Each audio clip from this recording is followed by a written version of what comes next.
Hello everyone, so back again for another Amiga Monday, and why does my microphone look like it's half working? You have to excuse me, I'm trying to look around the cat who's busy licking themselves. I also need a quick t-shirt change, so give me a second.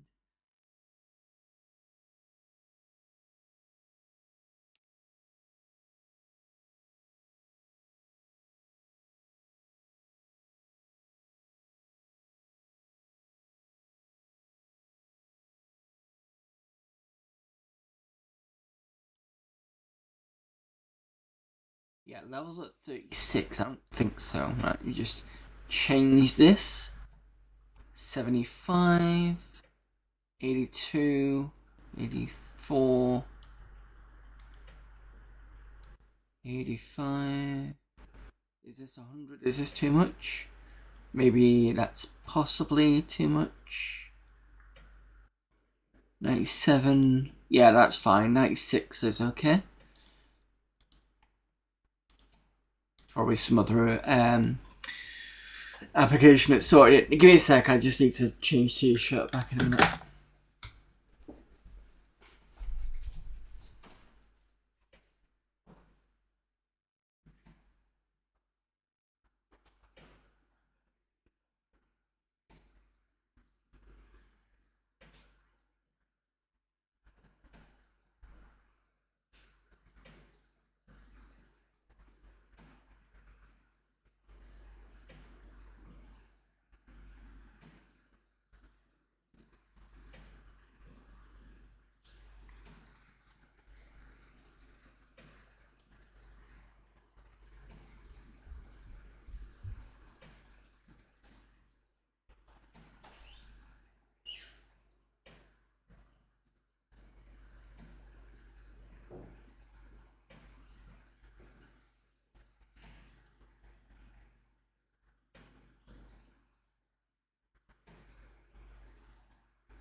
Right.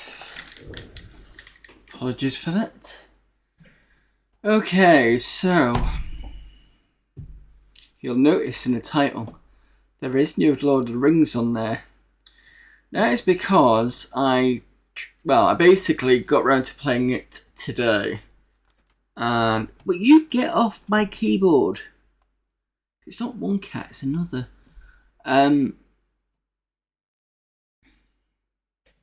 It's still streaming, cool. So,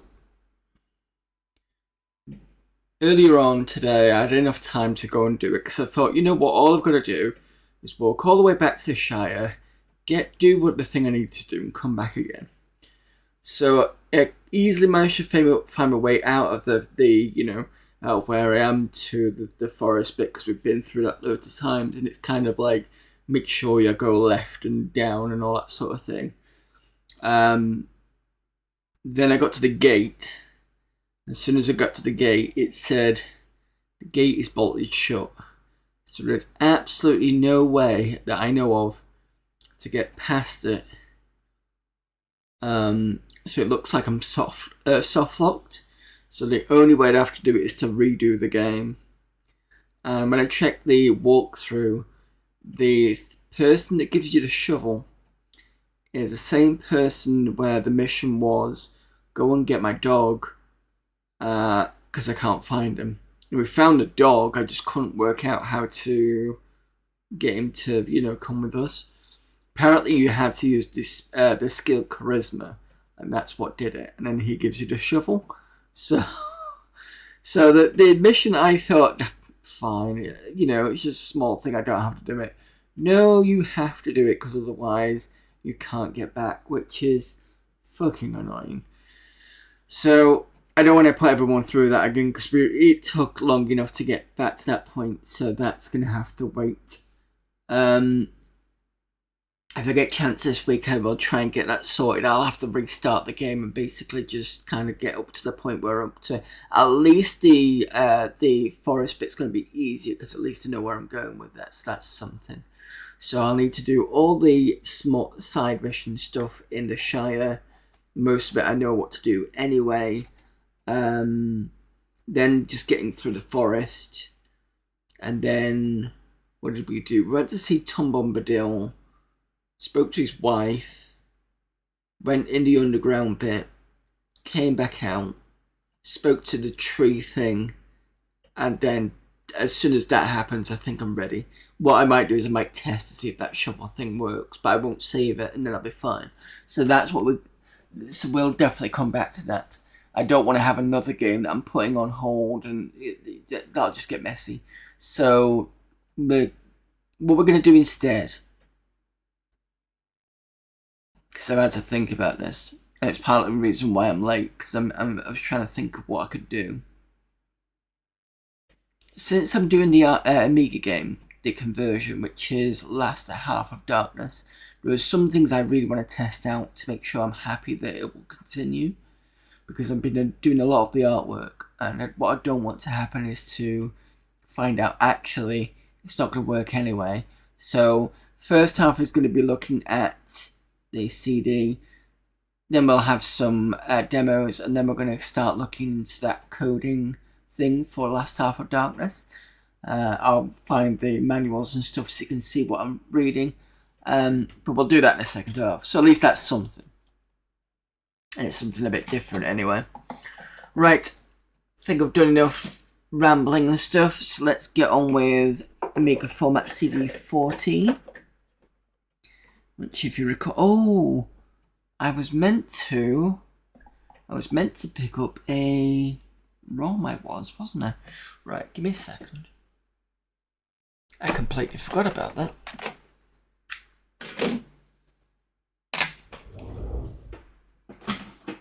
I needed to pick up 2 ROMs. One of them was going to be a SMS game, and the other one was going to be a Game Gear game, I think. What else did you need? Well, we've already got Game Boy games, so we should be fine with that.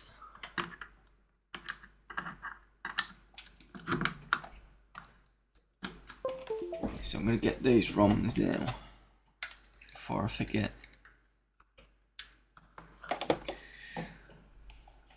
God, I'm so disorganized sometimes. So you'll have to excuse me.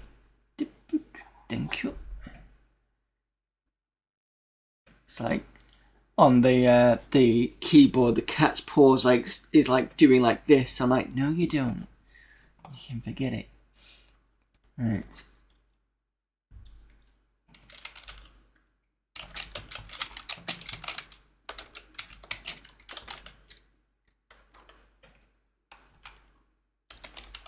Hopefully,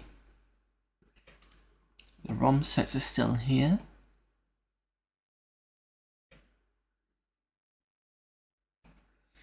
I'm actually looking on archive.org.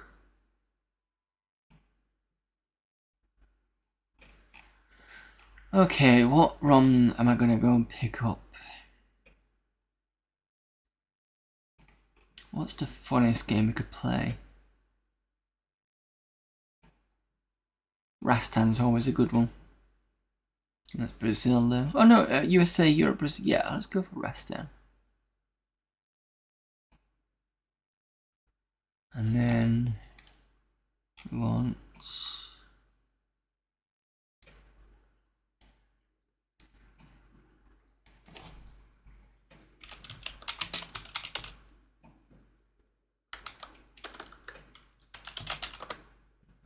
Game Gear ROMs.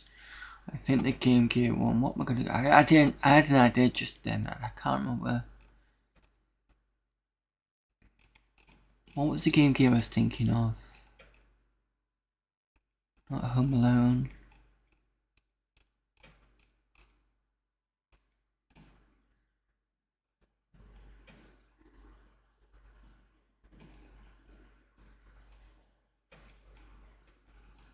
Oh, I know what I was thinking of. I was thinking of Ninja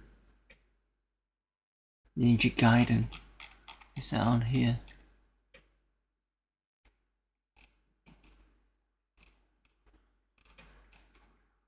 Yes.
Right.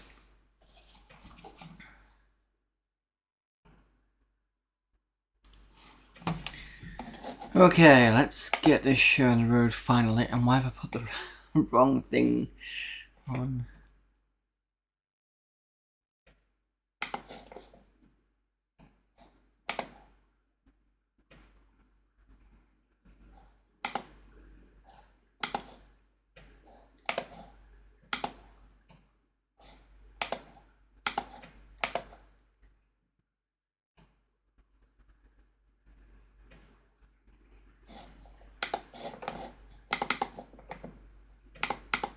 First of all, let's get the assign set up, just so that we make sure things work.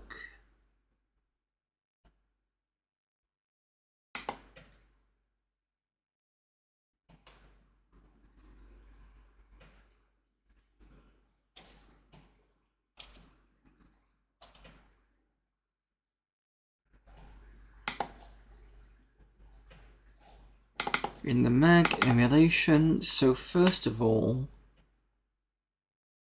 clean up by name. Amiga, yeah, that's what we looked at before.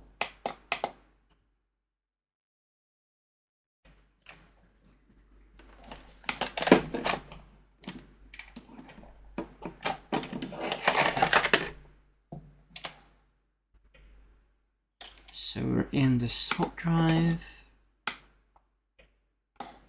ROMs, this one. Okay, seems to be okay. Ooh. Is there any sound?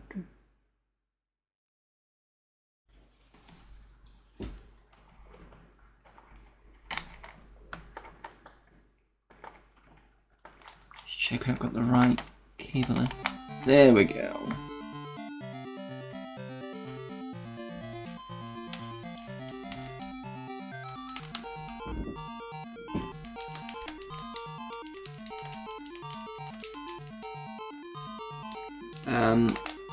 Ones aren't working.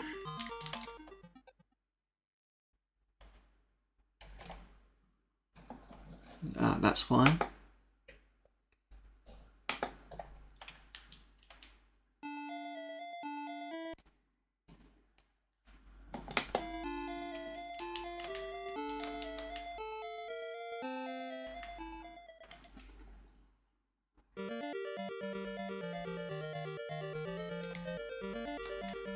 Jump. So it uses two buttons on the CD32 pad.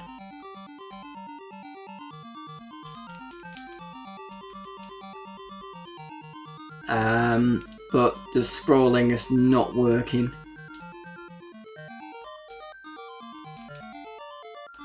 That's not good.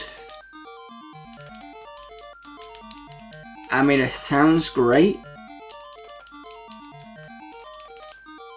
And it feels okay. Well, it's a bit sluggish, I'd say, but it's not good in terms of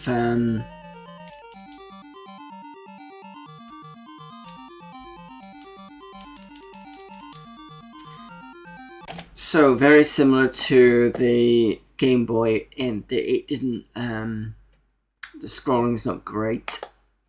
Master System, let's try this one with Rastan.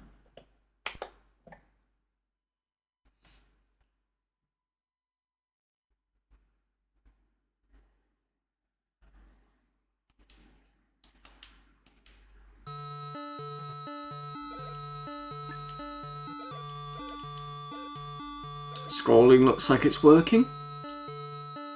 Not great, but it's working.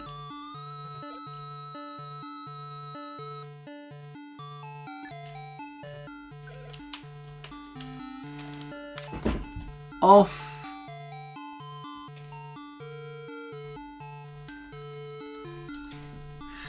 Sorry, give me a second. Cat's like, why are you touching my paws? And I'm like, why are you touching my keyboard?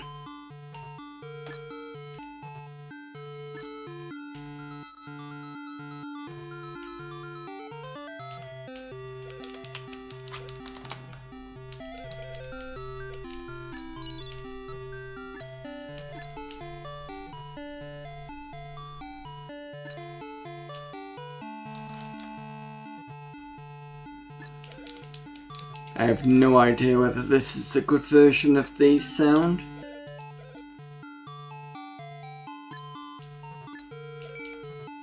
Seems to play okay though.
Ah.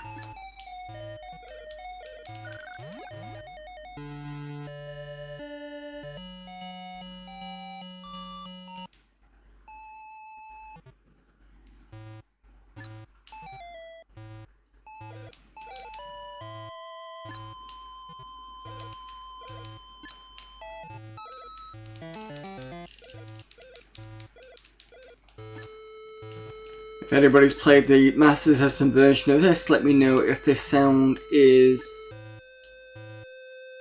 running at the correct speeds and stuff, because I have no idea. It feels okay.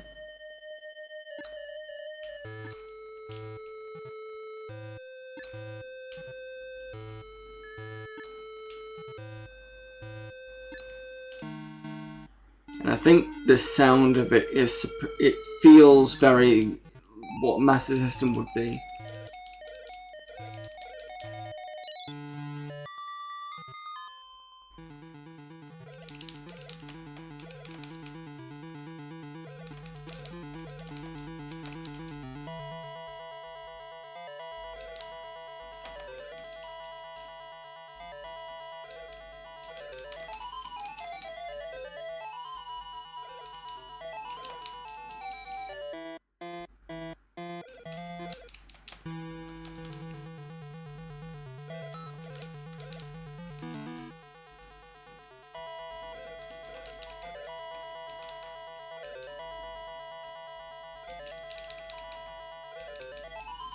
Come on, die, you fucker. No! Oh, almost. I've played the arcade, it sounds pretty similar. Great game. Yeah. This is, in case anybody's not seen yet, this is the Master System emulator on the Amiga that we looked at last week, but I couldn't play it because I didn't have any ROMs.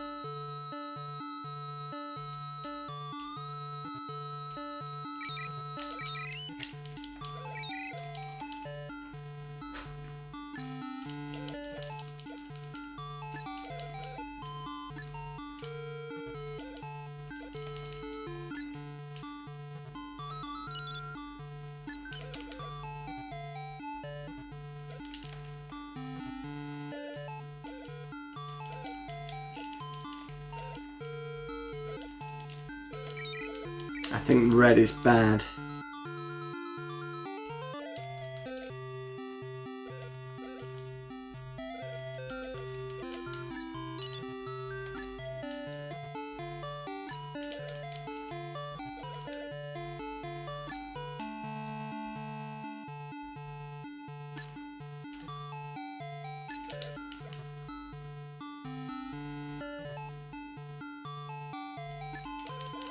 Oh, that was stupid.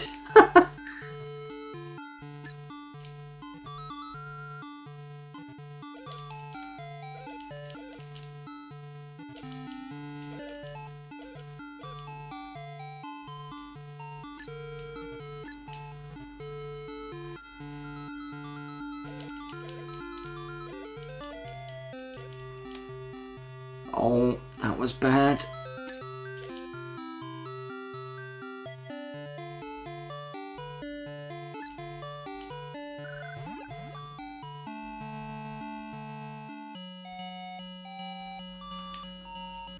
Right, I'm going to end this, but it's not a bad version. So yeah, the Amiga Master Gear seems to be pretty good with the Master System. With the Master System, the Game Gear is very similar to the Game Boy, where scrolling was so bad that you got to halfway and it would push some in, but it wasn't great. But it's a good effort on that one. It would be good to see if the later versions actually really improved on it, but yeah, that's not bad. And nice being able to use the CD32 pad as well. So that was using 2 buttons on there, and yeah, I was quite happy with that.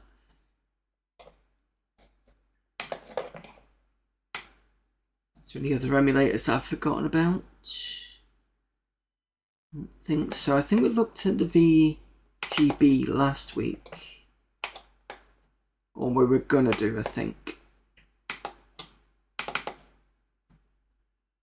Nintendo Game Boy emulator. Amiga port of the Nintendo Game Boy emulator for the Unix X11. Completely written in C for portability, and therefore requires a pretty powerful machine for playable speed. Required O2 or better. OS 3. Recommended for fast graphics, chunky mode, 256 color graphics board. And the authors.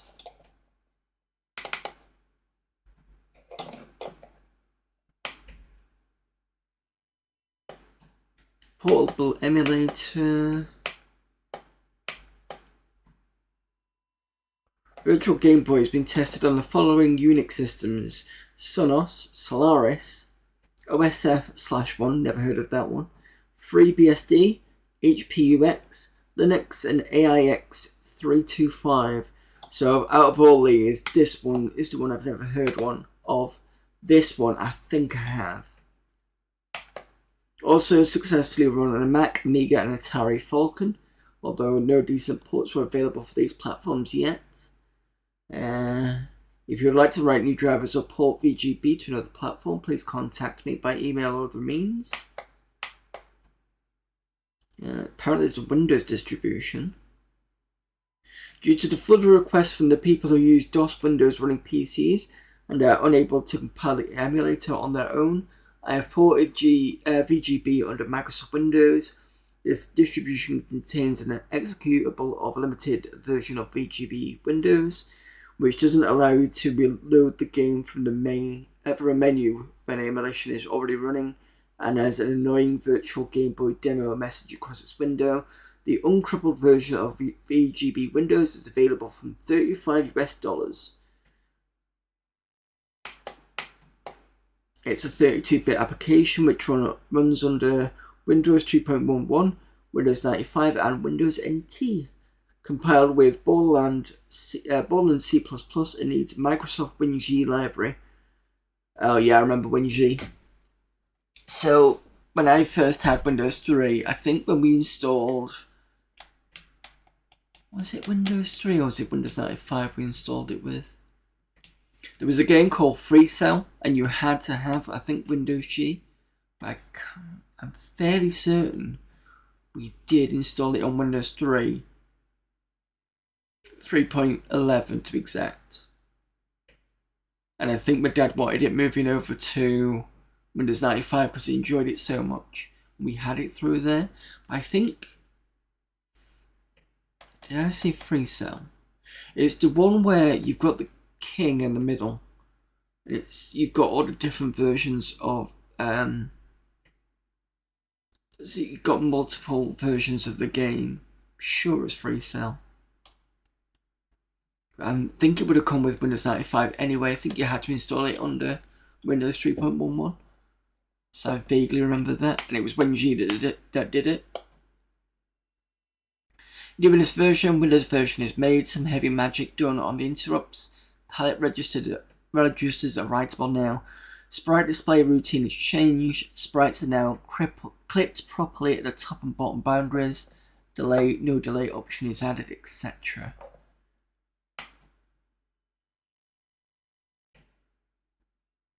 Not reading through the Windows options.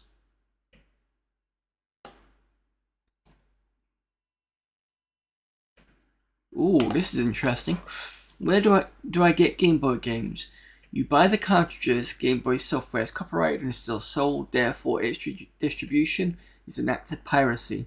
Nothing prohibits you from backing up a cartridge you own and playing it on the emulator though. To back up a Game Boy cartridge, you can use either a smart card copier, about $100 for a standalone version, or a self-built copier, description of which will hopefully be available on the web soon. Because usually, from what I would read, sometimes it's like, it's tough. You'd have to kind of, they wouldn't tell you how to get it, but it's interesting to see somebody said about the smart card copier.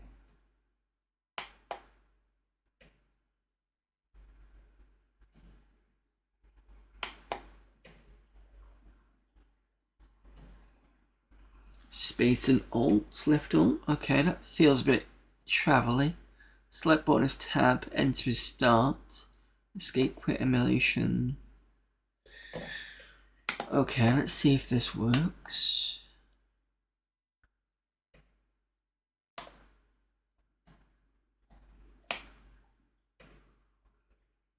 There's Dassum.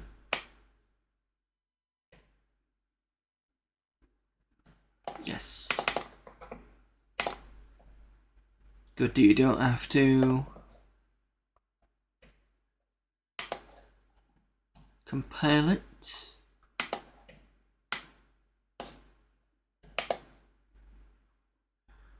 Let's try Super Mario World. Land, sorry.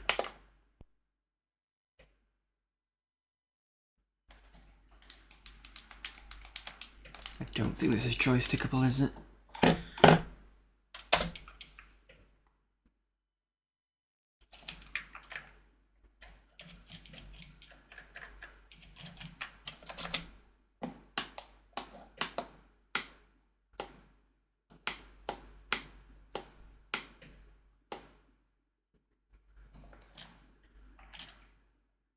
That's the registers. I think that's like a debug.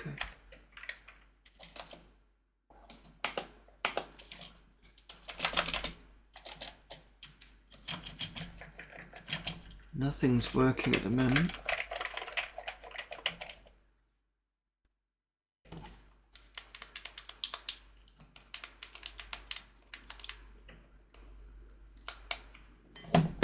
Can I escape? Yes, I can. Let's try this again.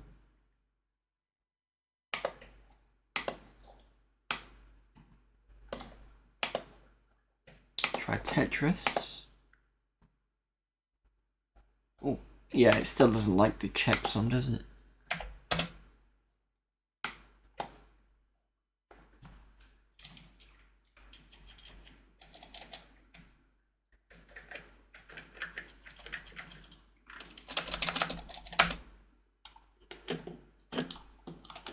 It seems to look like it runs fast.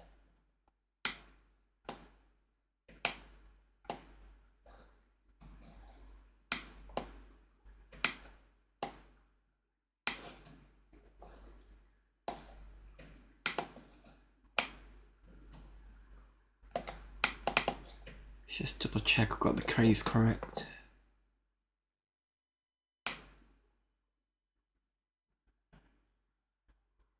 So I've been hitting space but nothing's happening. I've been hitting left alt but nothing's happening. I've tried tab and enter.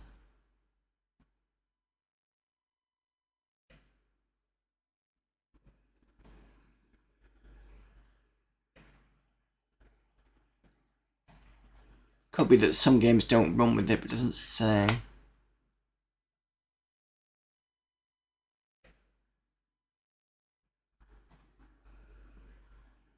But it keeps talking about VGB windows.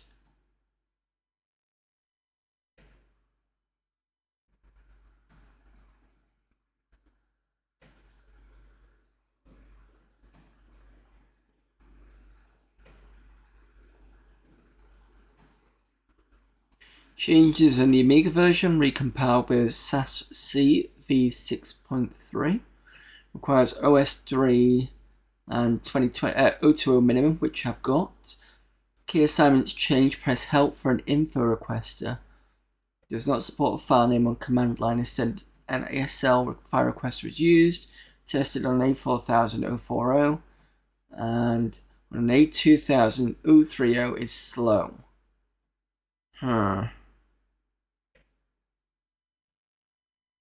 Could be that it's slow. There we go. Support for the 32 pad. Oh, to do. Sorry. Okay.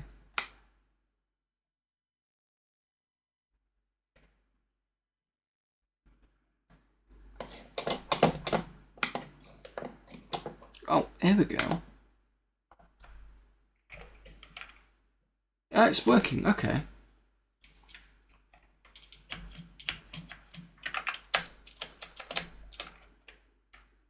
Left and right's working.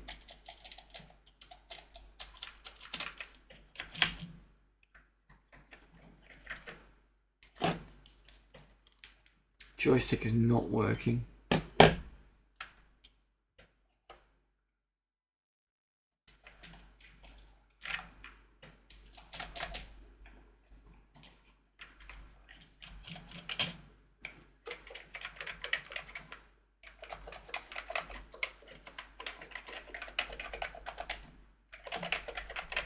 No.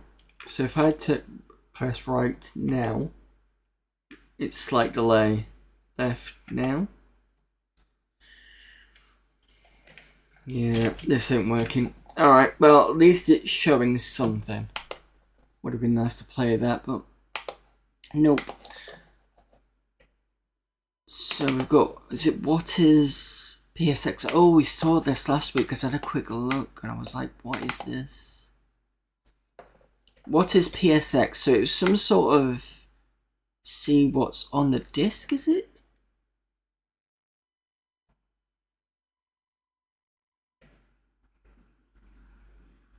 Another one with SASE.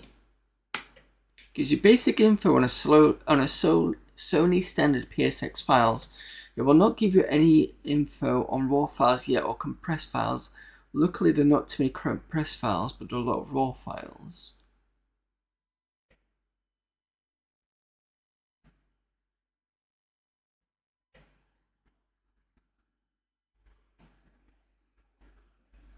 You'll find as you go through your PlayStation disc that a game will always have many or all standard file formats or none.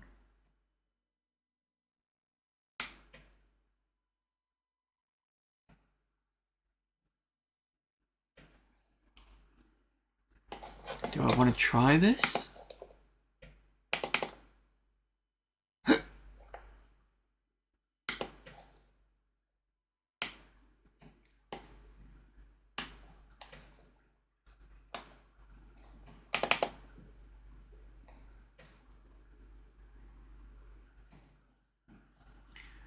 Try and tell you as much info about possible about any file on the player.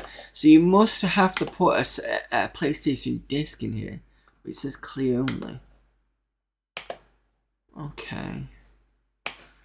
Alright, chat, should we try it?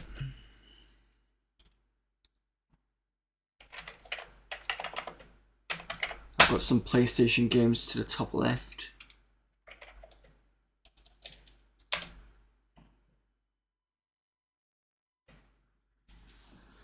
What have I got?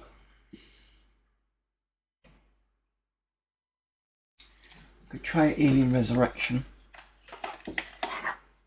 So this now very expensive game used to be quite cheap, but because of the recently found crack, is it crack they found in it? You could use it as a crack file basically. It's now gone up in price. PlayStation disc and a black thing at the back. Let's see what happens.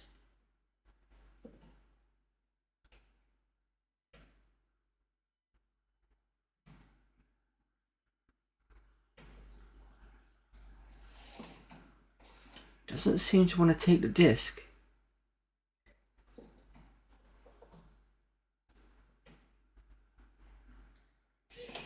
Oh, okay, I got it in now. I was a bit worried. It's been a while since I put a CD in.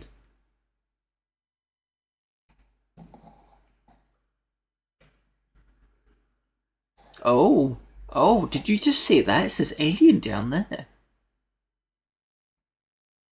Virus. Hello there, Photon. Look at this, everyone. It's got, let's see what this looks like.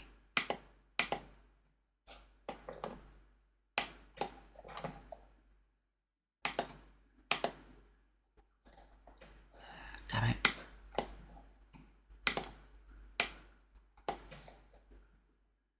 Look at that. That's CD2. There was definitely an Alien. There we go. Resurrection.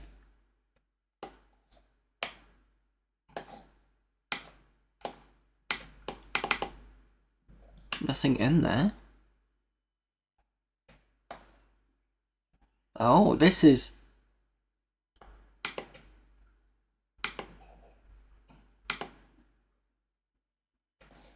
Well, I wasn't expecting that. This is being read on an actual Amiga. I don't know if you can do this on a Windows machine. Okay. I don't know how. Silent stop web, I didn't see that, sorry.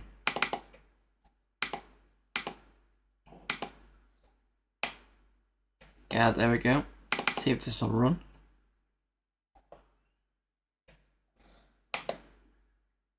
Nope. It won't play. Unless I can put it up through the multi thing, but I don't think it will. I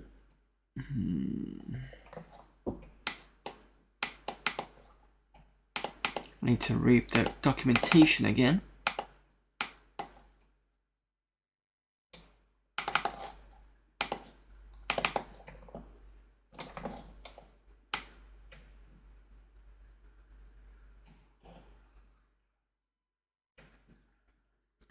File name is a PSX file.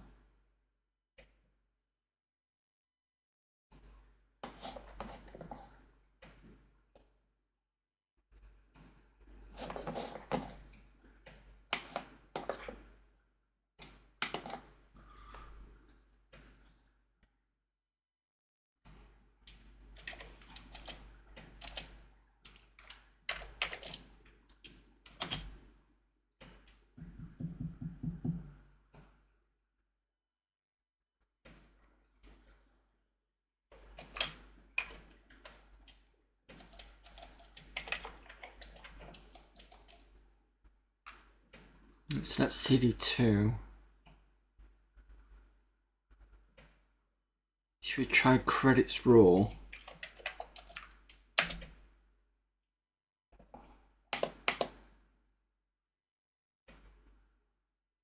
Okay.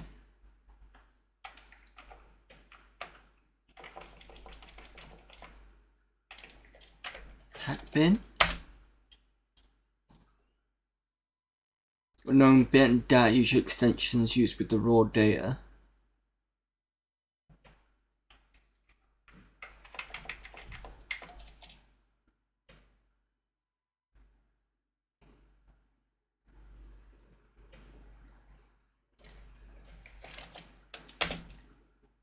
Ooh.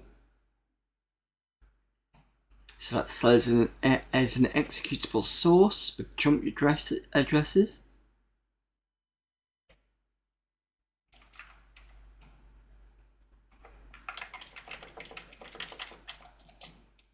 You want me to do the bin files? I tried the pack one, let's try alien.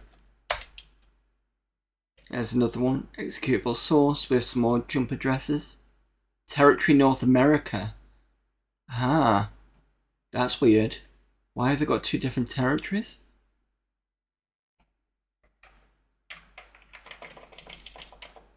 Because this is a PAL game.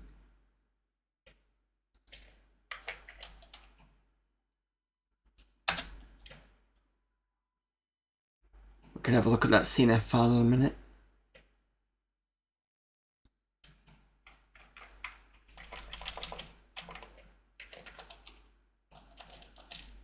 What we got?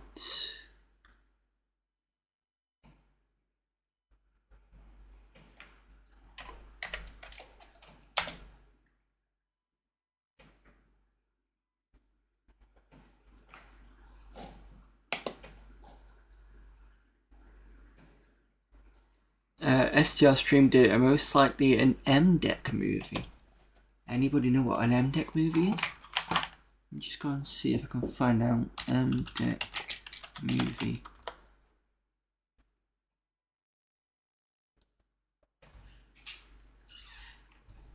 Put PSX.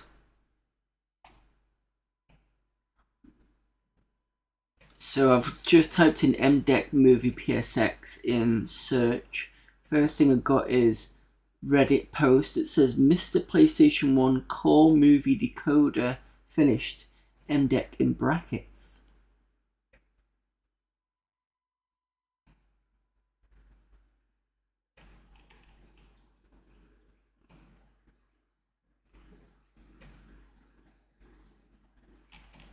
So that's what that is.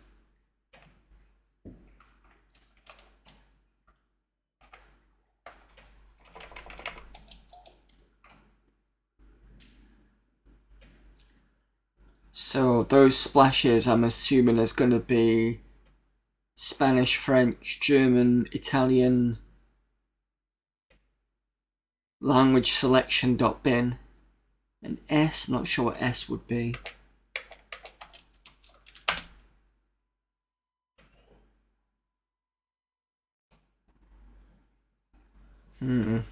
That's interesting. Okay. Let's have a quick look at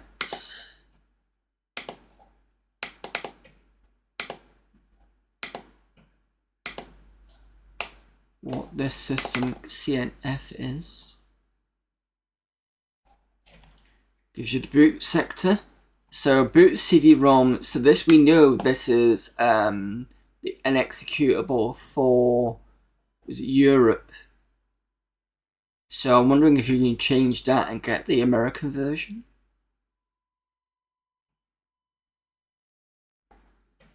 That'd be interesting to play around with. Not sure what TCB and event is or stack.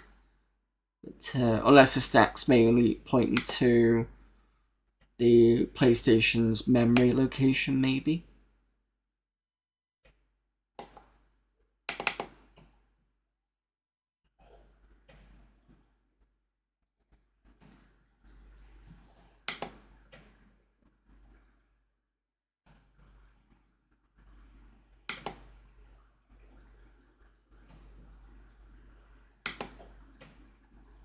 It's gonna take ages, isn't it?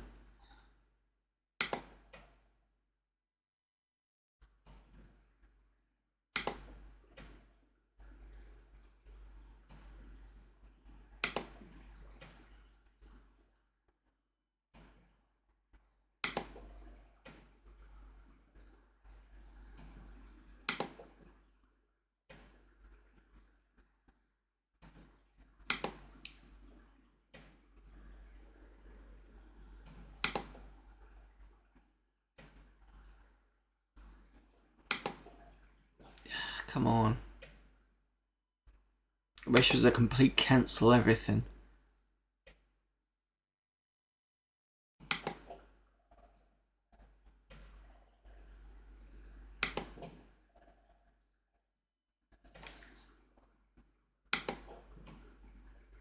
There we go, done. Oh, interesting. Let's see if this plays.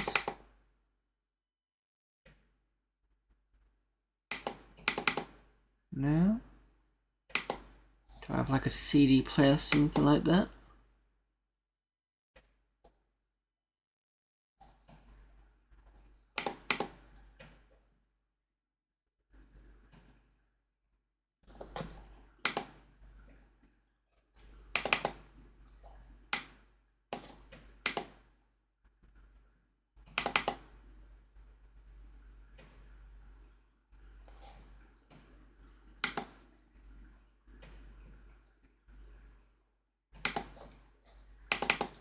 Maybe this has got, because usually sometimes this will have something.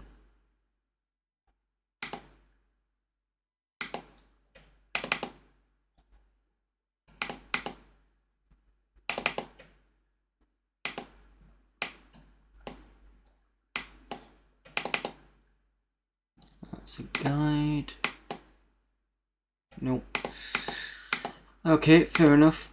I was hoping to be able to run this as a CD bit, but I don't think that's possible. In fact, let me just double check whether I ejected on the system. No.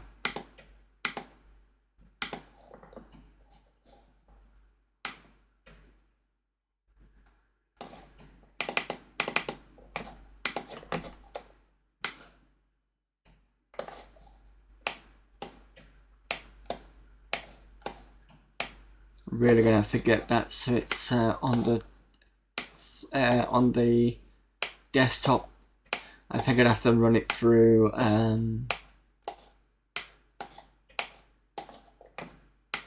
system startup, but the problem is I don't use CDs that often, so okay, which one getting get rid of first? Is it this one? Yes. There we go.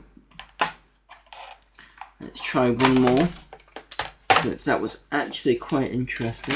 But then again, I don't think I've ever put a PlayStation CD in a computer before. So I've got things like Alone in the Dark, Bloody Omen, Death Trap Dungeon, Discworld 2, Discworld Noir, Fate of Black, Grand Theft Auto, Nightmare Creatures, Resident Evil, all three of them, Silent Hill, Strider 2, let's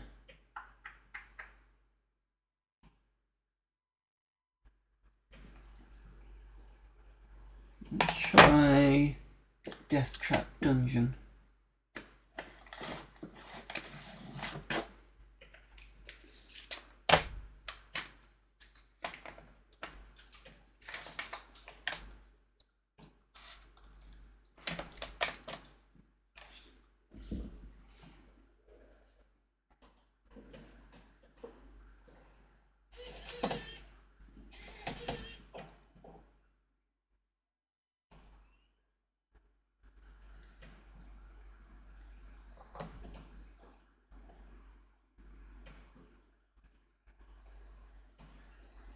It comes up. It's unnamed.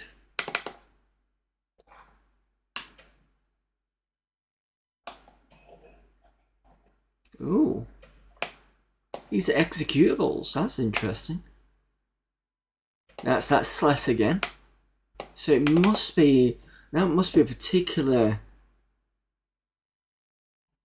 thing specifically for executing on the PlayStation. Unless what happens is that slash is that splash screen at the beginning, because that's what usually happens to the splash screen. So maybe this is telling it to run that, and that's going to be run first, and then this kind of invokes something like this on the main one, possibly. I'm just spitballing that.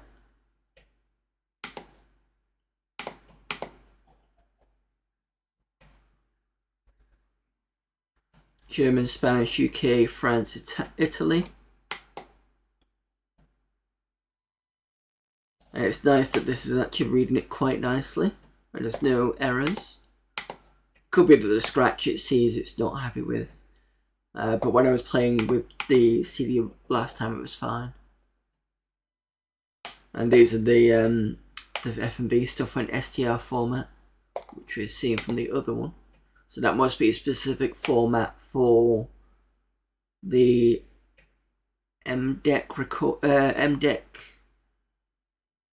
section. Okay, let's see.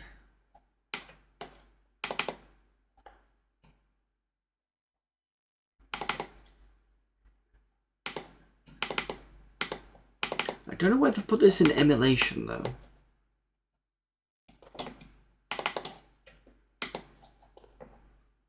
Oops. Sorry.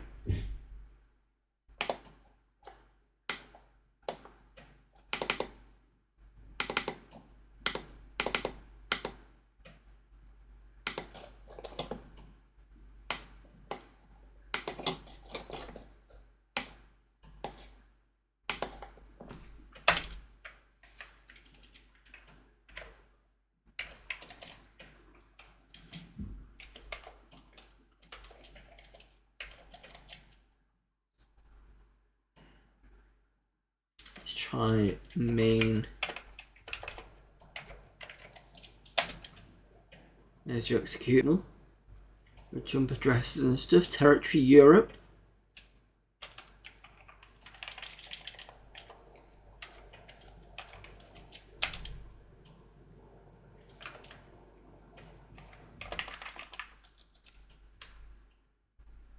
What we got in here? We've got that SLES.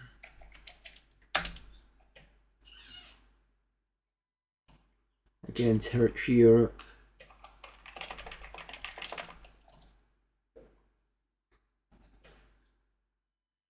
What's piracy? Image data file, Tim. CLUT, no. Mode 15-bit. Width, pixels 640. Height, lines 256.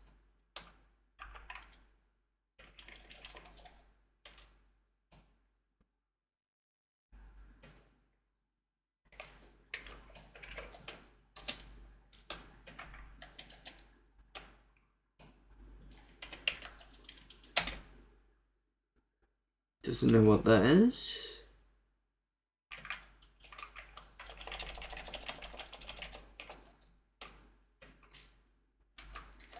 I'm assuming that means disk file system. Perhaps.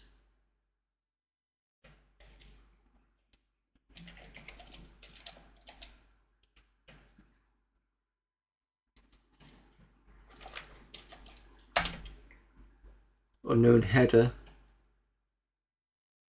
So it's probably the game's own file system.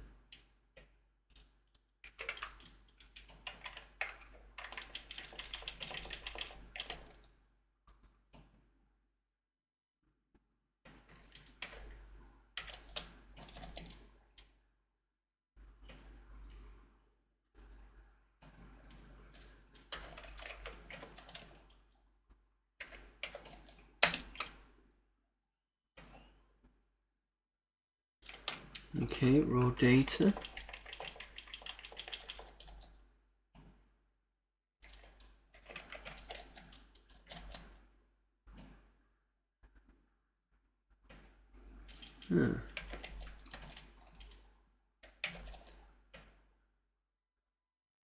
Box files. Is this like the world file?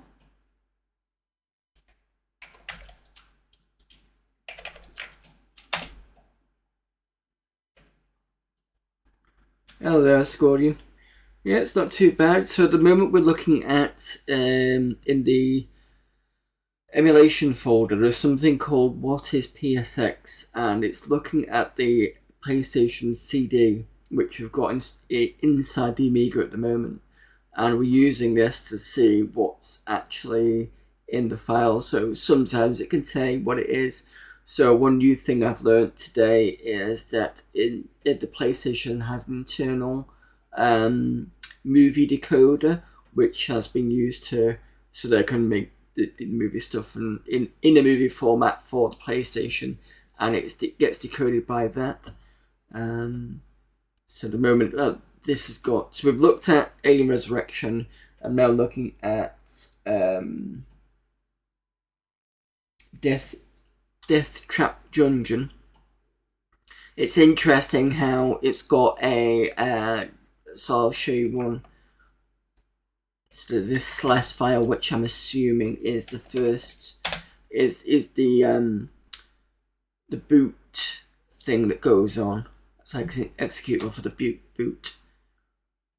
So you can rip videos and PlayStation discs. It doesn't seem to. It just seems to read what it is, and that's if it can. So I'll throw up the document so you can see. This is a freeware program, by the way. Gives you basic information on Sony standard PlayStation files.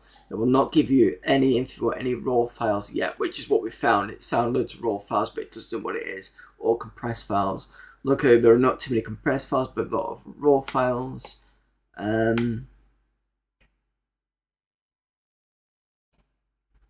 Reports on image, 3D, and animation file formats. We've seen, I think, one image one. Reports waveform and sequence files. Reports on executable and stream formats. We've seen those. We'll also report on several common but unreadable file types based on their extensions. And then it says basically just looking through the thing, but it's interesting that they've made that interesting to see anyway. I'll have to put this on my Windows machine and see if I actually get all this sort of stuff. But yeah, that's quite interesting actually. So yeah, if you want to play around with that, that's on Amiga format CD14.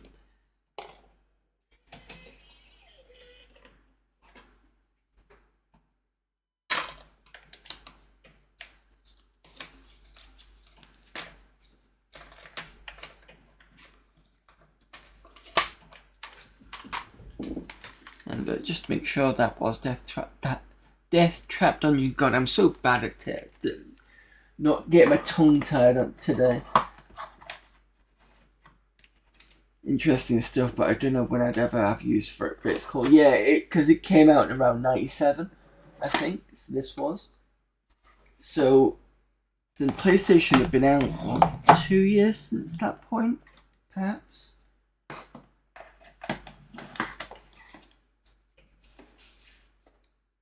And as usual, people always find a way to get into the innards of things and play around.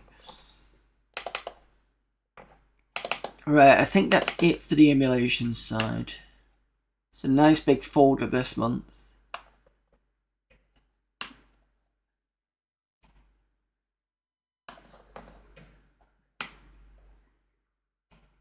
Some interesting stuff. So these two weren't too bad. It ran, but this had the issue of the scrolling, as did this one on the Game Gear side. The Master System seemed to be okay. I don't think we managed to play much of the Apple stuff. I think those were half and half of working. Frodo didn't work. Frodo the C64 emulator. Master Gear, was that the one we were gonna look at as well.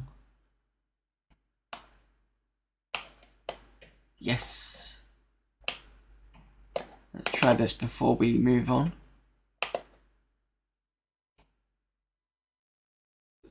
Oh, that's why, because he needed a cart roll. Unfortunately, so that's not going to work. That's fair enough.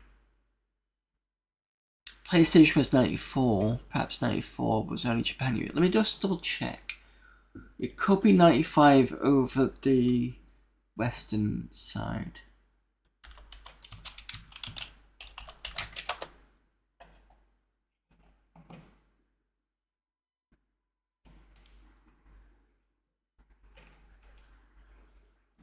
Release date was Japan 3rd December 94, North America 9th of September 95, EU was 29th of September 95. AU, is that Australia? Yeah, November 95. South African, November 96. So yeah, I think I was right. I think it was 95. So Japan 94 though.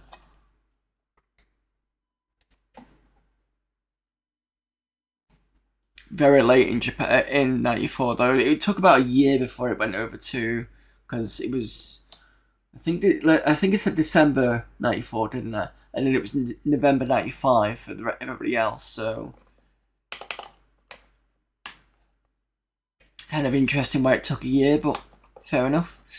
So what's this folder? We've got AHI. This is all the patches.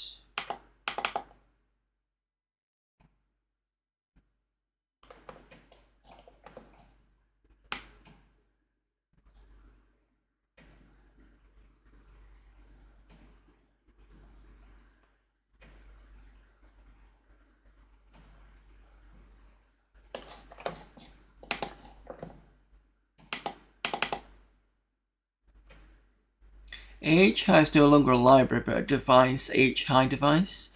Double volume for stereo modes without panning. Change the audio IDs for Paula and Wave tools. Move the audio drivers from libs AHI to devs AHI. I think I've vaguely heard of this, but I can't think why. It seems to be some sort of kit. Alien F1.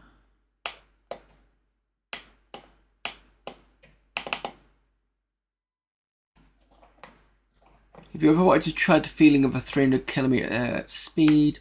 Have you ever been head-to-head with F1 drivers? I think we played this in the last CD, didn't we?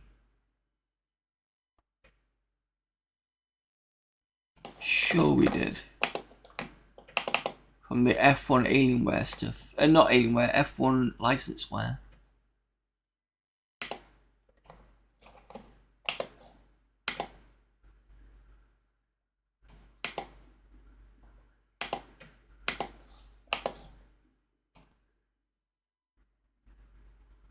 Yes, I remember this.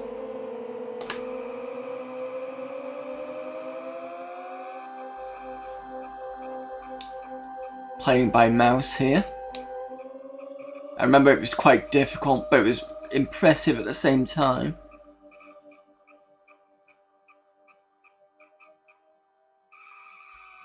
I think I span out. I knew it was going to span out. That's why I didn't play it for long.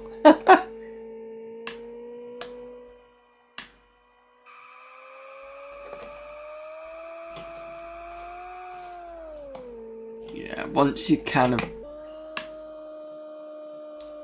Come on, off you get.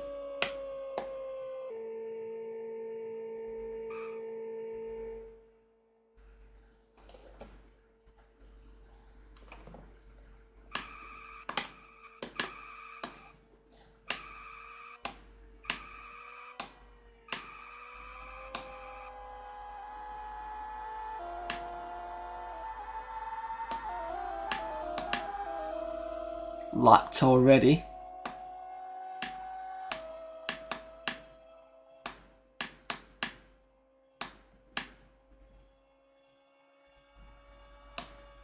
Probably isn't on the grass, so it makes it a bit harder to... Come on, get off. No, no, yeah, this is why I'd stopped playing it straight away. And it's in French, I think.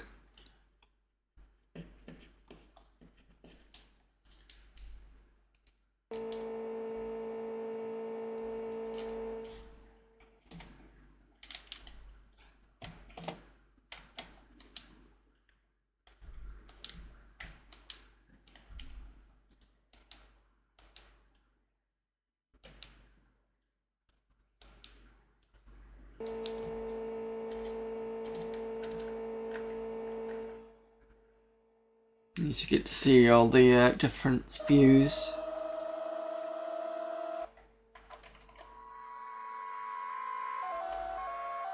Damon Hill, Mika Hakkinen, Jacques Villeneuve, Michael Schumacher, Coulthard, Jean Alesi.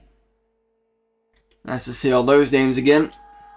Even though I wasn't much of a Formula 1 fan, but it's good to press Q and finally get out of it. God, that was terrible. Not terrible game, just I'm very bad at it.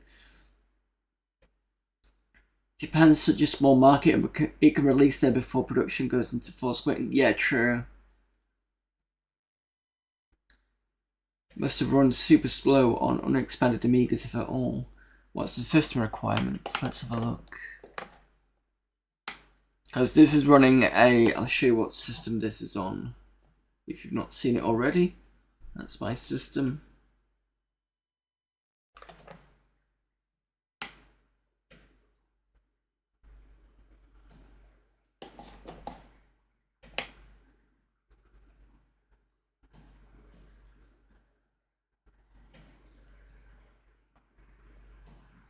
Maximum speed capable of a very, very smooth animation is slow.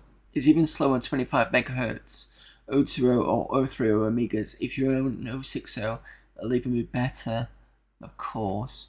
So I think I'm okay on a 030 at 50 MHz. Full texture mapping, light sourcing, Gurad shading 3D graphics engine in 1x1 full screen directly coded onto the planar architecture of the AGA chipset. No stupid chunky routines. No stupid chunky to planar conversion required. Chunky to planar was the Akiko chip, wasn't it? System requirements. AGA. Game will be very good on even a 25 MHz 020 030. If you own a bog standard 1200, probably the game won't go at all. I've not tested this, but I'm not sure if it can run in 2 meg. And if it does, it'll be slow. Remember, the game is anytime full screen on a 1x1 resolution. Try disabling the virtual cockpit features to get a bit more speed. Begin to consider to buy a cheap accelerator board. Nowadays, very cheap. So yeah, they're basically saying have something accelerated.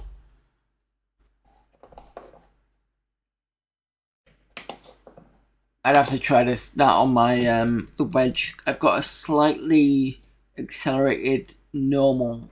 So I've got this one and I've got the wedge, which is this one.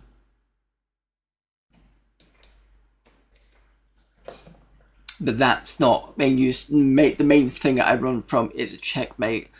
Sometimes I do bring out the wedge, but it's not very often. What else have we got? We've got Battlecraft.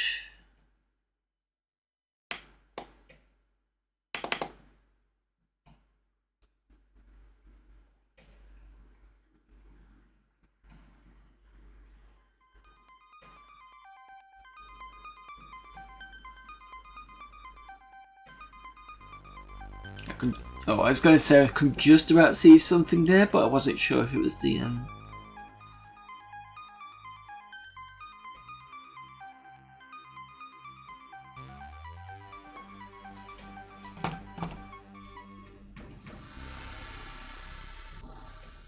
Please tell me this is an RPG. Single player. Oh! Humans are default. Opponents, 1 opponent, 2 opponents, 3. Let's go with 1. Resources, low, medium or high. Go medium. That tile set, forest, default. It's gonna be forest, isn't it?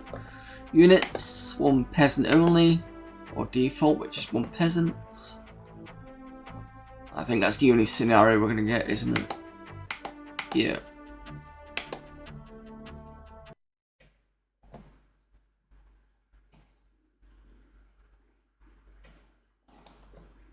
Oh, this looks a bit Warcrafty. Lord. I can use the arrow keys. Alright. That's a right click. Okay. Yes.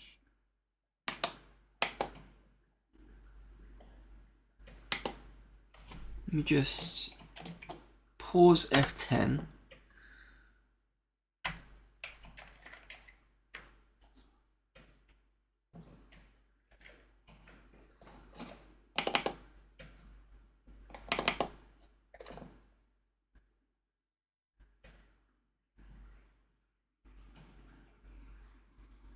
So the game is still running in the background. I've just basically switched out because I need to keep remember doing that. Warcraft 2 players should know this after running the program. What did I say?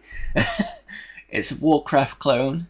A good game like Populous. Besides this game, an editor and a CD player are also released. Important, this version of the game allows you to cheat by displaying the complete map. To do this, you have to select the God button. It's the left button. Under the mini-map, there are 4 buttons. Right button will stop the game and return to the menu. Units can now be removed by selecting the team and pressing the right mouse button on the destination, just like Warcraft 2. Need the following: Amiga so you could probably run this on an A500. Recommended the 1200. 1 mega chip, AGA recommended, OS version 3.7 or higher. I'm not sure what that is. I'm gonna guess it's version 2. Hard disk recommended. Tested on A200 and A4000. Sorry, A2000 and 4000.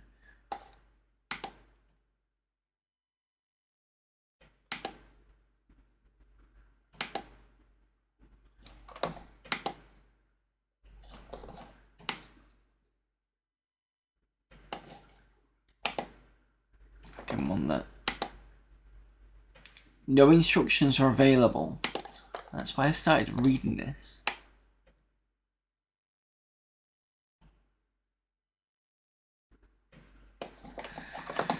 Alright, suppose I better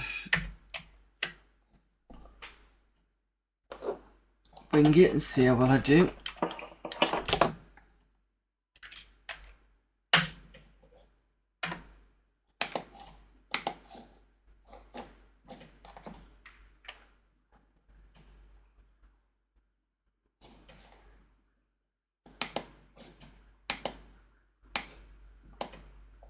Alright.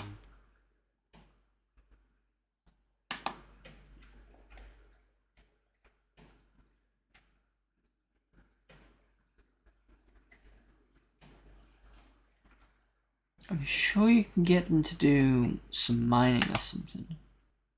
Righto. Yes, me lord.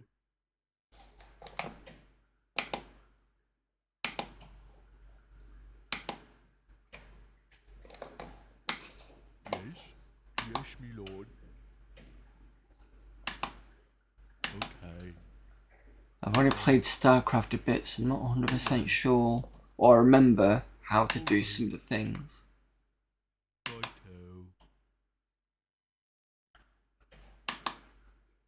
Alright. Righto. Righto. Righto. Okay. Okay. I'm fairly certain there should be able to chop down trees and things, but I could be wrong. Okay. Righto. Righto. Righto. The map's not filling in. Okay. Alright. Alright. Righto. Okay. Alright. Righto. Yes, me lord. Righto. Okay. Alright. Righto. Righto. Okay. Alright. I imagine if I put more opponents in, I probably would have been attacked a lot quicker. Alright. Righto. They sound so oafish. Alright. Okay. Okay. Alright. Alright. Okay. Righto. My lord? Yes, my lord. At once, sire. At once, sire.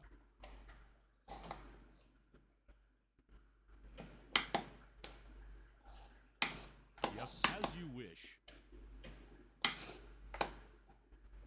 Yes. Yes, sire. I'm assuming that's an enemy then.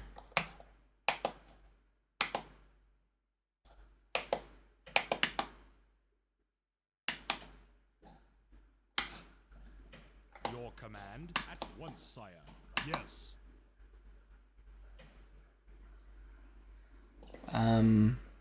I've right-clicked this guy, nothing happened, but I can't select him, so... As you wish. Yes, my lord. Yes. I'm guessing this game is not 100% complete. At once, sire. Yes, my lord.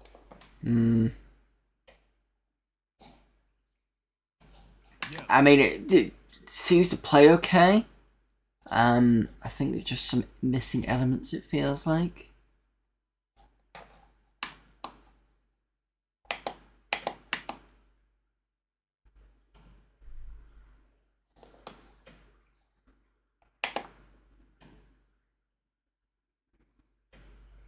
Feels very much healthy. Let me just double check the this here, because there were a lot of stuff in the documentation that it didn't have, and like the instructions didn't have much in.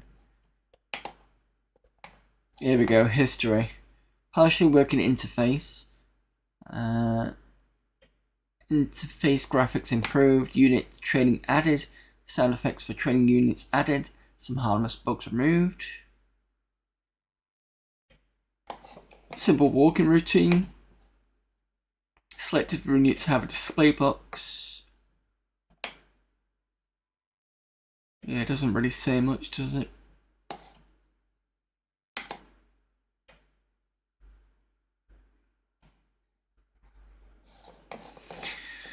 Well, it was nice to see a bit of a rip of that, and it looked okay. It is actually, let me just check Aminet. Wonder whether it actually came out on Aminet. Battlecraft. It did. There's a version on here, version 0.205, released in 2008. Let me just double check what that's. 0168. So, ooh, that could be interesting to look at.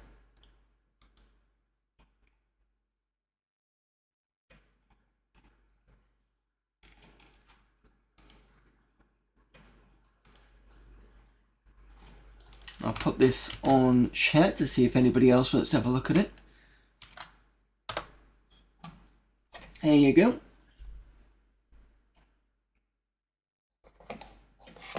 Feel free to see if that improved over time. We've got Battle Duel, which I'm sure we've seen before.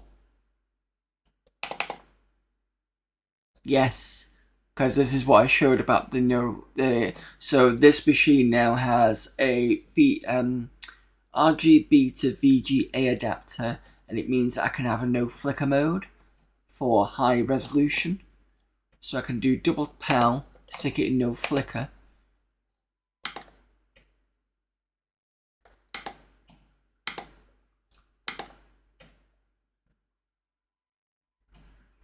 Yeah. So this was on last month's CD.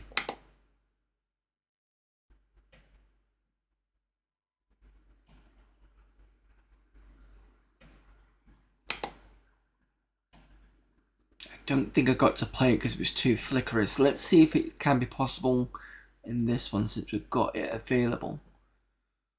Problem is it cuts off the bottom part, so I can't see much of the bottom.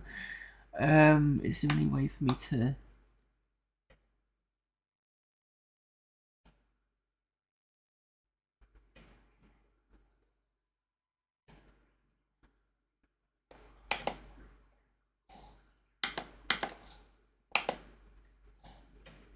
Can't open any menu. Can't open screen preferences or sound. Can't open any menu at the moment. It's just like, nope, nothing.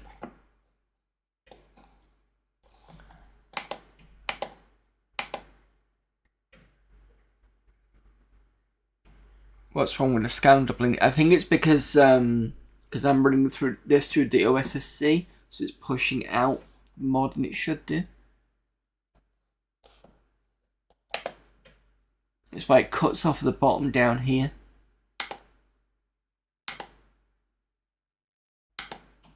I can double check in the... For Flicker Flicks 31 kHz, I already have an RGB to HDMI as a solution. Ooh, that'd be nice. I told this game to quit. What?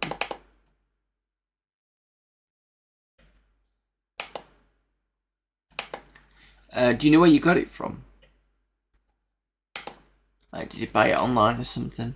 If you did, I'd really appreciate a link somewhere.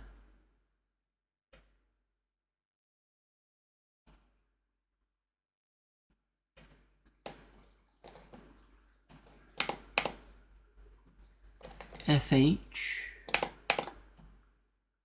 Flying High.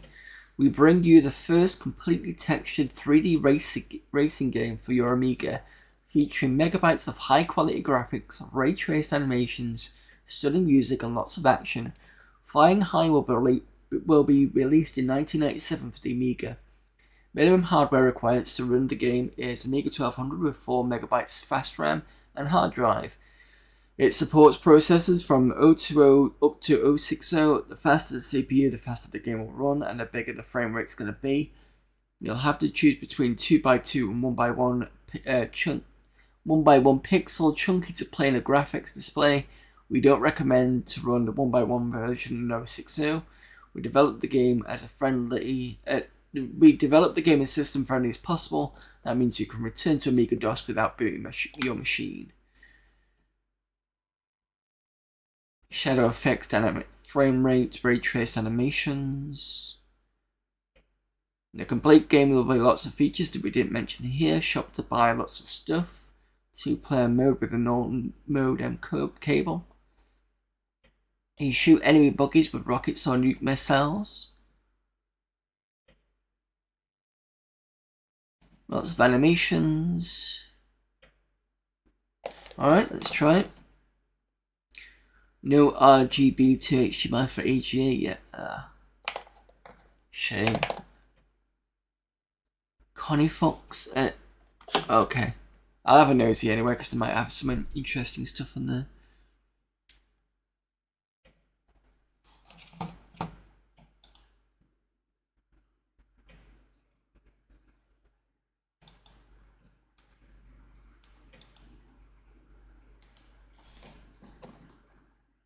Is this actually running?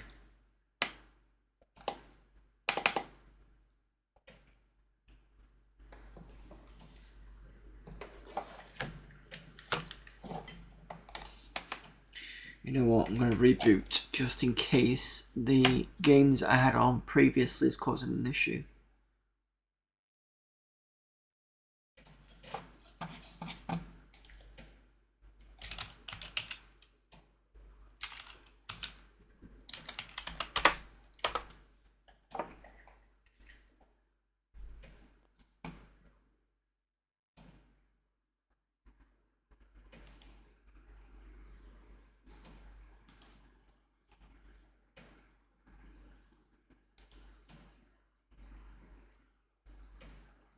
Welcome to the circular market.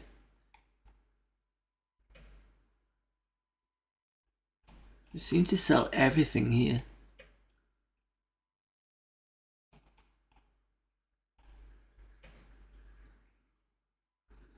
Is this like an eBay type thing? That's what it looks like.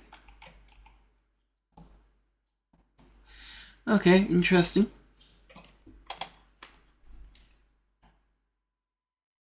I had fun tonight, finished a clear command I'd been working on, and a friend came over and we planned some graphics and demos effects. Well, there's going to be some demos later on, because like I said, there's no Lord of the Rings tonight, because I found out it soft locked me when I tried to go back and get the shovel. So that's going to have to wait, hopefully, till next week. Then, because I've got to restart the game all over again, and I don't want to put you through it, so...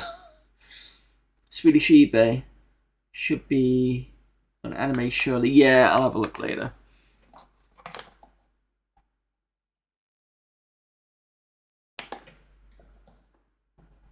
Oh, nice to see a different country's eBay, to be fair.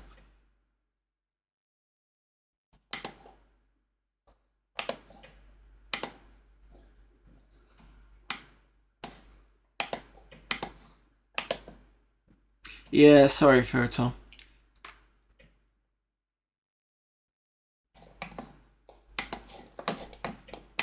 I don't know if you've been watching that game since the beginning, but I'm just going to reiterate again. So the shovel is actually one of the mini missions that we'd seen. I'd say mission, but it was like a, you know, those, somebody asks you to do something and then you get a reward for it type of thing. But I wasn't sure if it was optional. It was a dog that I couldn't work out how to actually finish the task. I knew where it was, so I thought should be fine. We're in this shire, it'll be like a tutorial area or something.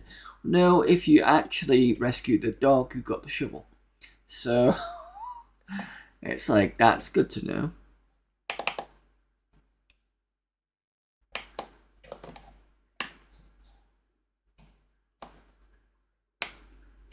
Alright, we're on this. So let's try this again. There we go. Come on. Let's get in.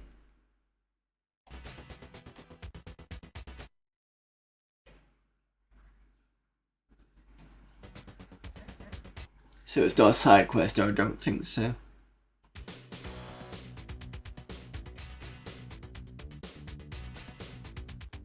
This looks alright. You have to excuse it, just jumping the resolutions.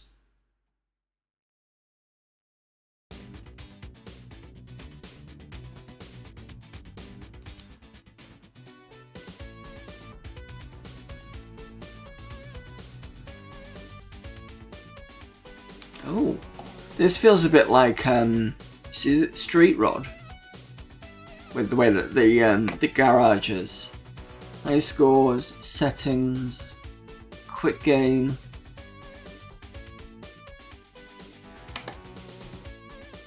That's fine.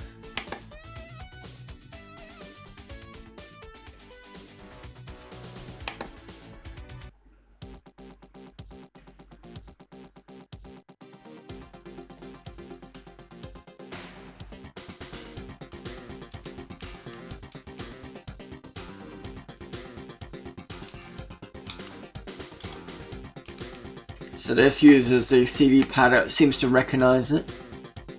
So I've got accelerate, brake, you can just see the back flashing, fire, and I don't know what, that doesn't seem to do anything, so 3 of the buttons work.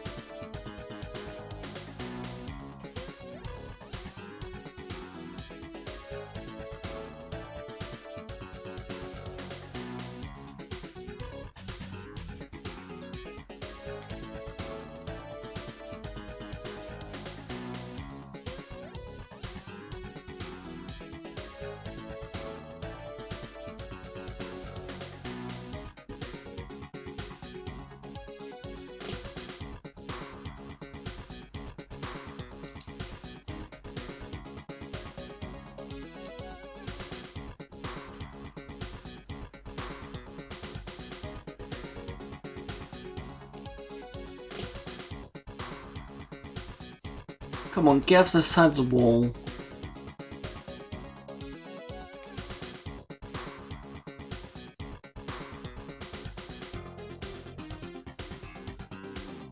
Oh, I see. It's up to go accelerate, that's why.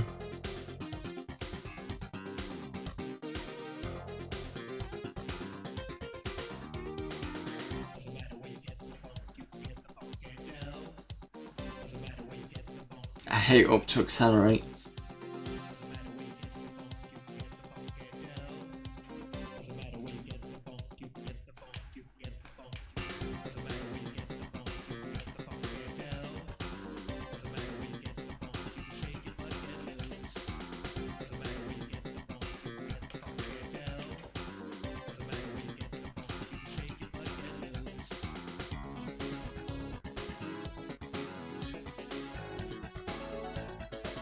Problem is when you turn and it just doing that 360, which makes it harder.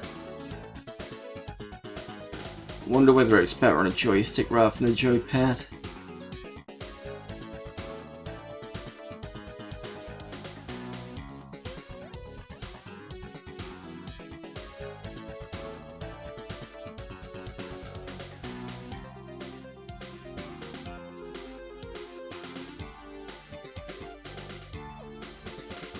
Ah, okay, that's frustrating. So on this pad here, that was, you can just see it firing.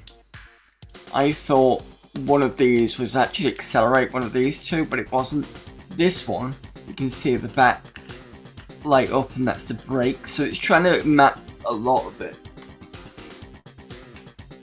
Shoulder buttons don't seem to do anything.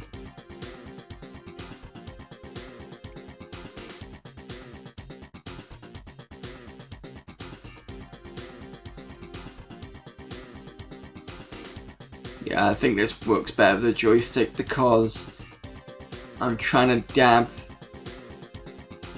top right and top left and it seems to work better.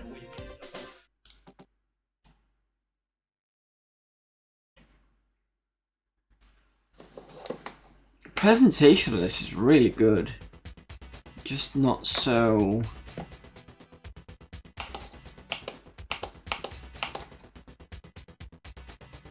enamored with the joystick mapping. I think it could do better with allowing the buttons.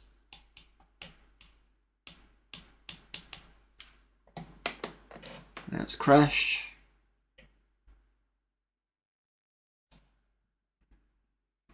See what it's whinged about.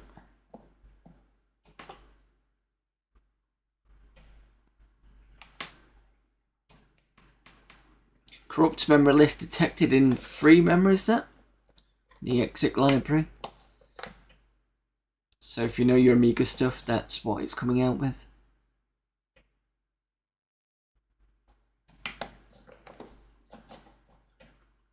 Right, so we'll have another look at a couple of folders and then I'll do some demo some demos, and then we're going to look at some game dev stuff.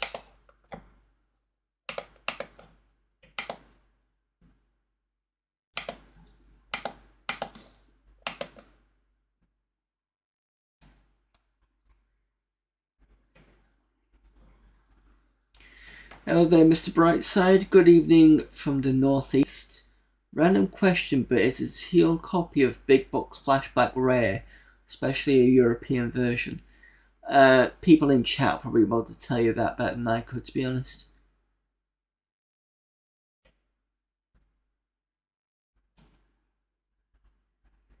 I'm surprised somebody would still have a Big Box Flashback sealed. Are we? Is this an Amiga version? I'm assuming it is.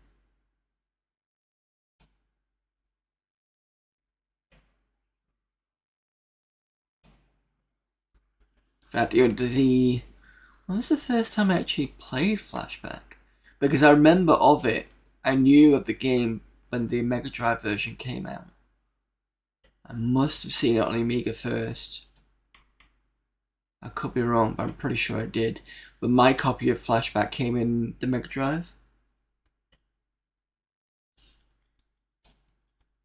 Well, if chat wants to help Mr. Brightside, I'm not sure myself, to be honest.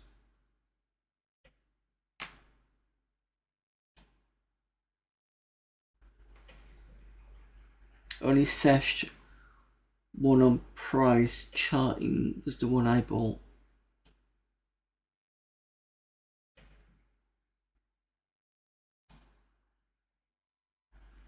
Oh, only sealed one on prize charting.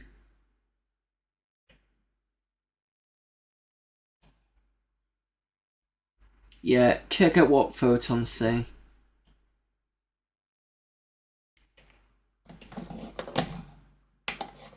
Sorry, I couldn't be any more help. Most of my games on here, in fact, all of my, well, no, not all of my games. Most of my games are on here via the WHD download stuff. The only time I actually do occasionally bring out the discs for this one, I will bring it out, because this is the only way that I can actually run Robocop is through the discs. I can't get it running through WHD load, unfortunately.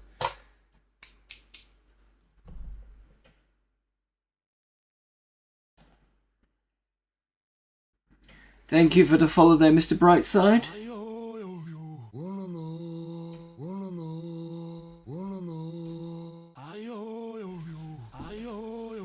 It's off to UKG for grading. They've only ever seen one sealed ever.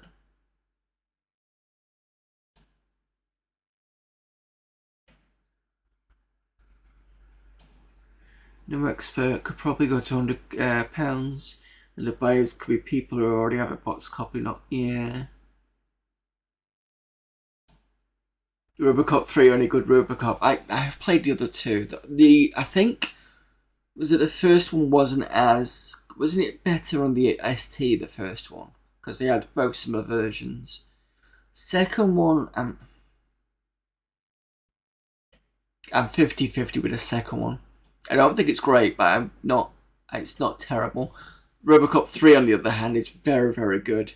Especially the in-car driving bit and the crosshairs. That's really, really good.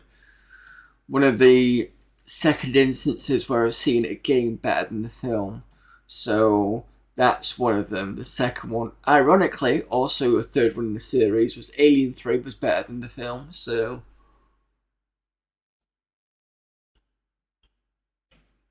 there's one on eBay open from an online game seller business. He's asking £2,000.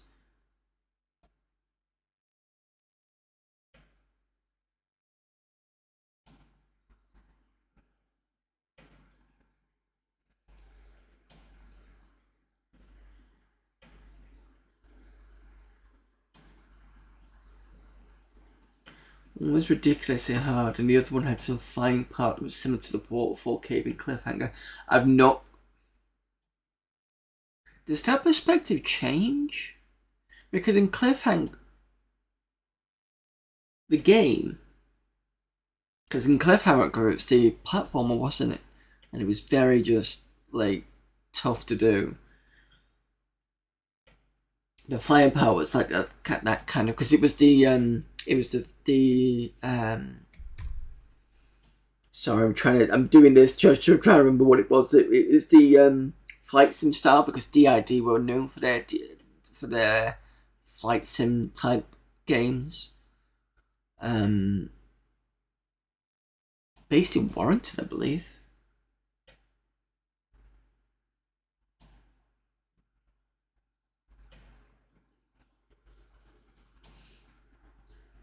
I had a rare game called Big Red Adventure, but unfortunately side packaging was ripped.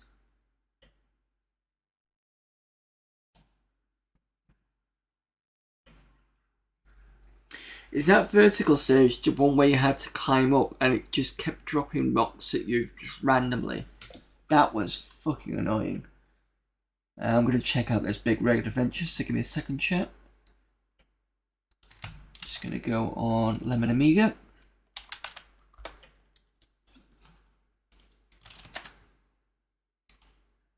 AGA CD. Oh, that looks interesting.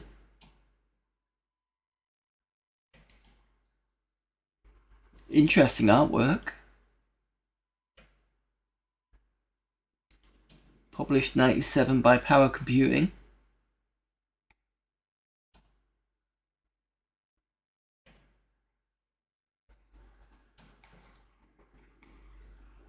User ratings give it quite high. Score 7.7 from a total of 20 votes. Not too bad. I'll put this in chat so you can have a look. That is the game that Mr. Brightside mentioned.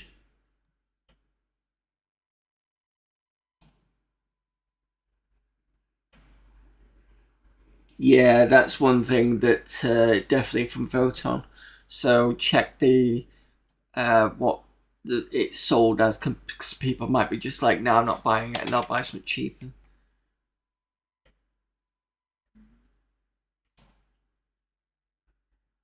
Anyway, let's get back to this, because otherwise it will drag on.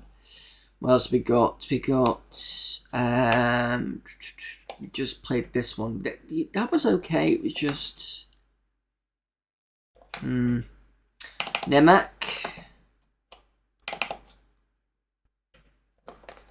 New version of the main program of Nemak 4. Just delete the old one and copy this one. Did we see this before?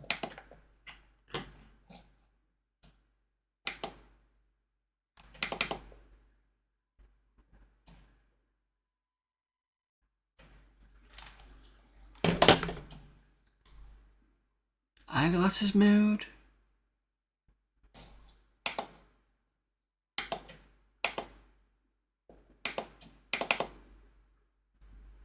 What is it? Is it a 3D action game, or is it a VR game with features like leaving multitasking system untouched, support of OCS, ECS, AGA graphics board using any suitable screen mode, resizing and more? Demos restricted to 4 levels. If you like the game, I would recommend the order the full version. How to start it.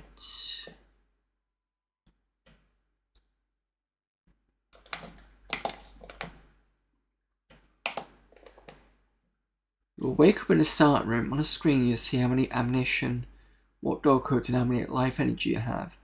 By pressing the right key, you turn right. By pressing the left key, you turn left. Pressing the speed up key, you run faster.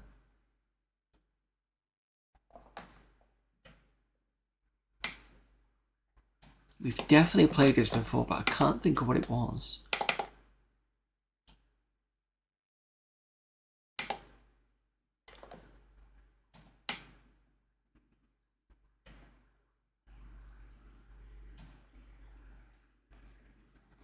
So all these multi-scanner Super 7 are in because of the RGB to VGA, and the instructions told me to go into the OS 3.2 CD and pull them all in.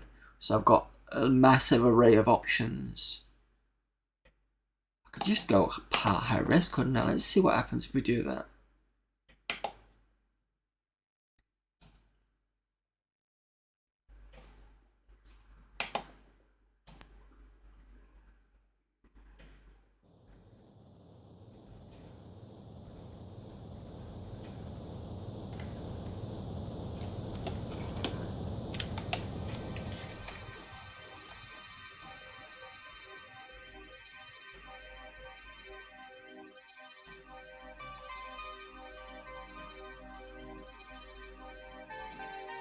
Reviewed by Amiga format in 98. I think we're on 97 at the moment. Let me just double check.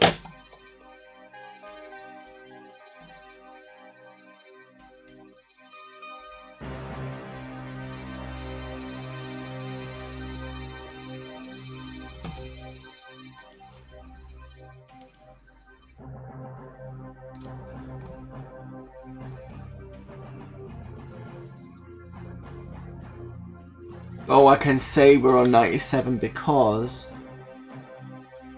I've still got my CD14 and that's 1297. Amiga format 98 doesn't start until 21, so it won't be until quite a while yet. But we'll have to see if it does come out. It's possible.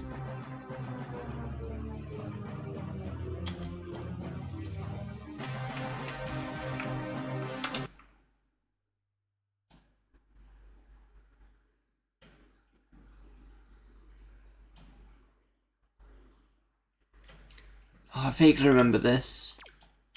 This didn't have Doom style weapons originally.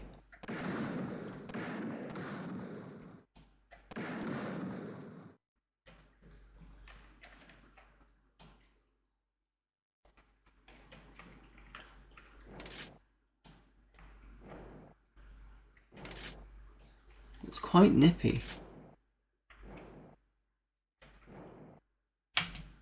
Code A.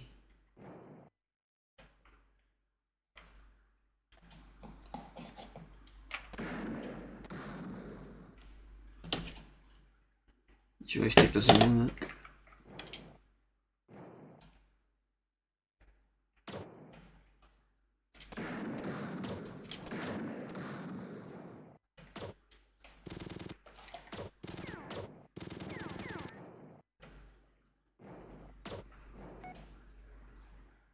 Oh, that's what's shooting me.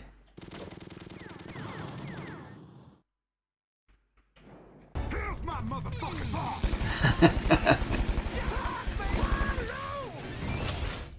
I'm a lead farmer, mother.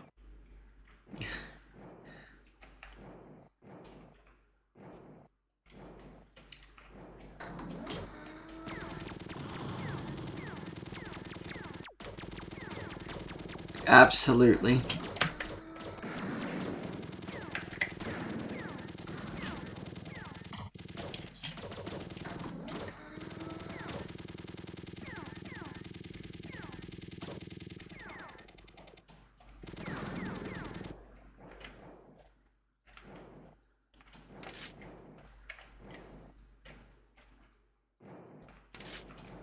It's nice and speedy. I'll have to find out what this looked like last time. I'm sure this was the... might not be actually, because I think the enemies in that one had alien heads or something. So I don't think it's the same. But I'm pretty sure we have tried to play this before.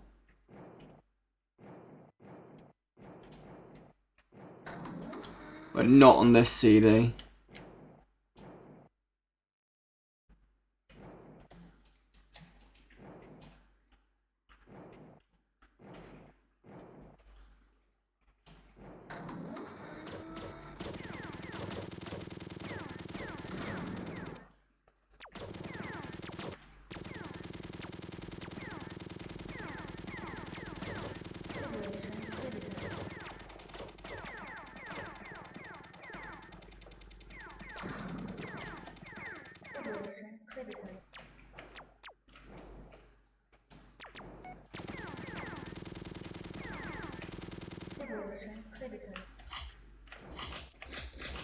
And I'm out of weapons.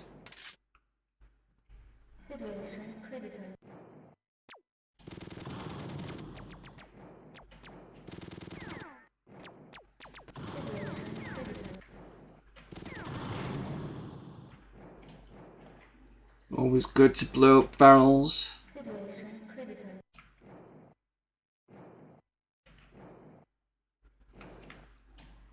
No, oh, I've got to pick up the code, I see.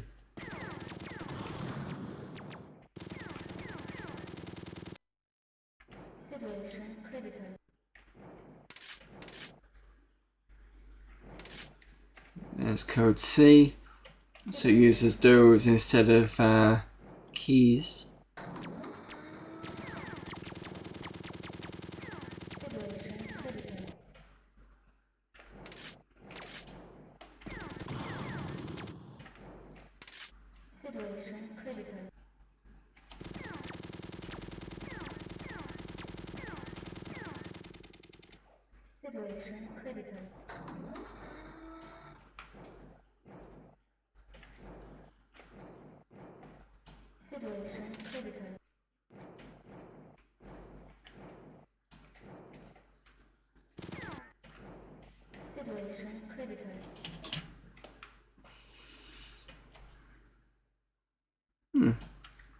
Interesting. Let's have a look at the next level. Just double check with chat.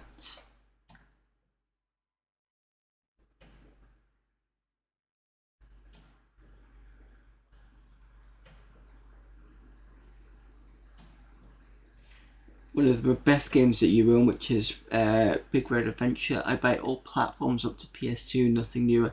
I don't have the space for all that sort of stuff. I only have a certain amount of stuff, so I've got 3 Amigas, and there was a reason for that. I bought the first Amiga I bought was in 2004, I think it was. Now this Amiga didn't turn up, so I went and bought another one. They both turned up at the same time, so that's why I had 2 1200s. And then I bought a 600 because I lost the PSU for the 1200s, and I ended up picking up the 600. By the time I picked that up, I'd actually found the PSU for the other 2, so I've got that now. I got an Atari ST, a 1040 I think it was, from Germany, because I was at EJAG Fest at the time. So EJAG Fest is basically like a convention or something for the Atari Jaguar, and somebody was selling them, so I picked one up.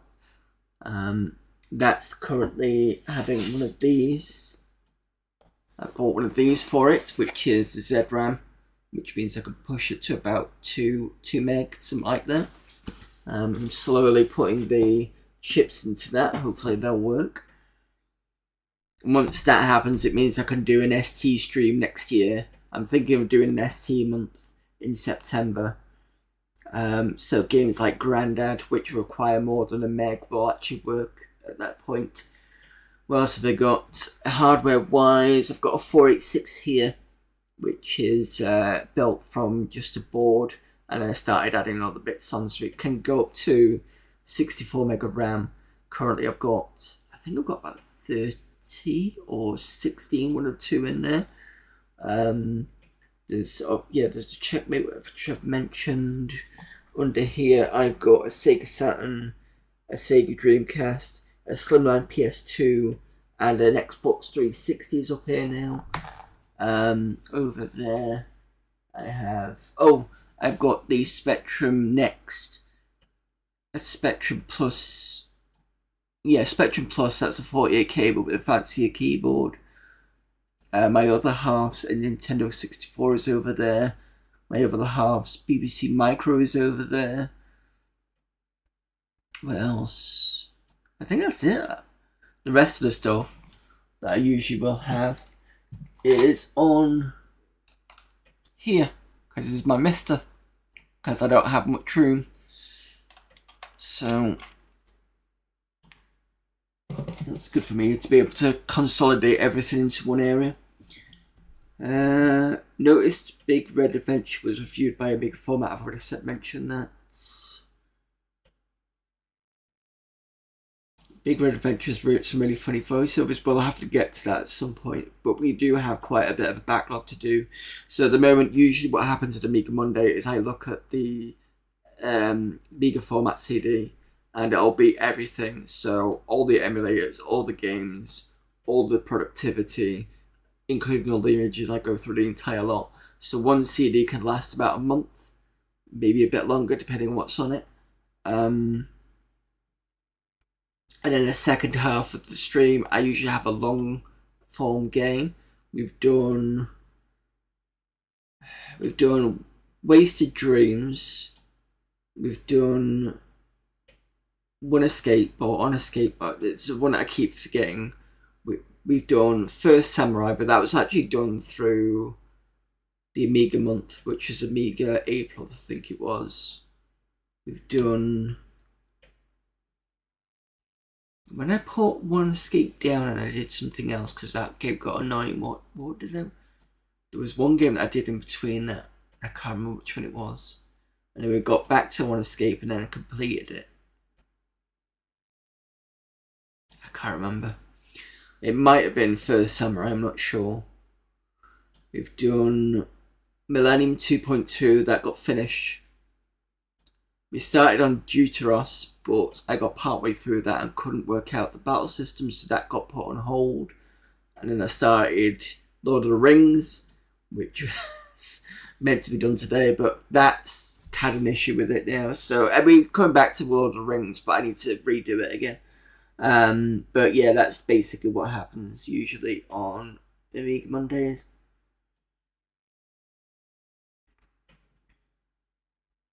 So at some point we'll have to come back to it. Plus I've got a backlog of Colorado, the Strangers CD, and I think Degeneration at some point is coming on.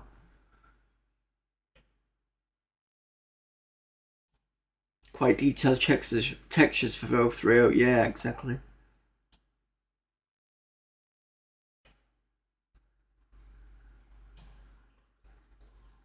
Amiga April was fun. I thought you started before Amiga April. Because Colorado was the one with the is it the Native American style thing? Yeah, I thought you did. Oh, were you hanging around as a viewer rather than a streamer? Perhaps. That might have been it. But the thing is, the Amiga group have now 2 events, I think. Because they did Amiga April, and then I've got my event, which is following that, which is Mados. Mados is an event for gaming on Windows 3, so 3.0, 3.1, 3.11. I've been doing that for 2 years now. And I think when I did back-to-back events, I was like, alright, I'm done now.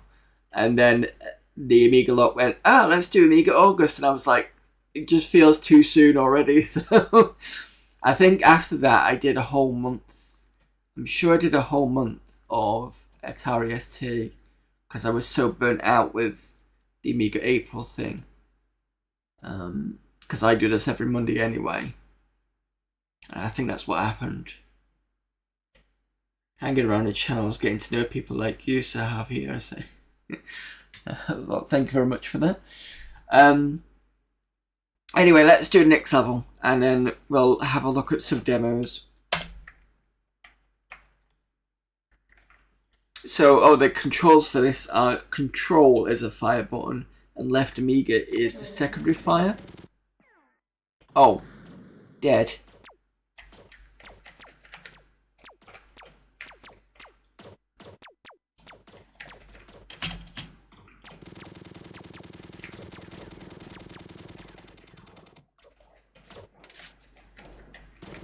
Got no grenades.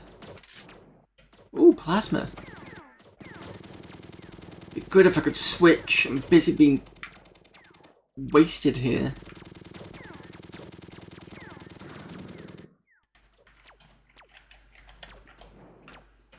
Don't know what the button is to switch at the moment.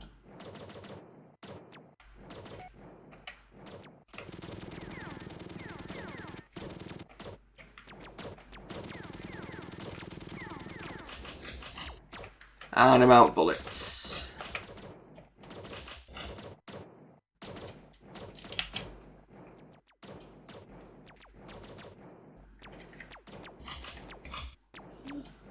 Enemies everywhere.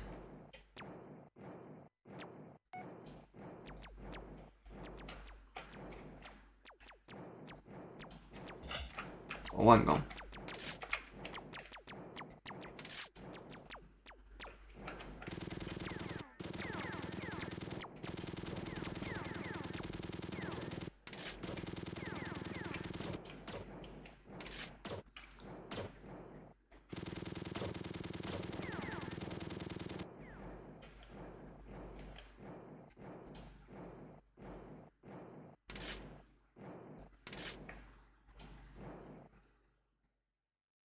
Right, how do I switch weapons?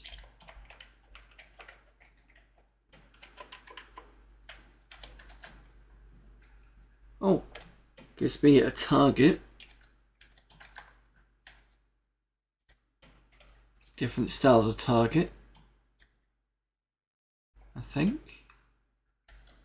That was an F1 key, by the way.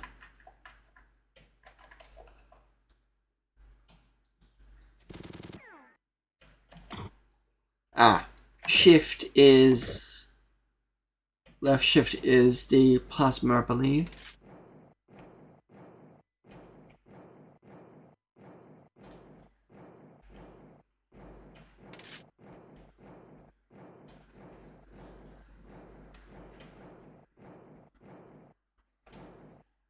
Don't have any codes.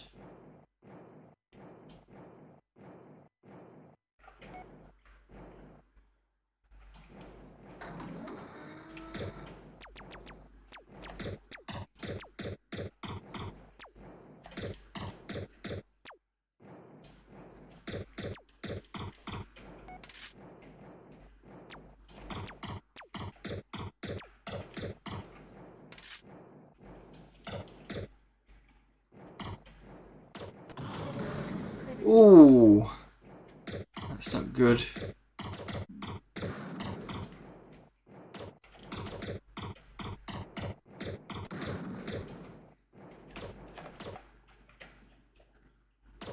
And then I'm dead. Alright, done with this now, but yeah, it's not bad actually, it's pretty good. Let's set the window size and the sound effects.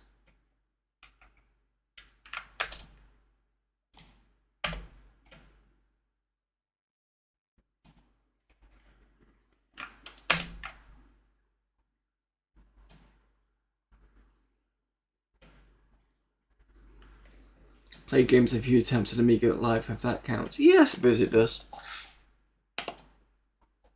Right, so next week we've got the Scions preview and Trapped pre, and then we can move on to creating websites with Arex. No, definitely not. So Arex, if you didn't know, is a scripting engine for I think it's kind of like a scripting engine for Amiga, but it's very I think it's quite powerful because you can. If you've got a program that will use it, it can hook into things and do really, really good stuff. So it's like a difference between sort of powerful macro or maybe like JavaScript, but for the Amiga, I think is the best way of saying that. I don't know if anyone wants to agree. What we got in the Child Chimp 97, Great Escape, Vulcan, and Wrath of Grendor. I think we've seen that before. And shareware is going to be loads of shareware games, so that we might be able to get just into the shareware games next week. So I'll have to see. So let's eject the CD for now and do a reboot. Never learned it. Yeah, it seems powerful for sure, yeah, because you could do, from what I can hear, you could do a lot of cool things with it.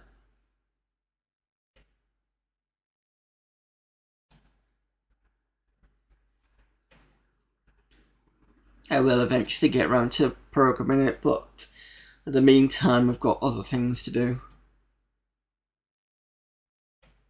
The problem is when you've got a stack of stuff like this, and I think it's the same for anybody, including people who do things like electronic stuff. It's like, oh, I've got this to fix, that to fix, this I'd like to learn, but I never get around to it because I'm doing other things.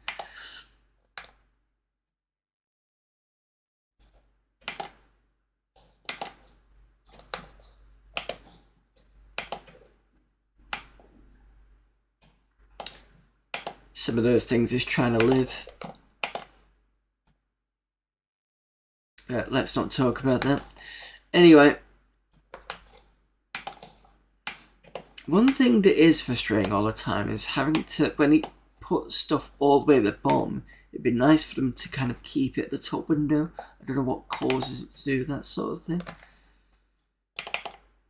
It's do startup. Troubleshooting, turn the cache off. Right, where were we with the demos? Because we've got loads. I think we did this one last week. So I think we're on ball. So let me put myself in full screen mode.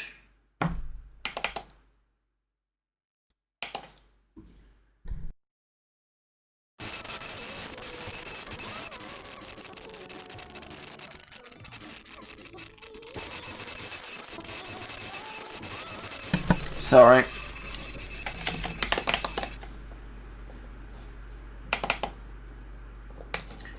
Oh, Trip to Scouts was Bob. We saw that one.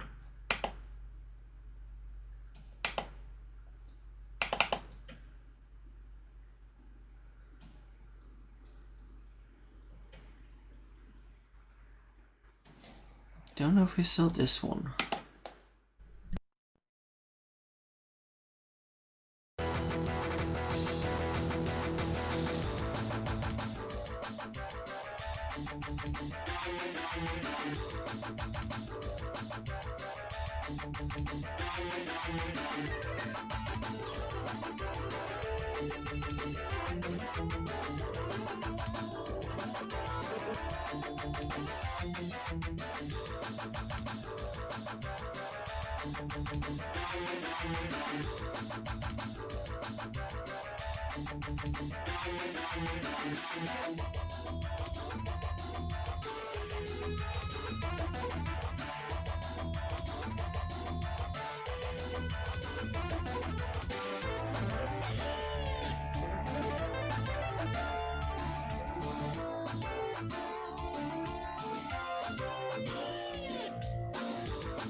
Right, whilst this demo was going on, because I'm pretty sure I'd seen this before, I checked last week, and actually last week we got to about here and here, so I was in the right area. The only reason why I've seen this before was when I came across the Amiga format magazine for this. I did check out some of these beforehand, so that's why I've seen that one before. But we're about on the right point. Hello there, Retro Gaming Denmark. Just going through some demos at the moment, so have fun with this. And then we're going to do some game dev stuff afterwards to finish up with. Quite nice for an 030, never saw this. So if you want to have a look at what this CD is, this is Amiga format CD13, the second CD. So this has got loads of demos on it. It even includes code. I'll show you where the code is. Where's it gone? Slideshows, parties, music discs, intro. Here we go, coding. And this is all like the ASM. And you can see all the code at some of them, like fractals, copper jelly, shade bobs, whatever they are, gravity balls. So all the code is in there for you to have a look at. So this is a really, really good CD. Let's go back to where we were. So this one, it's this one next.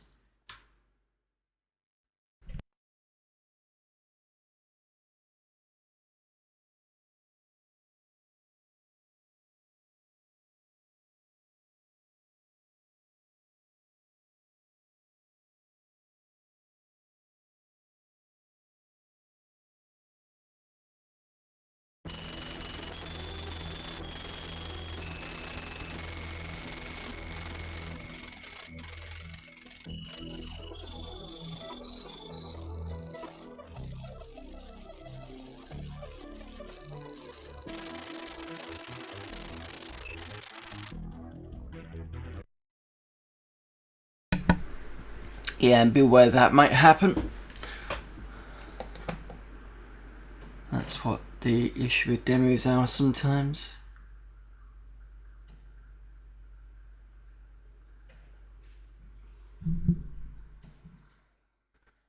So that was Freezer, I think, that did that.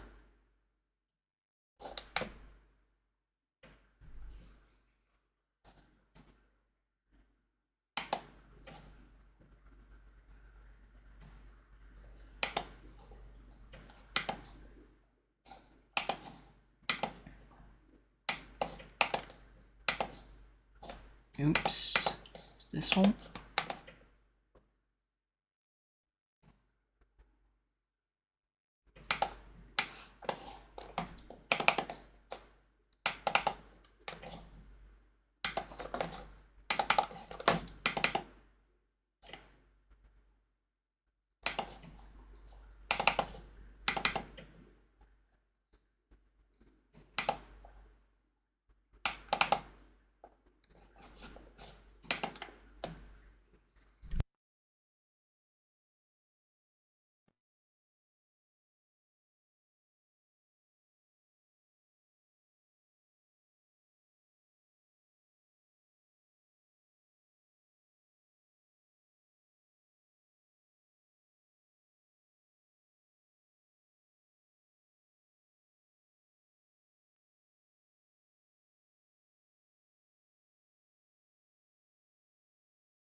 Oh, the fun I'm having at the moment.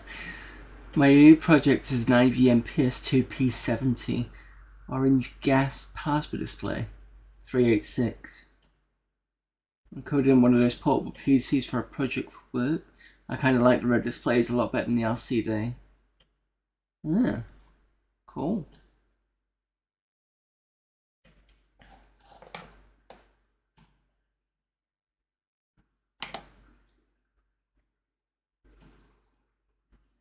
Is it streamable perhaps? Maybe you can get it done in time for December. Because that's coming soon, and once that's coming in, this channel will be taken over with DOS stuff. I've already got the main game sorted for this year.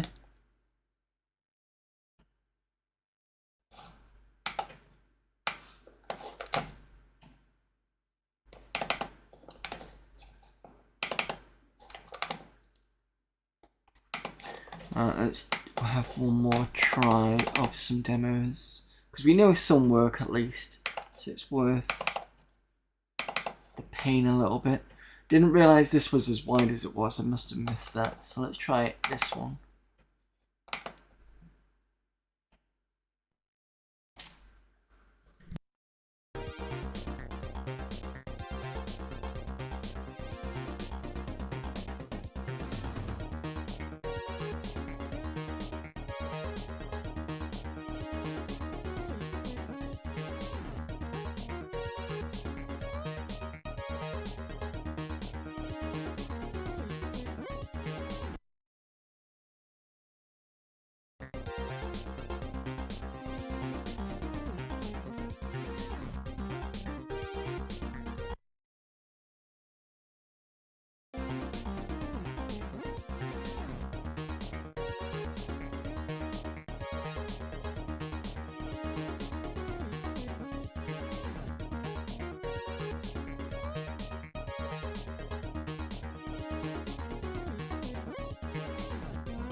I'll do one more demo. 386 games earlier. There's plenty of 386 games out there, to be fair.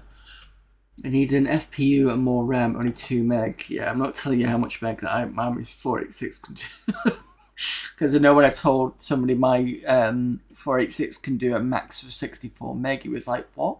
Mine only did about 8 meg at max.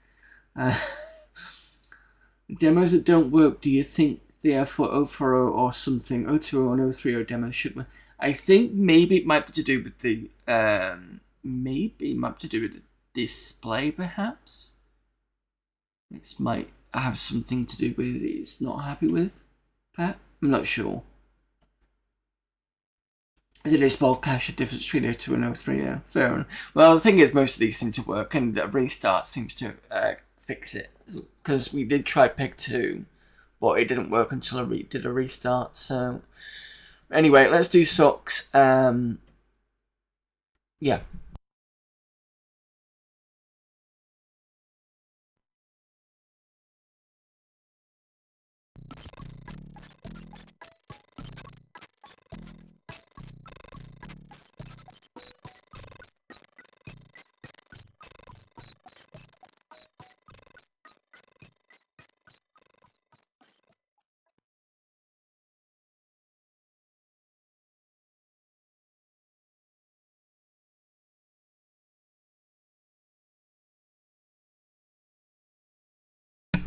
I have no mouse, and I must scream. Right, okay, yeah, I've just seen the mouse, it's not moving. So, we'll do Womp Cooler next week, but at least you got to see one demo today. Oh no, it's 2 demos, because it was the one with the face moving and the flying pigs, was it? I can upgrade to 8 meg RAM max. I mean, to be fair, 8 meg for a 386 is pretty good.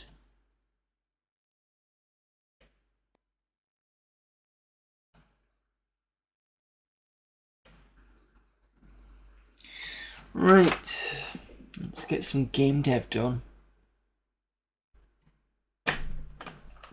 So this type of game dev isn't going to be C or C++ or, well no, it won't be C++ on Amiga, I don't think.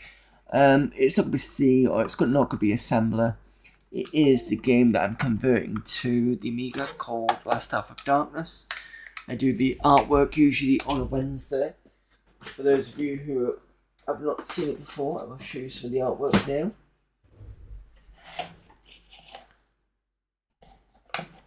Let's go into good old deluxe paint.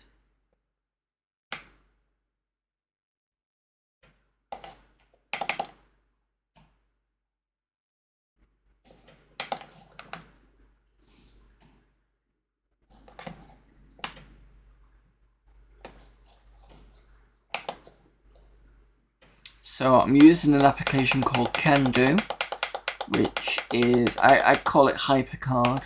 Some people call it a precursor to like I was going to say Windows, but it is Windows Visual Basic, which I'm not sure I do agree with that, but fair enough. Anyway, so we started with the no, we didn't. That's one of the entrance halls. That's what one of the areas are. And then we did, I think we start with the front yard actually. So this is the front yard. I'm still surprised by that picture because my artwork is horrible. This needs fixing and this needs fixing, but I'll do that later. And then we've got like the kitchen, which is here. We've got the porch, which is one of the recent ones we did. Oh no, not a porch, it was a pantry. Pantry is this one, sorry. So that's that there. What else we got? I think that's it for now. We started putting them all in the game.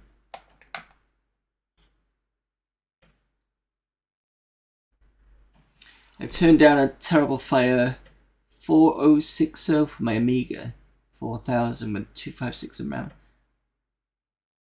Okay, I didn't know that the 4060.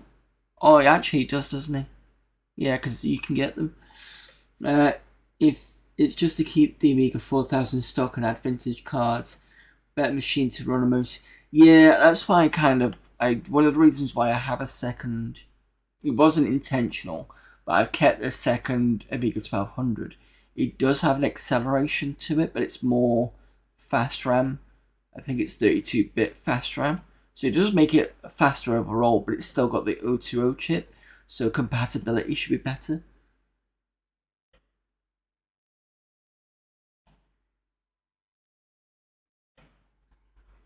Yeah, it's for the graphic adventure.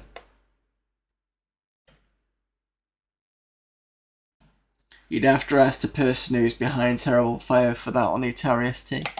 Mind you, the thing with the Atari ST is they're not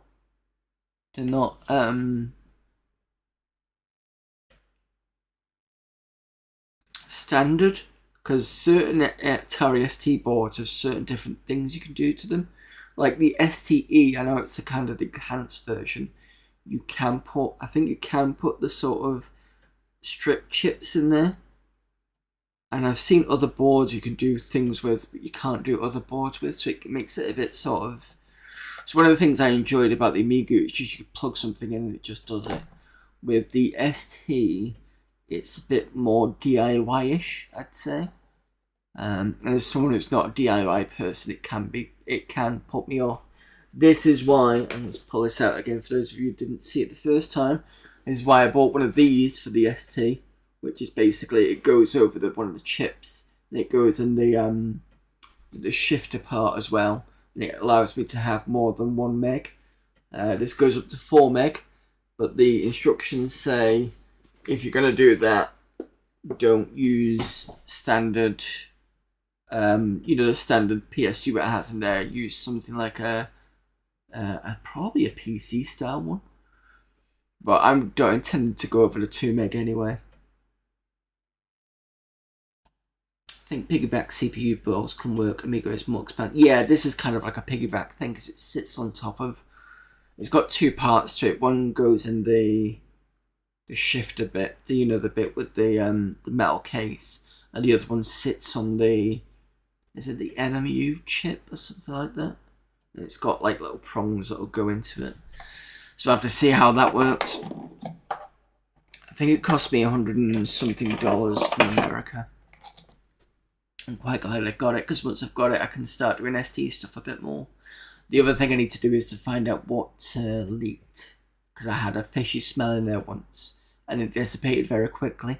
The ST worked fine still, so somebody said it might have been a backup capacitor. I've not opened it yet to find out what it is, so I do need to do that at some point. Right, so can do.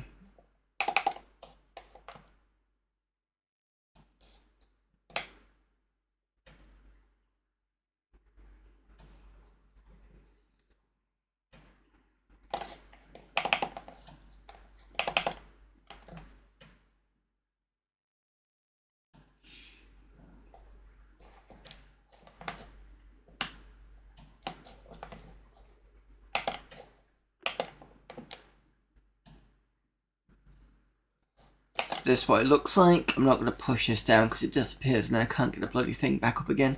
So if you put it in browse mode, that's what it should do when all the design stuff is off. So when I kind of package it all up and send it to someone else, that's what it should look like or work like. So we've got the front yard, we're clicking here, that goes to the porch. This needs moving over, but essentially if I try to go into here, there is a message that comes up with can't go in there. I think, yeah, can't go through a closed door, so can't do that. You have to open it first, which does that, and then we can go in here. Then we've got this that goes to the hallway. The hallway is currently being done as a graphic. Then we've got the pantry, oh sorry, the kitchen whereby you can open this, which gives you the key.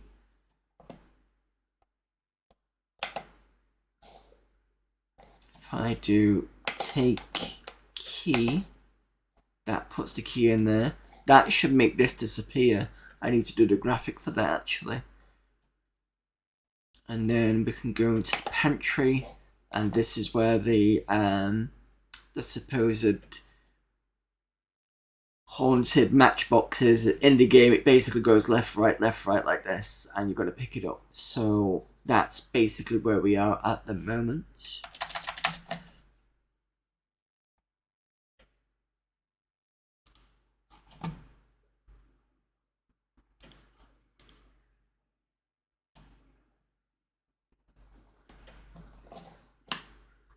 And now I've forgotten how to get the menu back up again.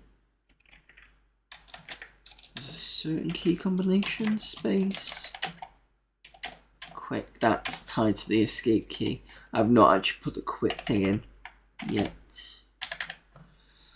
Let me just open up my Amiga books.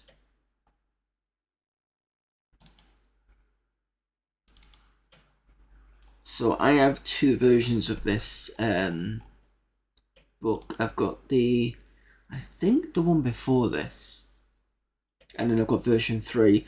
Version 3 is done entirely in German, and I had to basically get my phone and do this with it just to kind of read it all.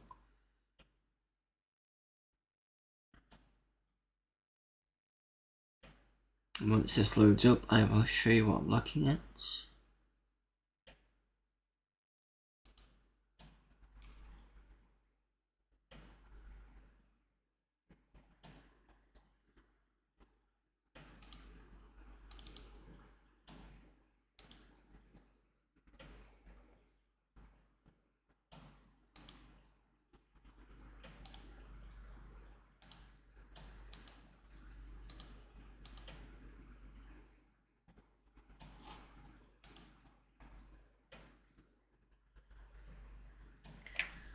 Yeah, no problem, photo. So this has been done in Kando, which is like a hypercard. and it's got like its own scripting bit, so it can script between. I think you get local scripts for the cards, and you can get global scripts that'll work across the cards, which is, I think that's how I work the inventory system. Alright, this is showing up now.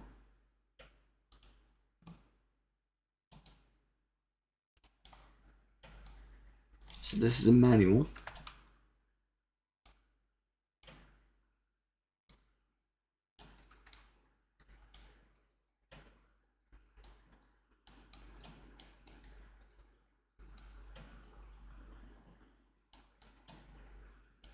Hopefully that's big enough for you.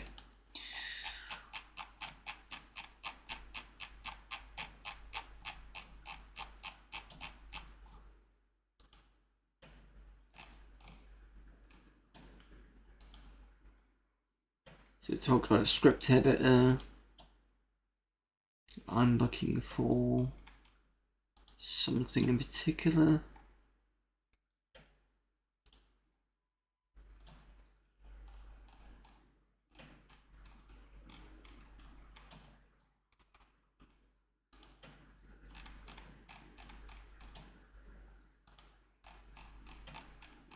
I think the closest that I would call this is a bit like Flash or Editor back in the day. Not Editor, Flash or Director is probably the closest that I'd see this to. Because I see that as different than Visual Basic. But that's just me. So I want to get to the commands at some point. Because it's got the brush animation commands, and I think that's what we're going to need for the getting on the screen to go left and right. But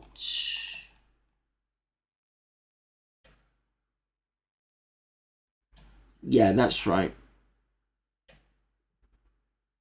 Like Mist, yeah. So if you want to, let me just see if archive.org is back on.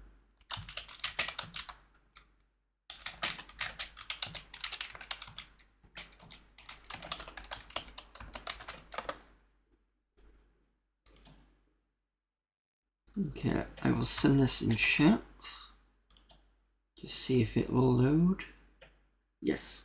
So you know how archive.org has got all the games that you can play online? This is the one I'm basing it on. So you can have a play yourself.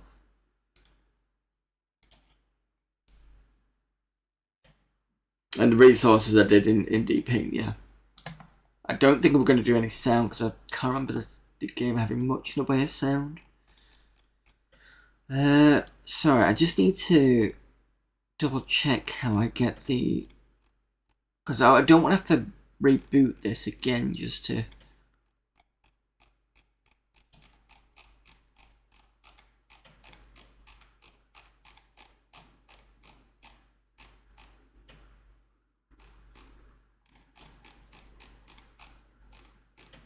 Unless I've buggered it because I pressed escape, but I'm pretty sure I can get around it.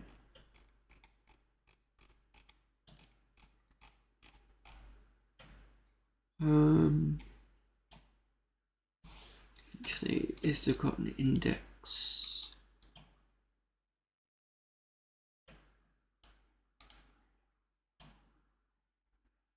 See, these are some of the scripting commands, which we'll have a look at in a minute.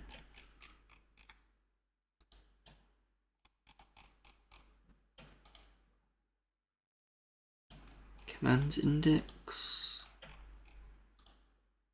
Advanced features.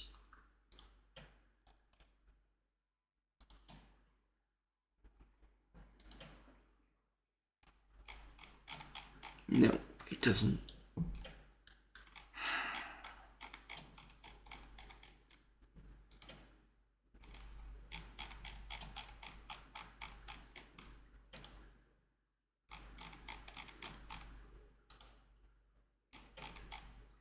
So all these, this massive amount show picture, this is all the command stuff for the scripting engine.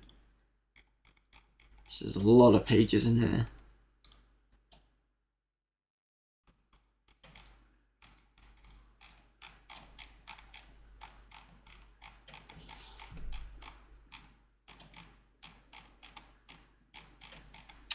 Can't find a tool. That's not what I'm looking for.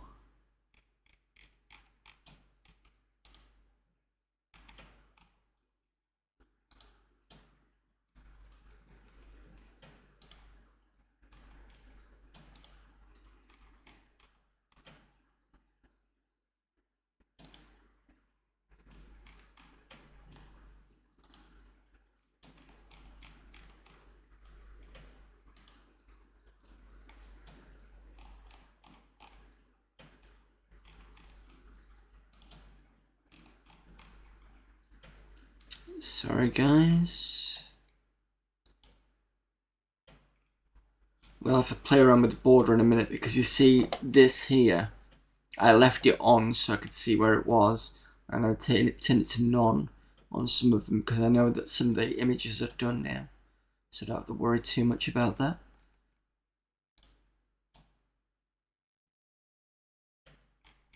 Objects,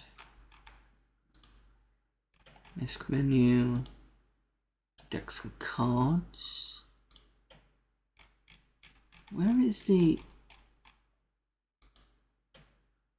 No problem, thank you for popping in the photo. Sure I can find stuff. What's it called? No, can you not find? No, I can't find.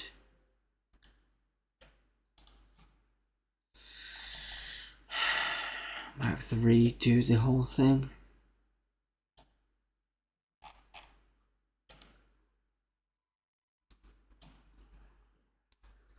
Alright, photon.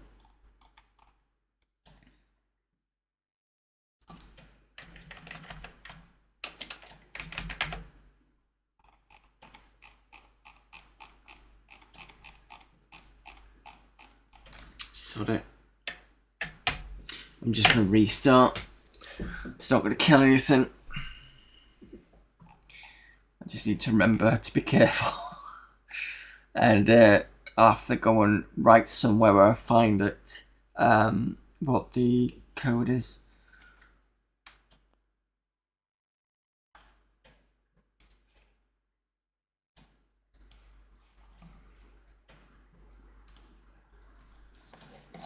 Right, first things first.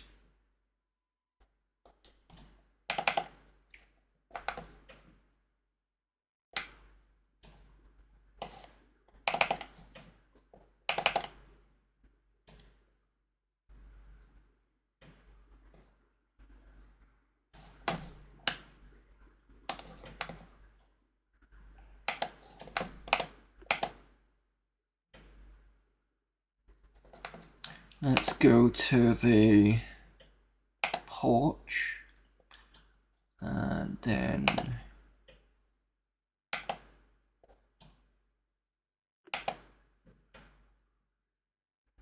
no, I don't want to add new button.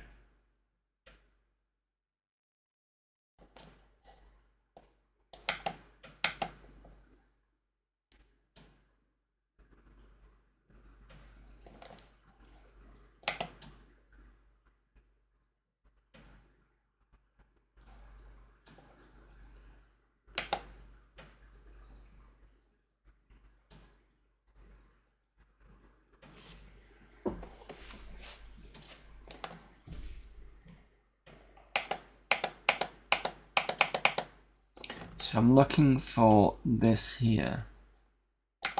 Fairly so you could just click it. Ah, you can, okay. So if I click this,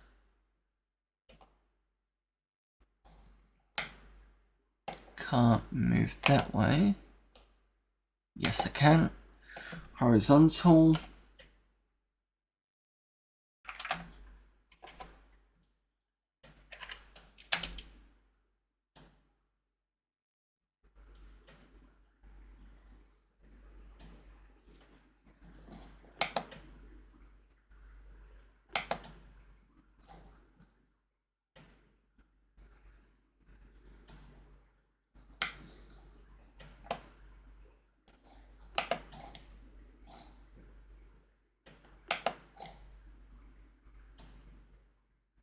5535 it says.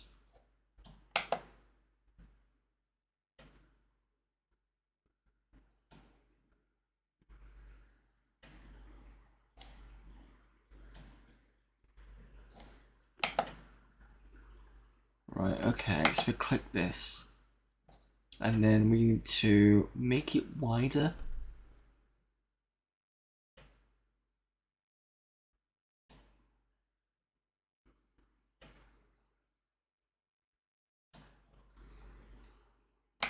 If I do 55 here, moves it down.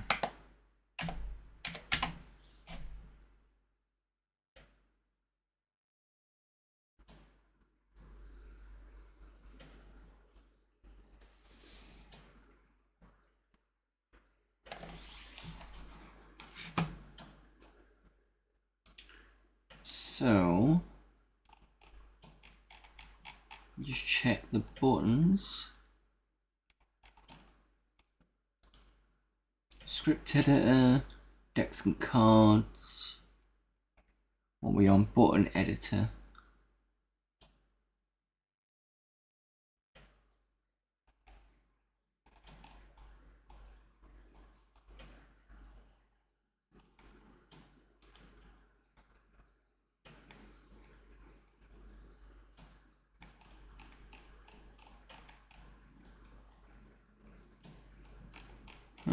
This version does not have anything to do with the button editor.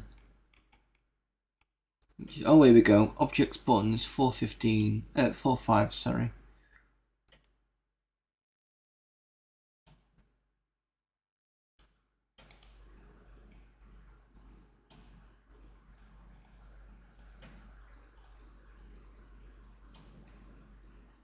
Origin coordinates for the button in X horizontal and Y vertical format will be entered for you automatically. Can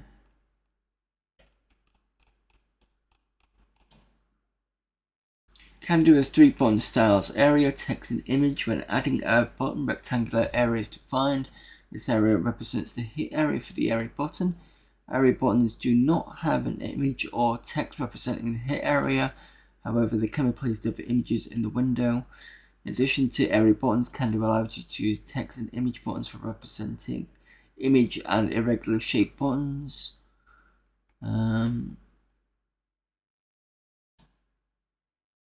Check mark in the box next to area indicates the current button is an area button. Each button style is a requester. Okay, so I need to click area, is that? Yes, that's the one. So then if I do height of 50, there we go. Keep pushing that down. Say 80. I think that's about right, it's enough.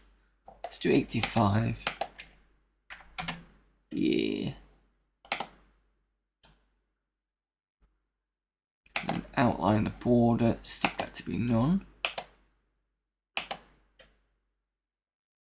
Right, so open command button when I click it. Let's have a look at the script. So this static in programming, static is a variable that remembers its state. So I did that on purpose so that when I'd open the door and I come back, it wouldn't shut the door again. So it would always say, whatever state it is. Let open sequence. This open button, I believe, is this slot here. So it basically takes in the state of whether this has been clicked or not. If open state, which is one of these, is true, specifically the open button, then let open door state is true, and then we basically switch the porch door so that remains open or closed. That's essentially what that does. But we've got it open now and I'm happy with this, so I can leave it as is. These, however, need moving.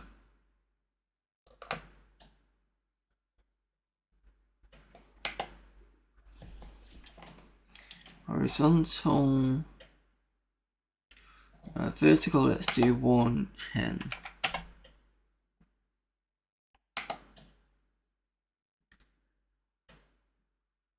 Horizontal, go back to 165. 160.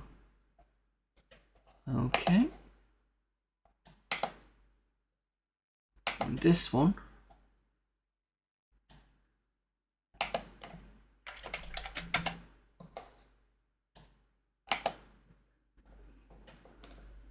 I think I need to make these smaller anyway, but I'll do that later. So that's fine. Save this. Next place we need to go. Porch open. I don't know why that is there.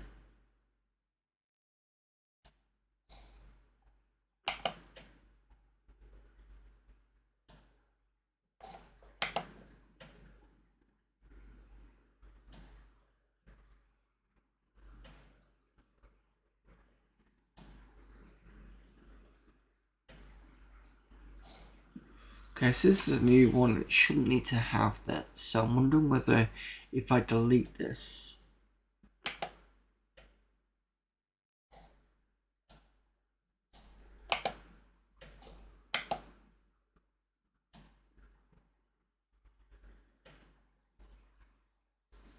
There's no delete option now.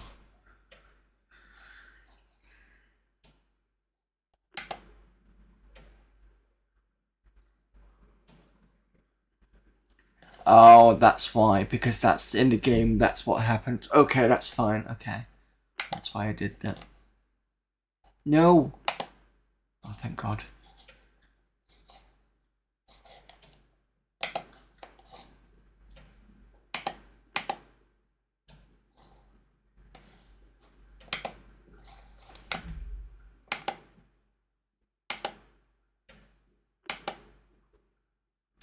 Keep pressing help, I don't want to help. There we go. Let's cancel I want. So in that case, what I'll do is I'll go back. I need to remember what the dimensions were in the previous one.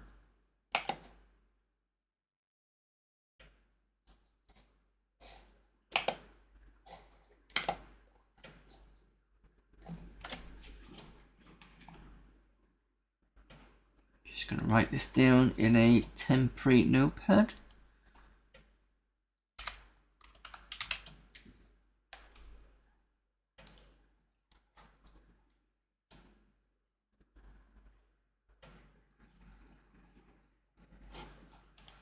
So it was x/y is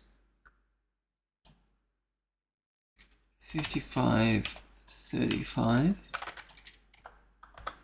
and the size is 3185.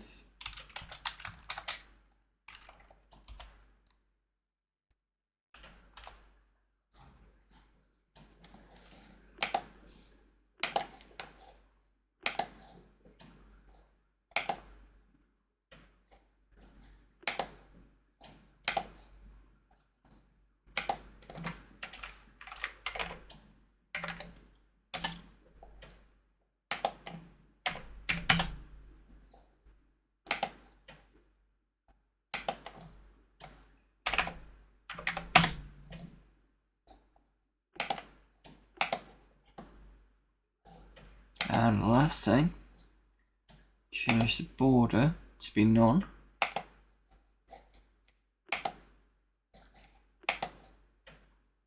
Excellent. Now we need to do the same here. First of all, save.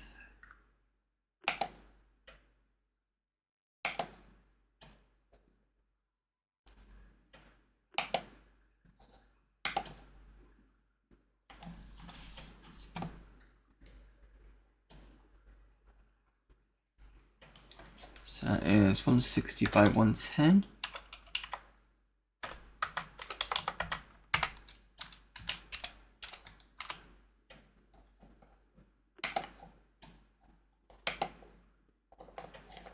That's 218 by 140.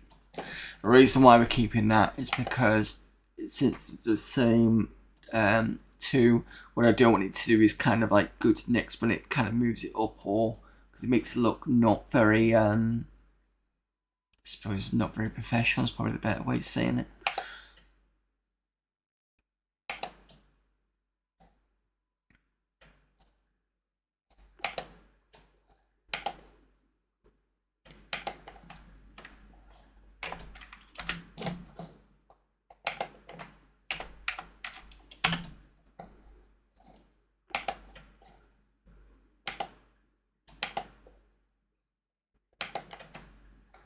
Two 140.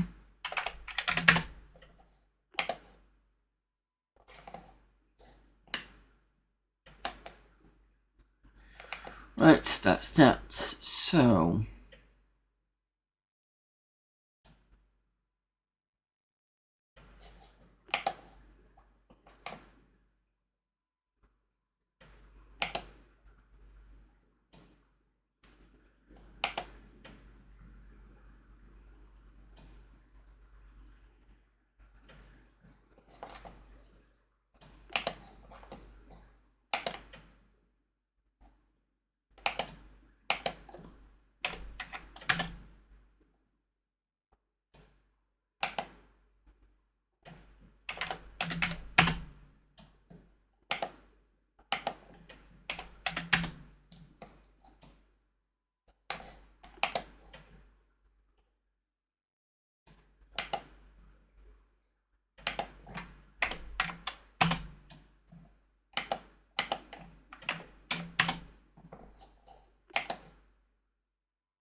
I think now it's in kind of the middle. Might have to readjust these anyway. Just kind of getting them out from the. It's making it look a bit better.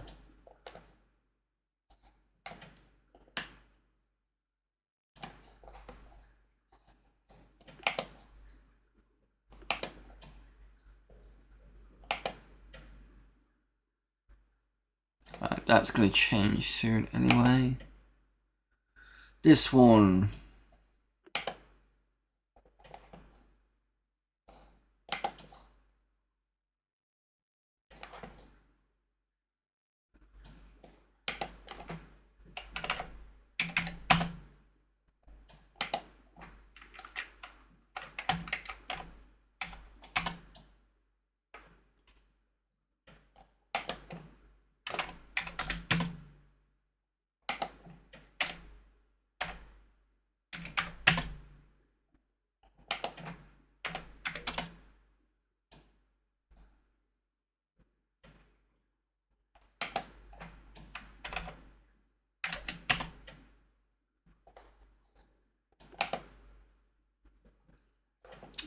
Height is going to be.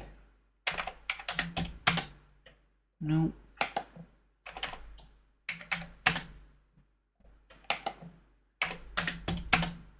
Yeah, that was right. Maybe I can put the width back a little bit.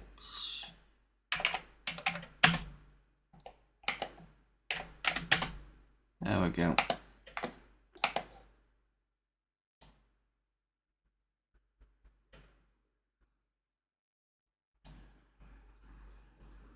There, Amiga dude. Already watched for longer than I could be bothered playing with Can Do back in the day.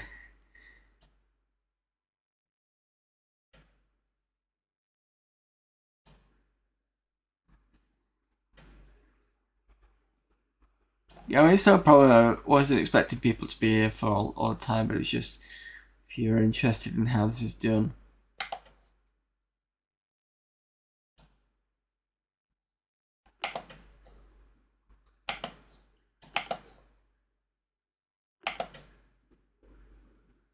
Excellent, no border, so it's not causing any issue. That's that.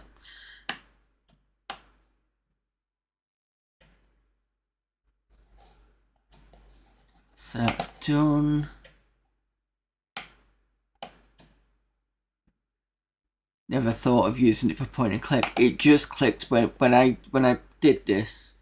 When I put it on, I thought, because if you think of Mist is kind of the same thing, but I think with Mist, what they did was, I think it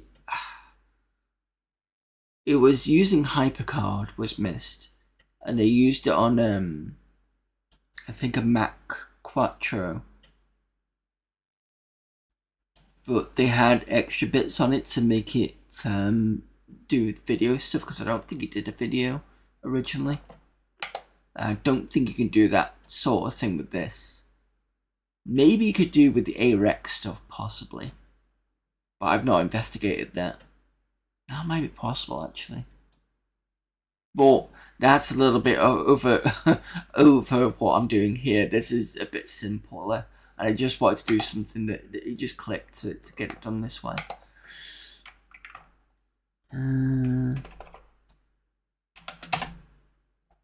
40.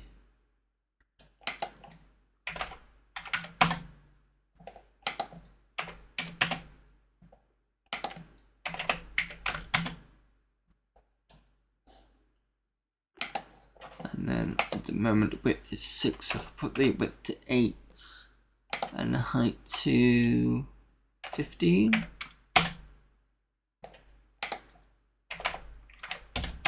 Eighteen's better.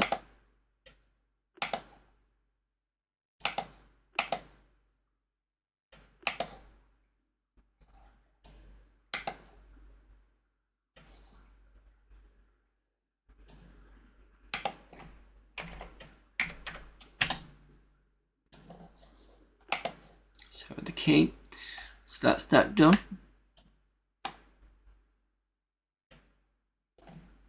Right, so I need to do a new graphic on here for when you've taken the key and there's nothing there.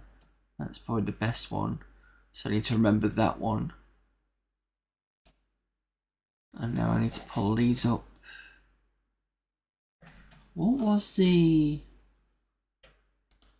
Actually...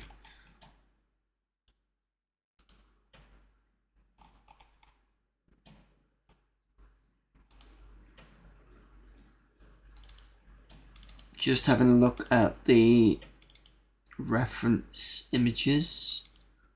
The kitchen. Oh, I don't have the full. Damn.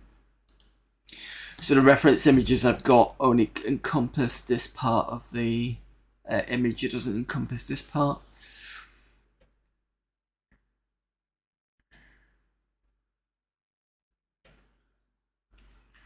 Just seeing what will between alcohol and sugar content with Honey Jack. I know Honey is winning. I'm guessing you're asleep rather than a diabetic. Okay, fair enough.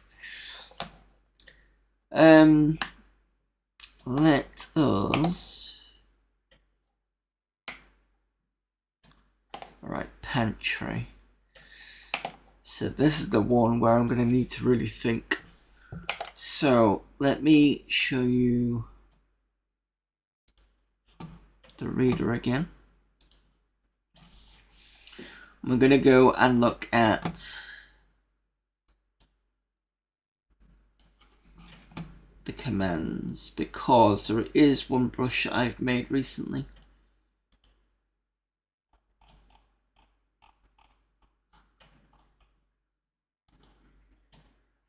Here we go. Brush animation commands. The brush animation commands allow you to show, move, and control depaint through brush anims. And what I'm going to do is probably do...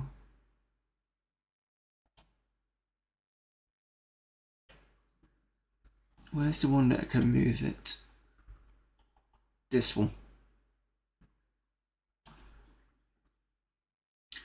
Moves the brush animation to the specified XY coordinates. If ticks are not provided, brush animation will move instantly.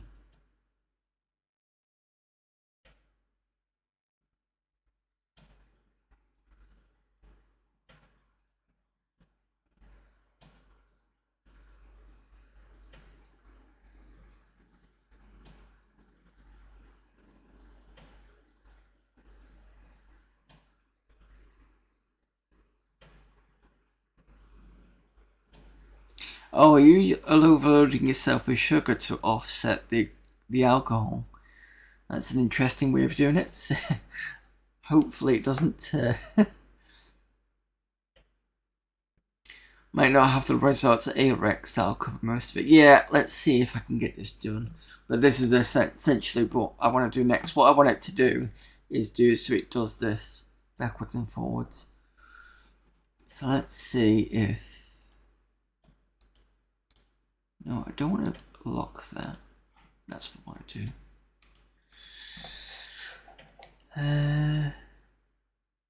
How to do the scripting?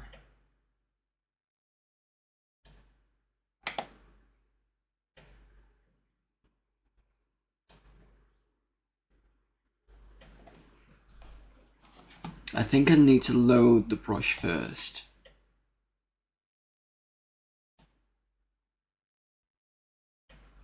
So if I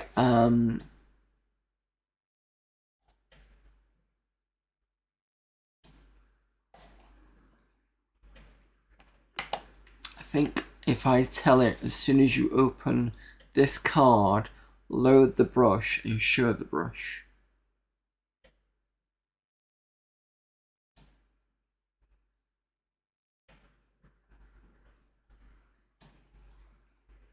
Okay. Just give me a sec.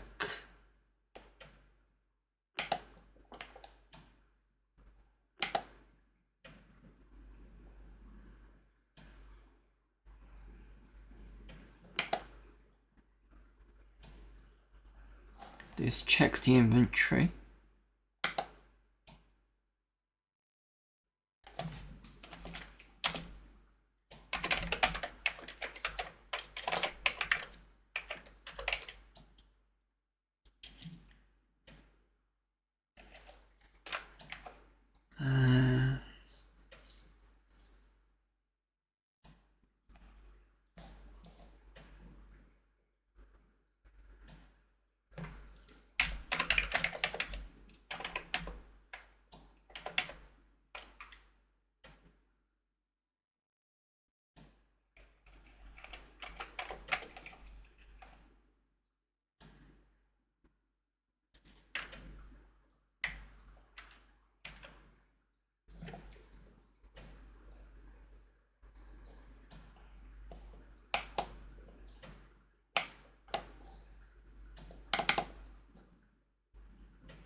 Brushes, left half, back down this below.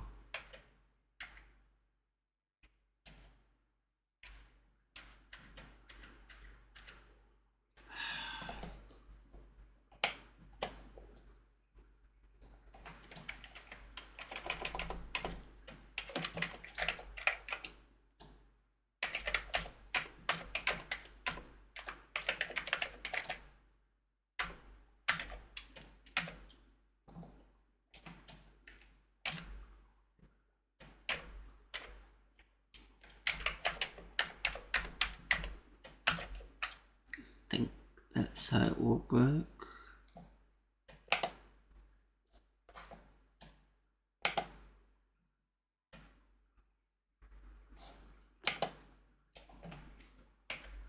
There we go.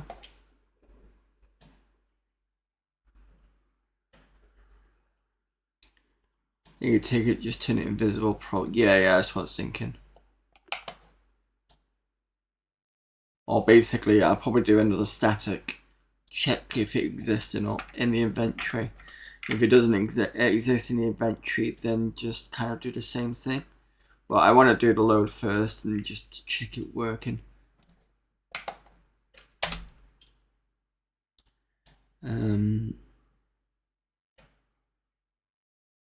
Oh, I can assign it an animation name. I suppose I could do...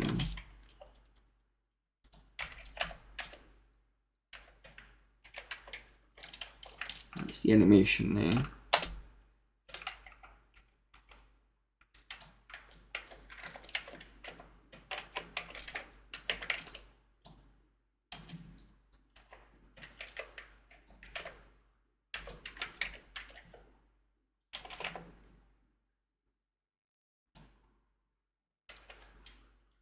Let's do 10 by 10, so it should show up.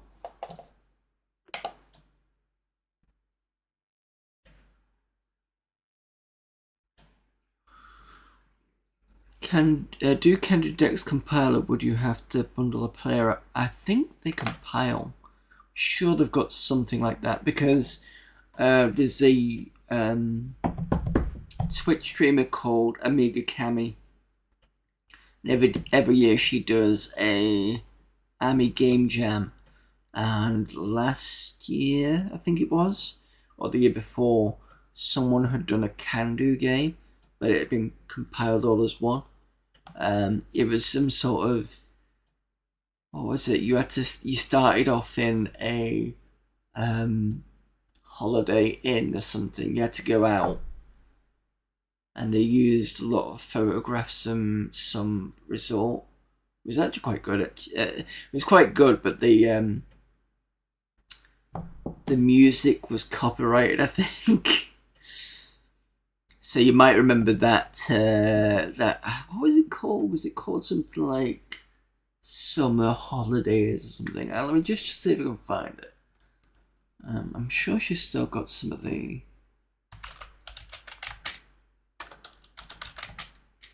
Amiga Game Jam. Was it 2023? It was.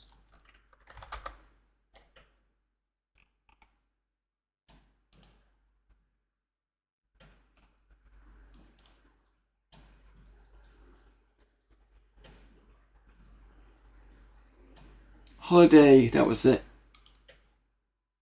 This was done in game. I will put this in chat. That is the game that was done on Can-Do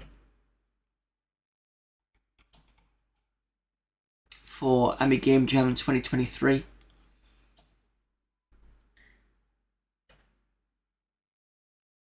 I know Cami well from Monet. She's read them out streams a couple of times. Yeah, she's a good one. Is Amiga Cami.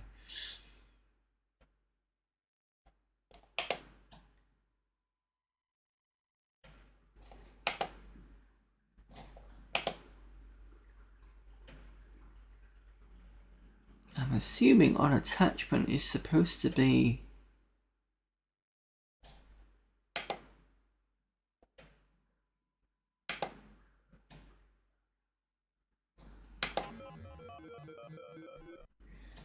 That's a we've not.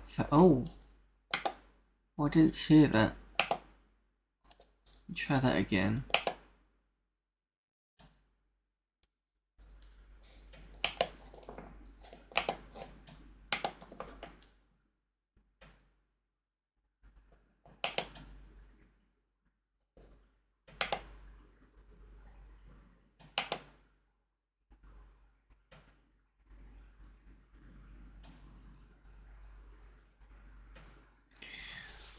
Okay.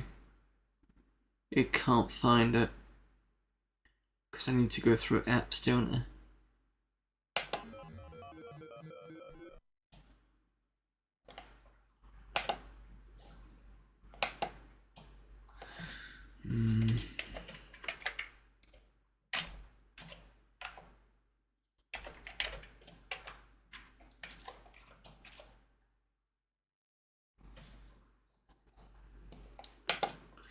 I wasn't 100% sure.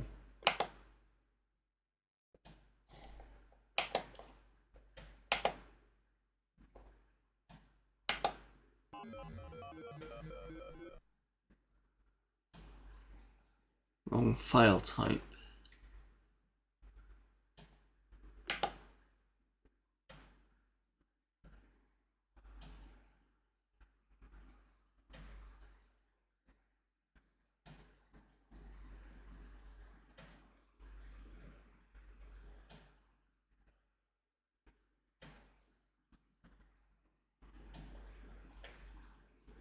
I spent a couple of weeks playing, fixing, installing G4 Max Morphos. I know of there's a podcast called Retro Hour. There's a guy called Ravi there, and I remember him doing a load of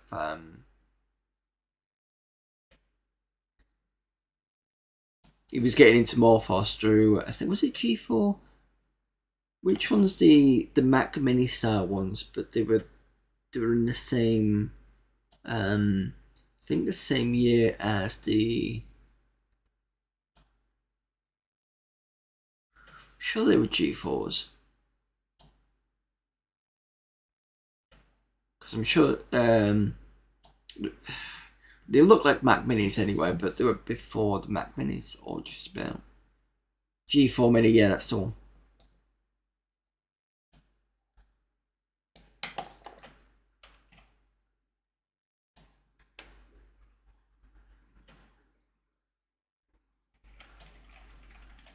That's interesting. It doesn't like this brush.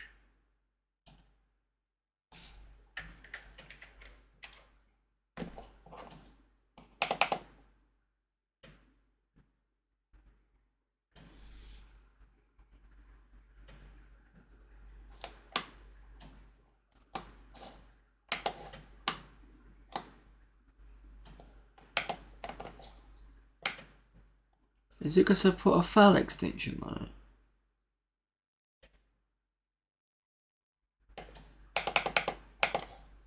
Can do explanation mark. Brushes. Let's have darkness BR. Yeah, there we go. There's your brush. Right there.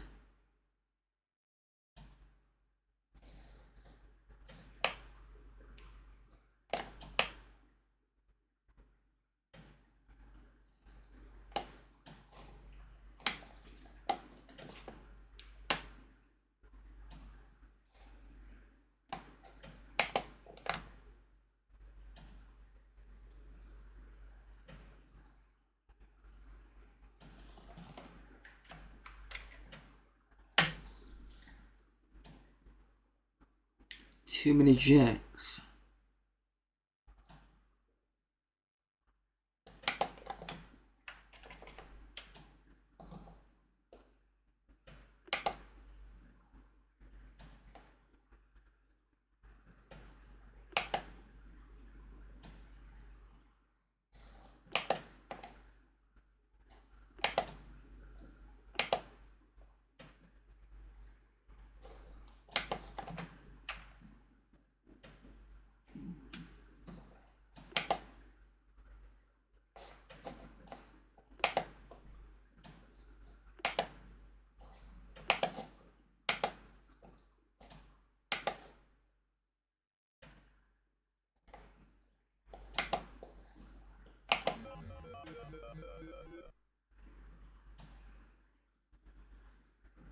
Wrong file type. Line number 2 of the script. But it's a brush. It's a Deep Ink 4 brush, but I imagine there's not much difference between that and a Deep Ink 3 brush.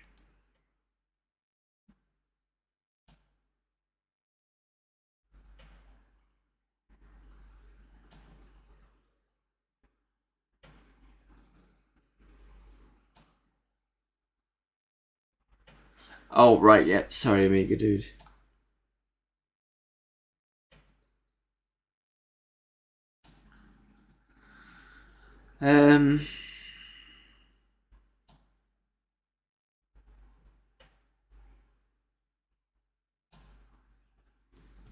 This is going to put a dampener on things. The low brush anim command preludes a Deep Ink 3 style brush animation. The file name contains a file specification for the animation to be loaded. The optional brush, and maybe it's because it's not an animation, it's just a brush. Maybe that's what the problem is.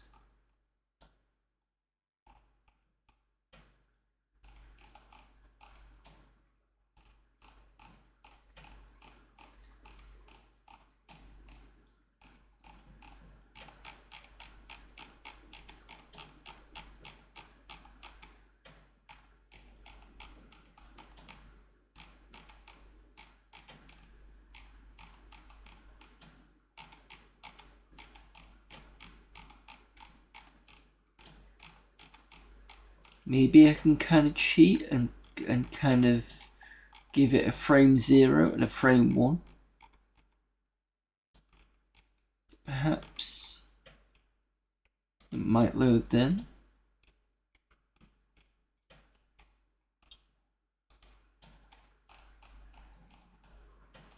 I've got flow control commands, card movement commands, graphic commands, picture and brush commands, load picture, load brush.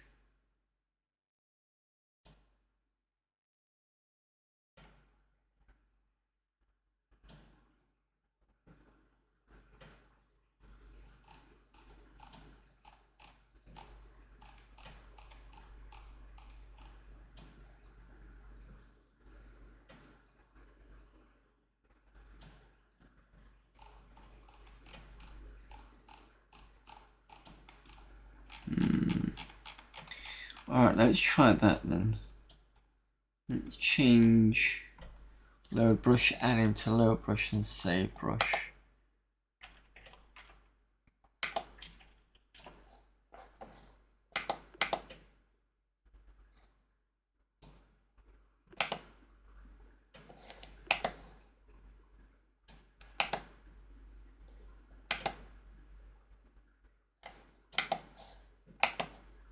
Yeah, there we go. It's there. No problem. Yeah, there is a low brush.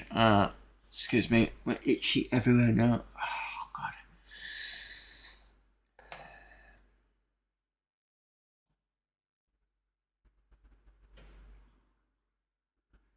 So that's 1010.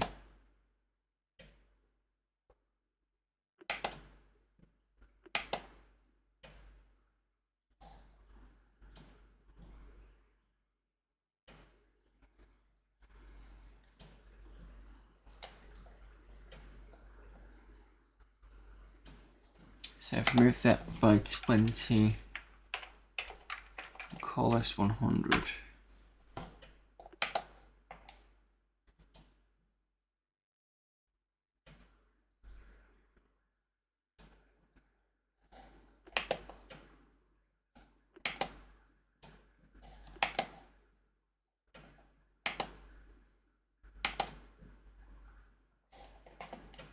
And it needs to go up to, if that was 10, 100, I'm going to put that to 80.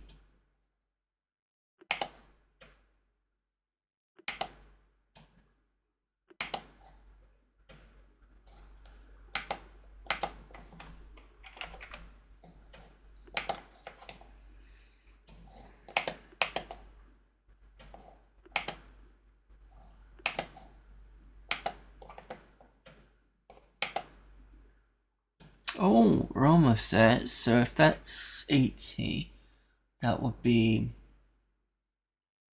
I'm going to do 78. And move it to the right a bit by...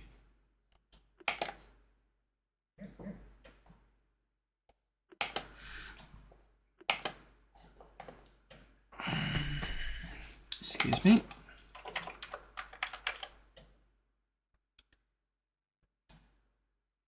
3.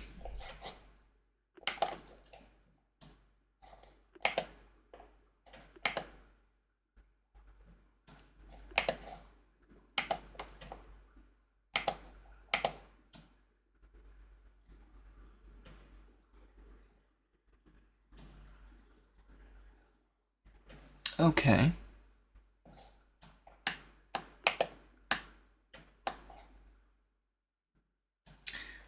It's not working, because I want this to move.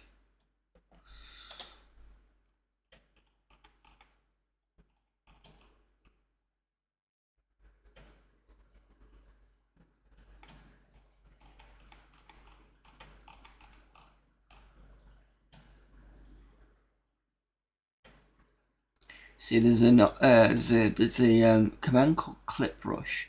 It says clip brush lets you grab a portion of the current card's window, use it as a brush. I'm not sure I really want to do that because I don't want to drag the entire.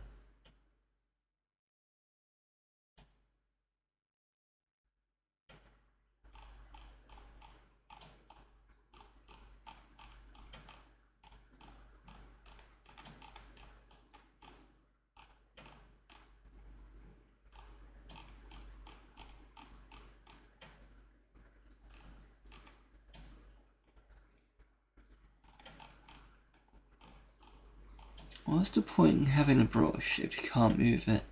And the only time you get to move it is if it's animated. Just feels a bit...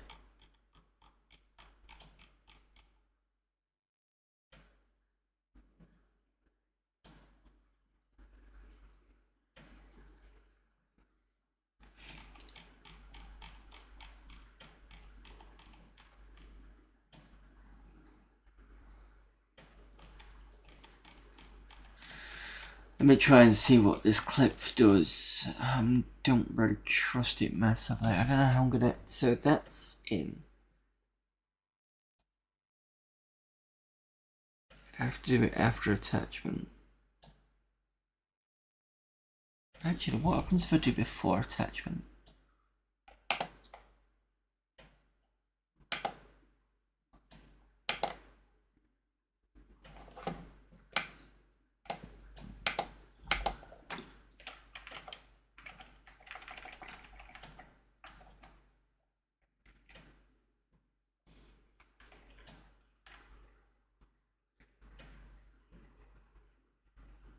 It's probably a way of copying and pasting it, but it doesn't matter too much.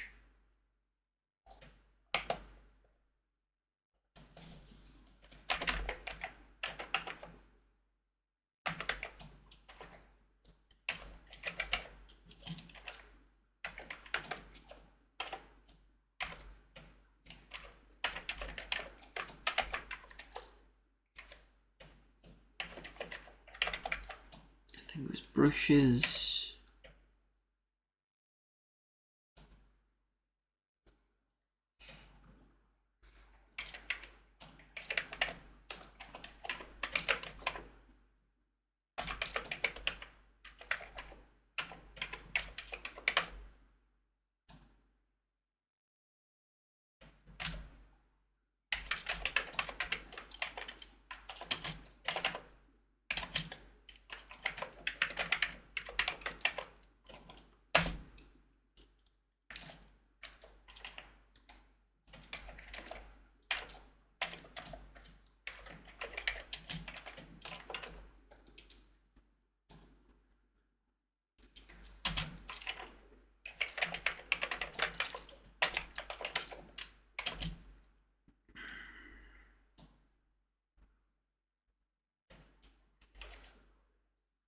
It's 2378.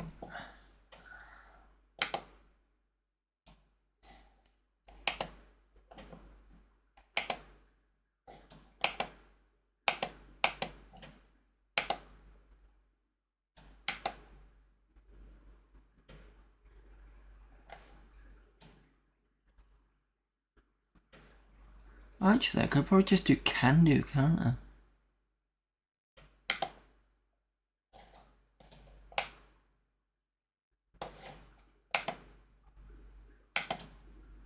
That's how darks be out, that's it.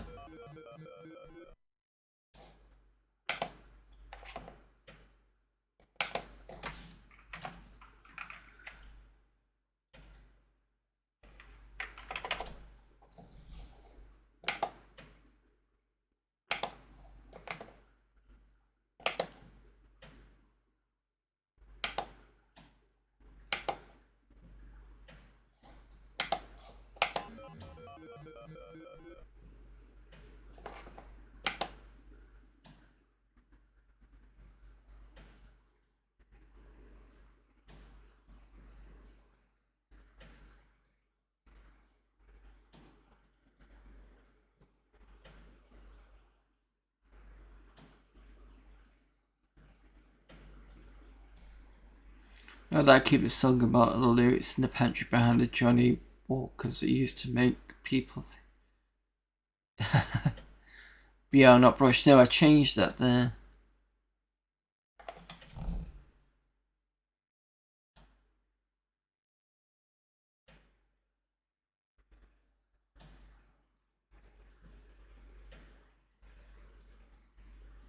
You know what?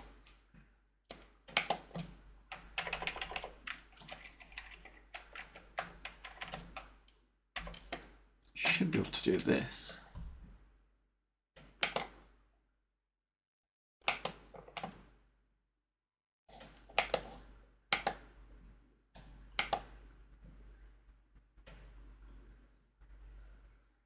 Can do brush. So I'm in the right folder. Oh, maybe it doesn't like me doing this.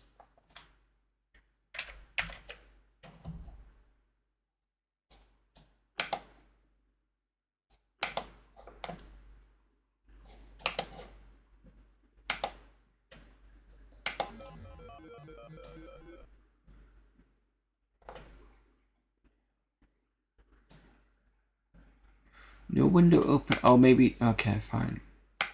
So, but before attachment, it's probably not a good idea.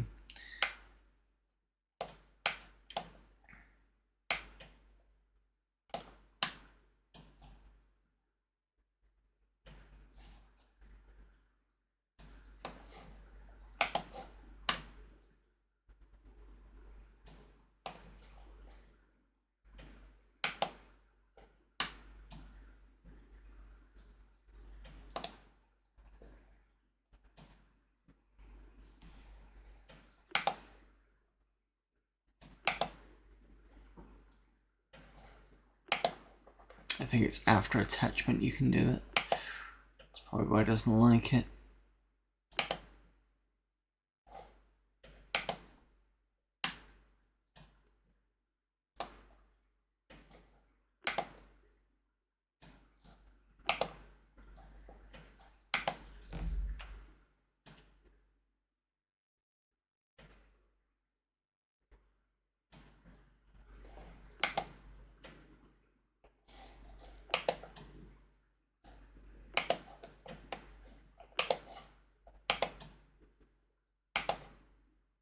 Yeah, there we go. So it doesn't like that. It's fine. The code is fine. It just doesn't like the suggestion as a before attachment. It's more of an after attachment. Okay.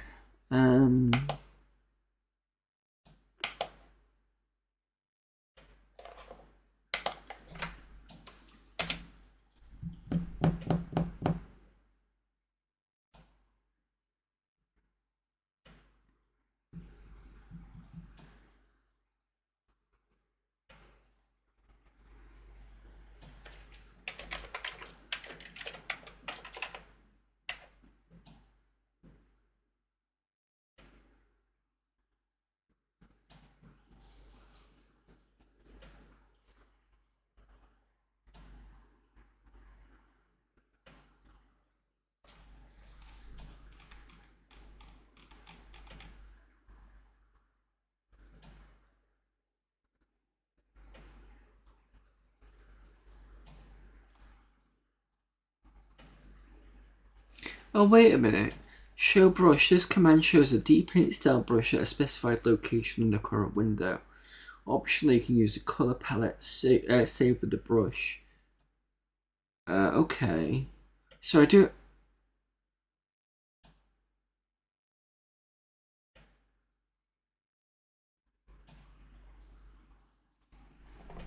Okay, maybe what I'm doing. Hang on, let me think.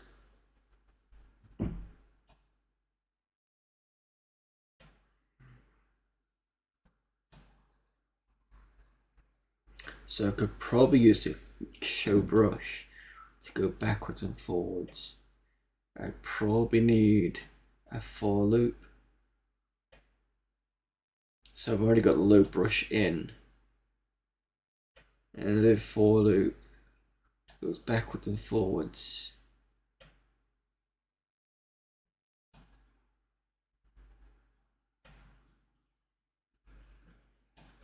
Let's see if I can do a second show brush. I want to know the extent that I can go with it. So the least is 23. Let's do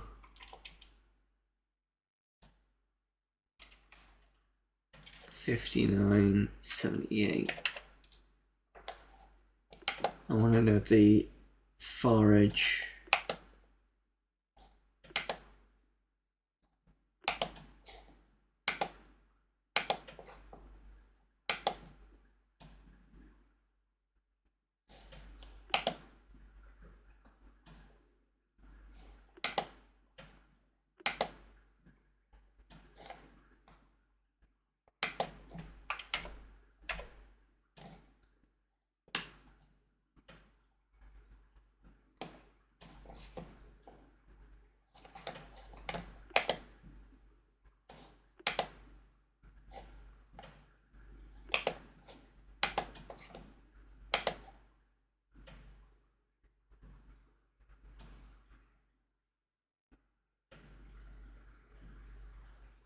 We're about right.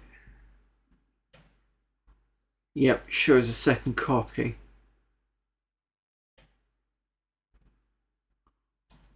So that's the beginning edge, this is the end edge. Maybe if I pull it back a bit. Just a smidgen.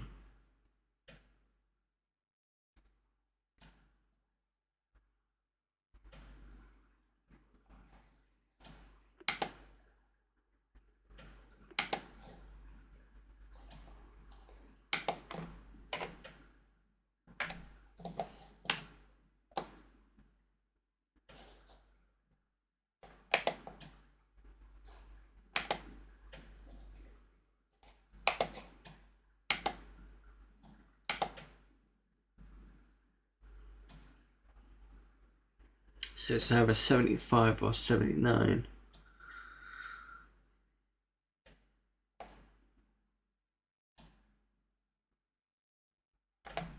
Okay.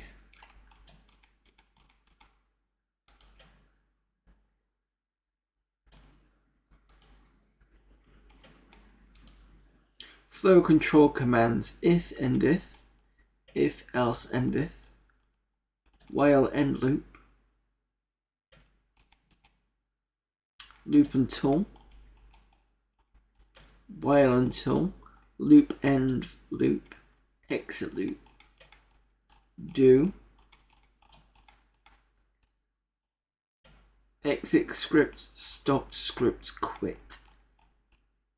That's it. Okay, let me think.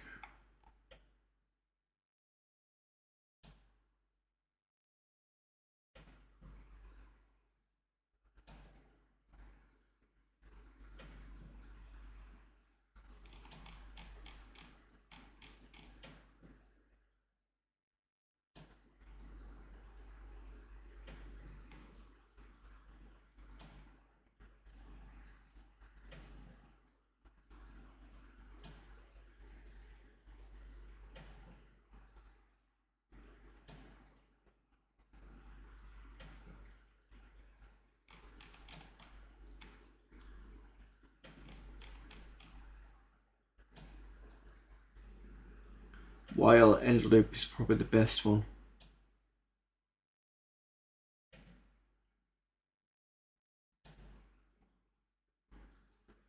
While logical expression commands end loop. So what I'm thinking is, some of you may be conned on to what I'm thinking.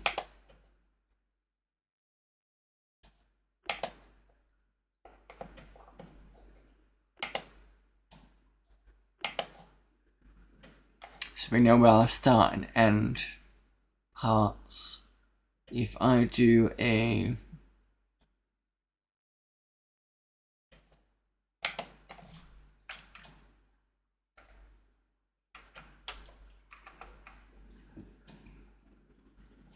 while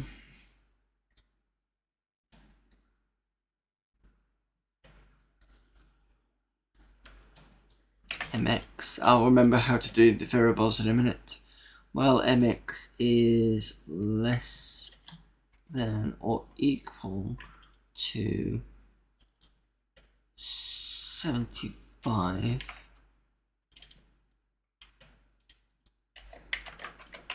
and loop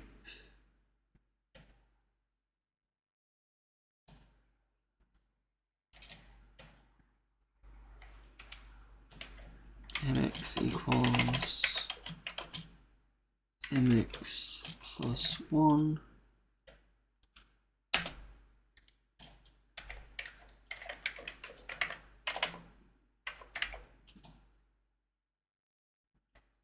show brush matchbox mx 78. Think I can do that.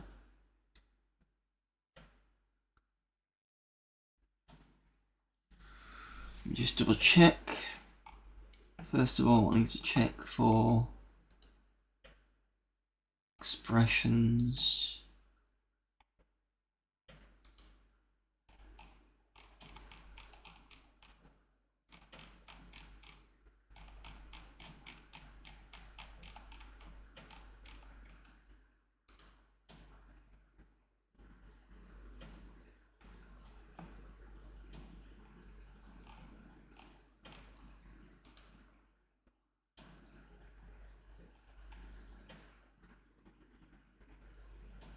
It's fine with expressions, that's good.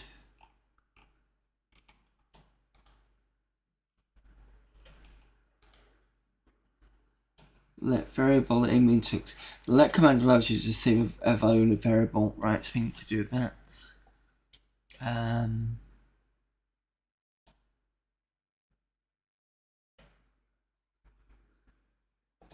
So if I do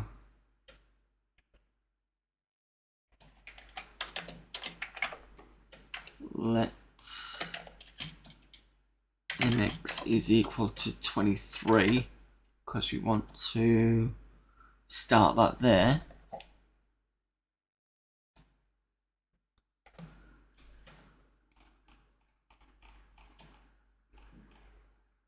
fact, let me just write down 23, 78, and then I want to type 75 or 79, and then I'll do 78. That way I've got that.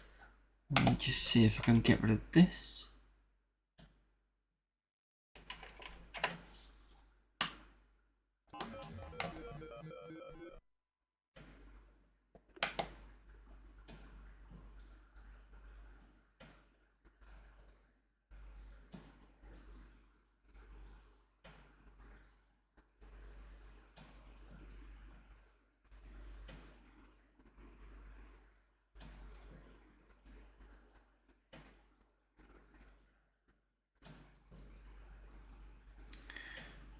Doesn't seem to like that.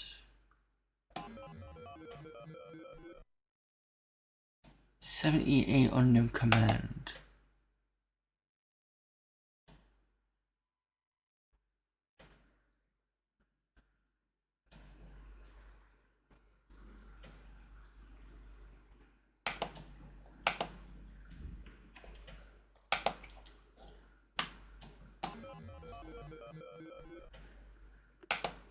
This doesn't like the MX. Seems iffy as if that's the flow control rather than the brackets. This is better than white space like Python.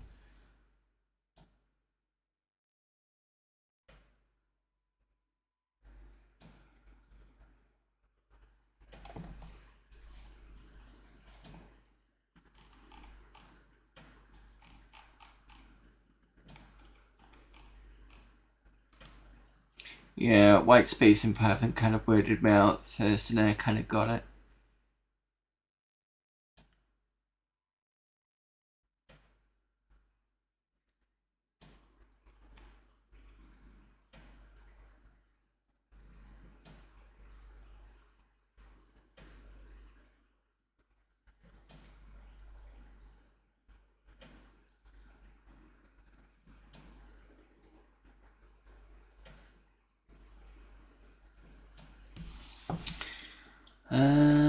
What does it not like about this?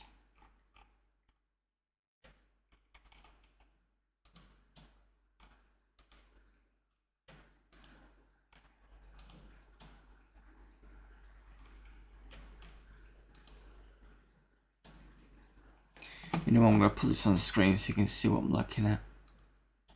Right, functions. So we've done the lets here. But this is a function rather than that, so that would be but this part is the variable, and that's the function bit. That's not what I want.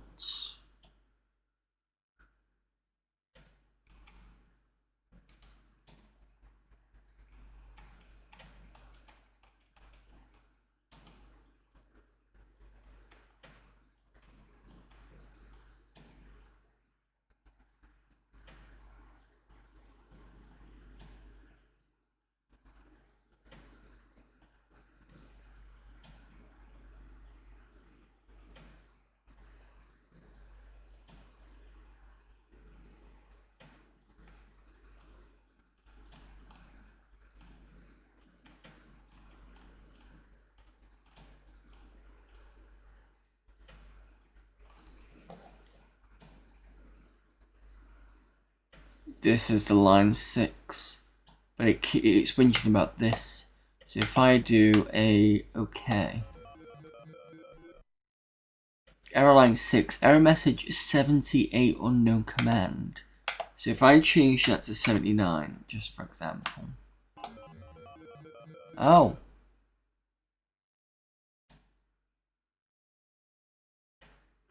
I thought it was referring to this. Maybe it's this one it doesn't like.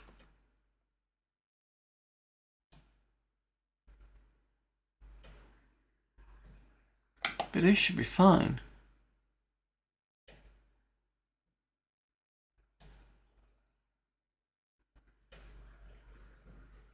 MX is a variable.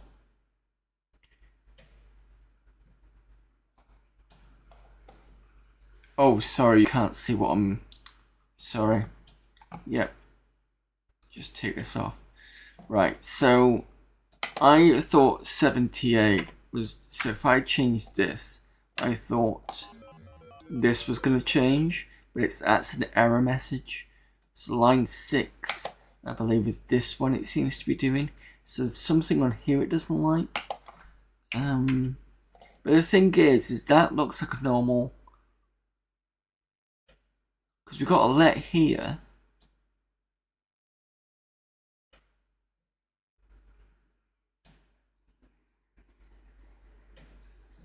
Unless I need to do this, which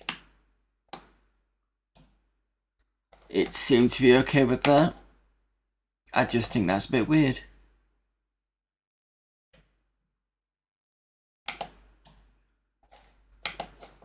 Alright, see how much this breaks. Well, it moved, so that's something.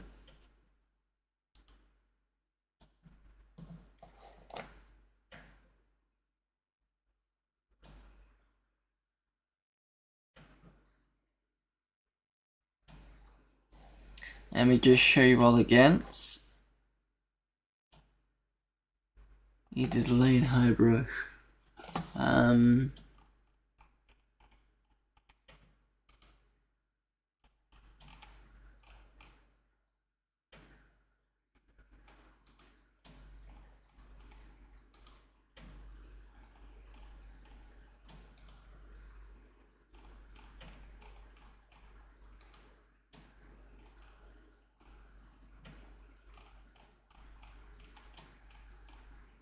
Let me just try and find the brush section. Screen and window.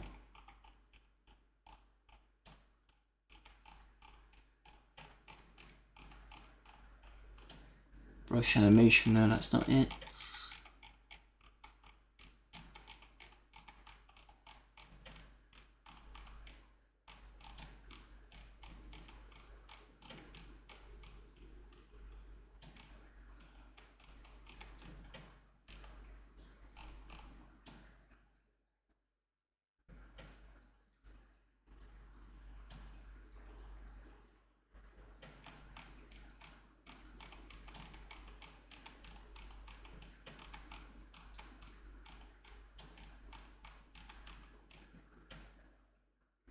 So we've got save brush, show palette, save picture, set clip transparent color, clip brush, clip picture, transparent, show brush, show picture, load brush, load picture, that's it. There does not seem to be a hide brush.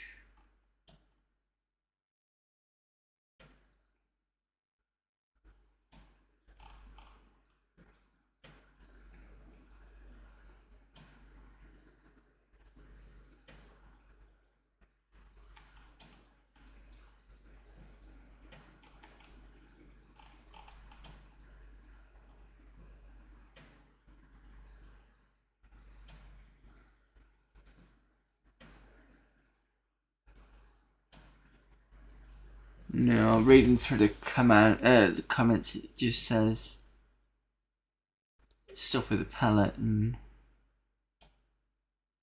there is, but it's only on the animation. Let me just put this back on. Right, so this is the graphics command section. Load picture, load brush, which is the one we've used. Show picture, show brush, which is the one we've used. But you can see it only has brush name XY and brush palette. But there's nothing else here. Transparent, clip picture and clip brush. Then there's this one, save picture, save brush, show palette. That's it.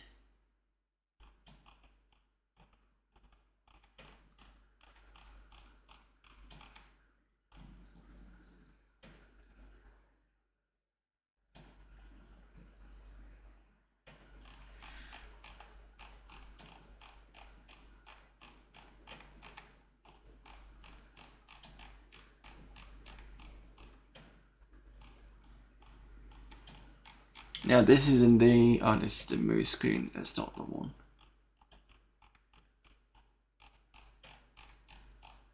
Brush animation commands. Got the same idea as the load brush and show brush. And then there's the move brush animation too, but you can't do anything.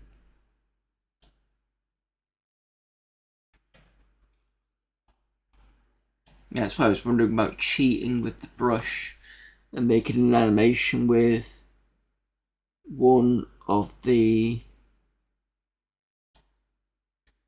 I was thinking about making one with the brush, one frame with the matchbox, and or just that one frame. Or I could do another frame with it not being there.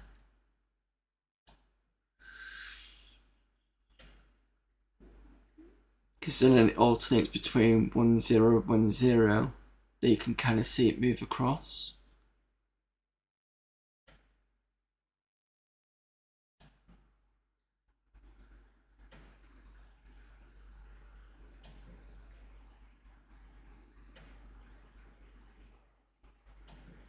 Problem is there's no unload, so I can't really do what you're suggesting and hide.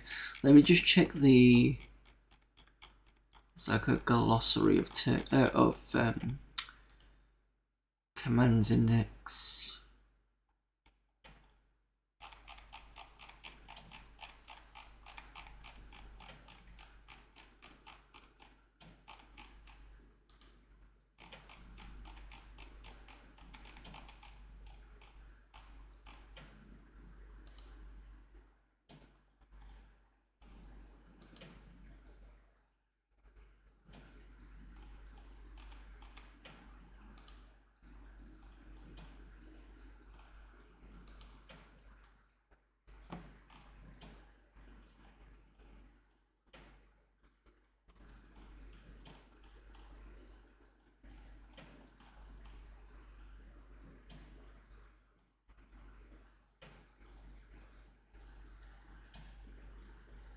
There's no hide at all. The only H is iris.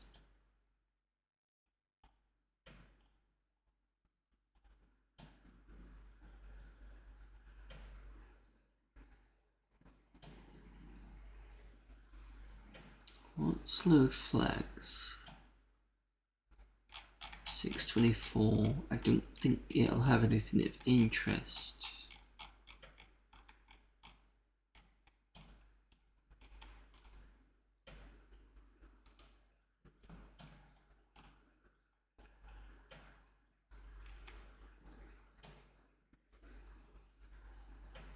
Load flags are described in load flags appendix.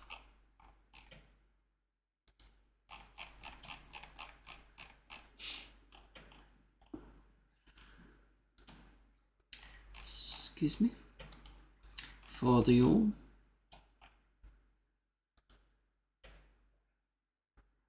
Seven.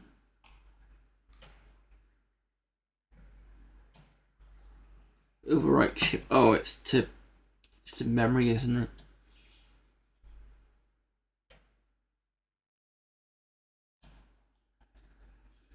causes the file to be loaded into the Amiga's chip memory, causes the image to be displayed to leak faster.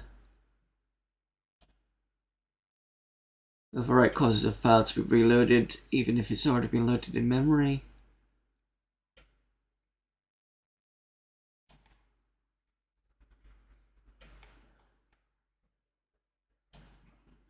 Yeah, it just seems to be, I think that's memory stuff. Alright, let's try.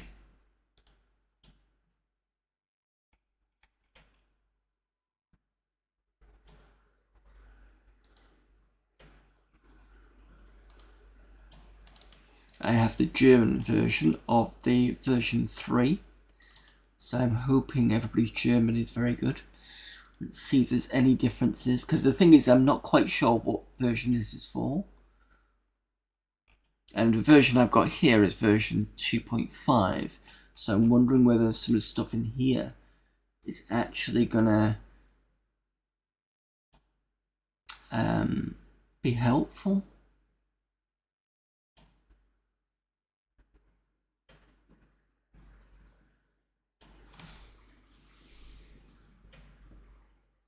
Unless there's something in the script.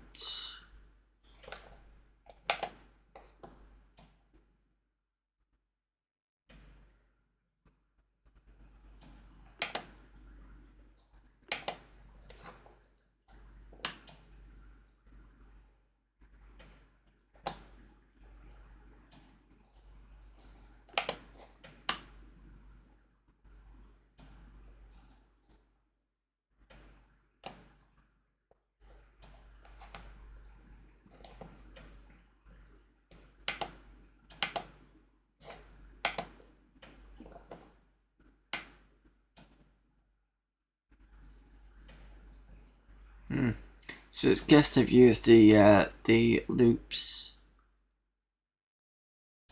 That's not what I want.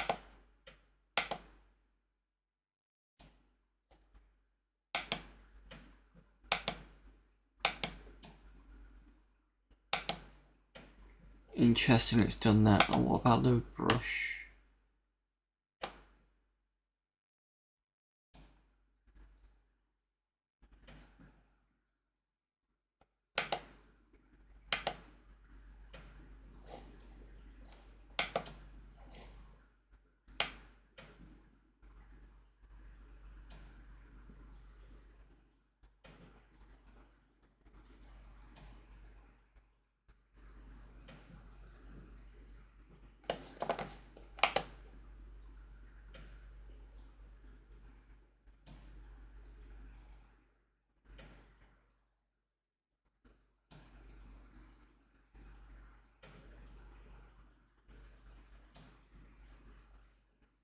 There's one big ass PDF.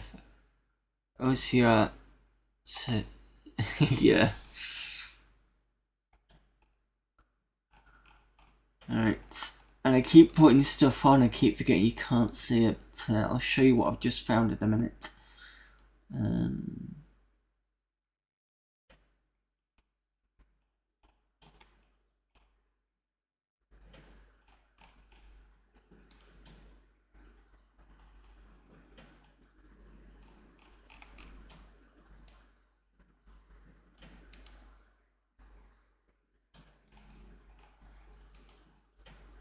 First rate index, first card.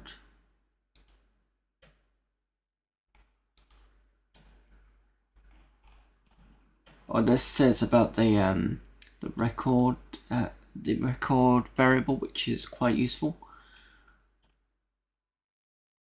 Frame animation. Get buffer info. It's in alphabetical order.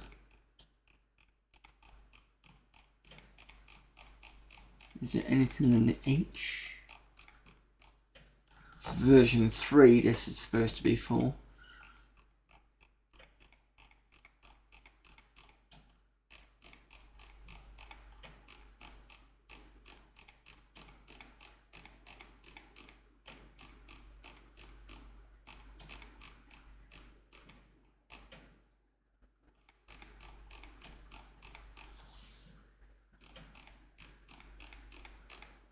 lot of these are very similar. Go to card and all that sort of stuff. H, hex to characters. Hex to integer. High res, which is what we've seen before. And then we go into I. So there's nothing about hiding.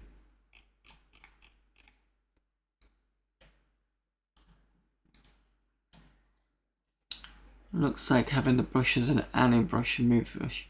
Yeah, that's what I was thinking before. But at least we've seen it move, so that's something. So we know we're in the right area. Let me just double check.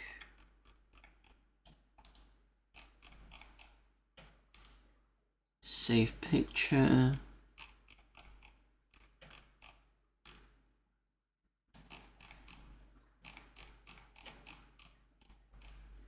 Screen address, that's interesting.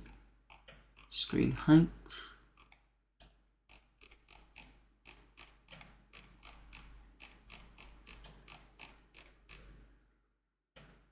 Oh.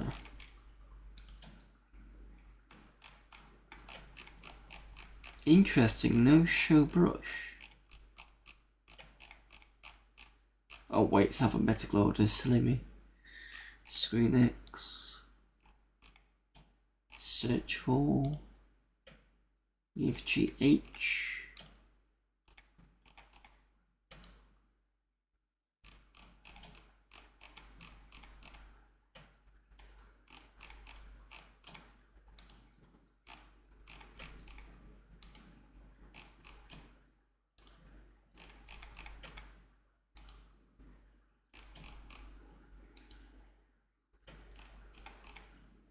Set song tempo, that's interesting. Probably in the other version. Here we go, show brush. Show brush anim. That's like the same thing. So I don't think, oh, remove but brush anim. But that's version 3. Alright, so since we're seeing this, and I want to show something else. So if I click here and I do misc help, what it'll do is it'll tell me what the routine is. But if I go into the contents, it'll put me in the flow control section. So if I do load brush here, then it gives me this, which is good, because then what I'm next going to do is I'm going to do load brush anim. I'm going to see what it gives me as a help. There's remove.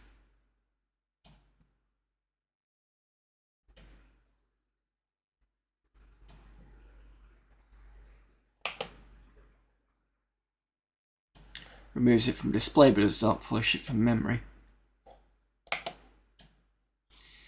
So if it smudges it again, we can just do a show brush anim, remove brush anim, perhaps. Move it along.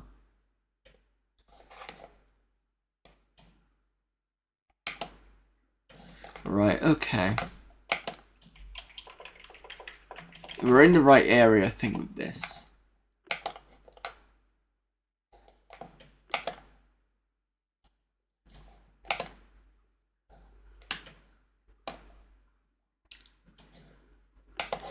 Let me just save first. So we're now going into something that I'm a little unsure about, because I've only done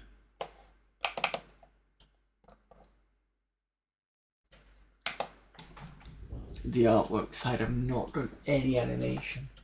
I have seen some tutorials on animation. I've not actually done it myself. So I'm out getting out the trusty manual.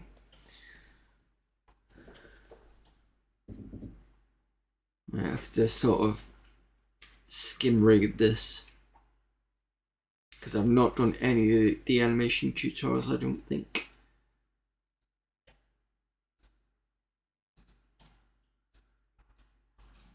Because I wasn't expecting to. What a surprise. Animation basics.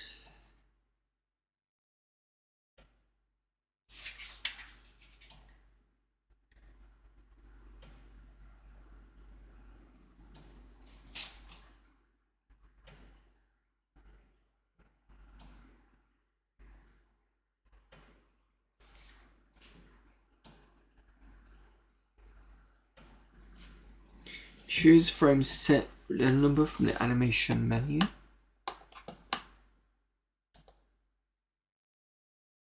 Set number. I suppose we could do 1.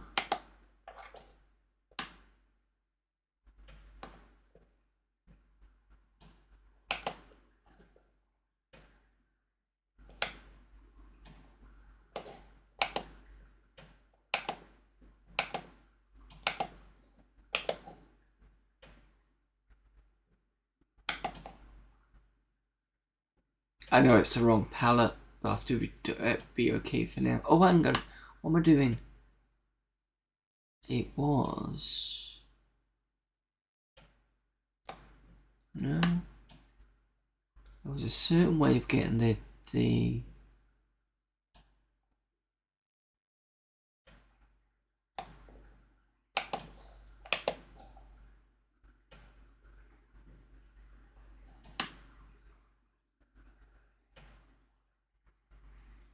Color menu, you might be right.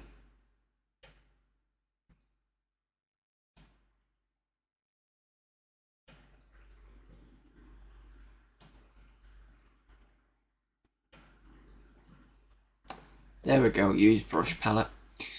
Thank you, Amiga dude. Right, so we set it to 1.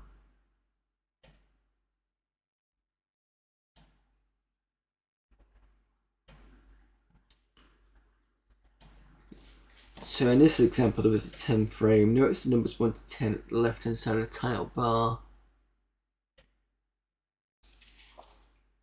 I don't see anything like that.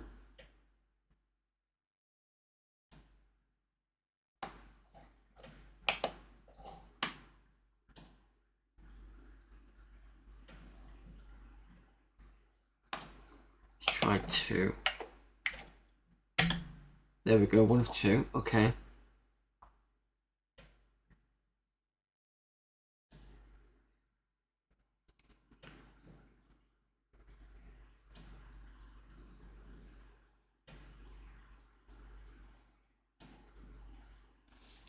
I'm not going to do anything on the second one.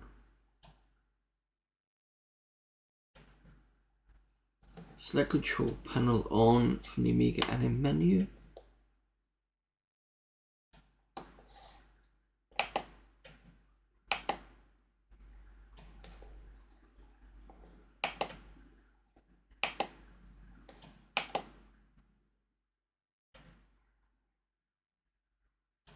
Okay.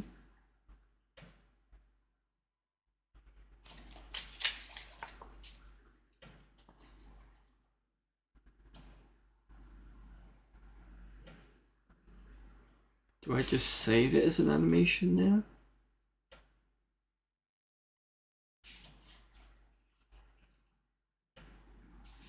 I'm guessing so. Let's see what happens.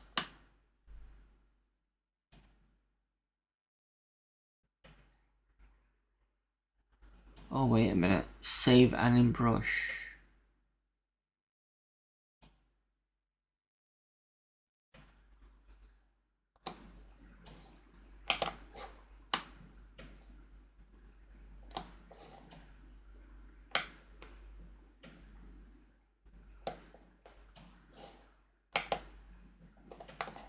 Pick that up.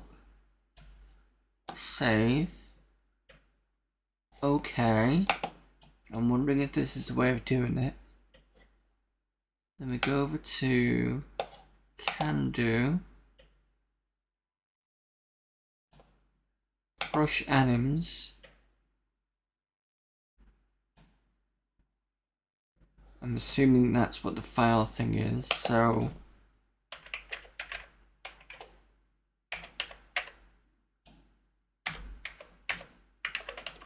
the anim. Oops, sorry.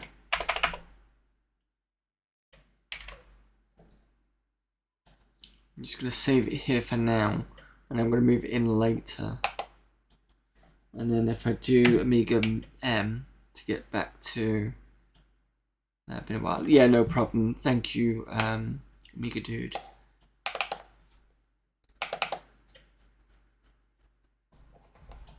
I just need to get used to the left Amiga key and N and M, because it means I can switch out of certain programs and use it as a multitasking. I'm just so used to shutting it off and doing something else and really putting it back on again. Let's go back to pantry. It like I said, it moves. Okay, let's try.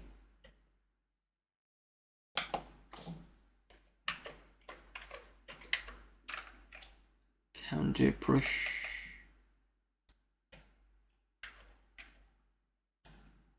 Brush anims.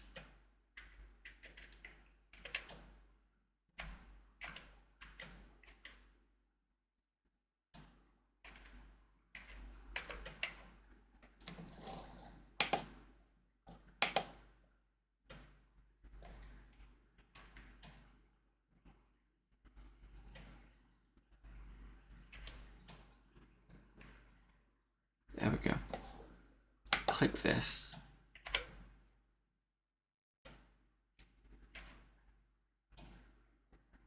There we go.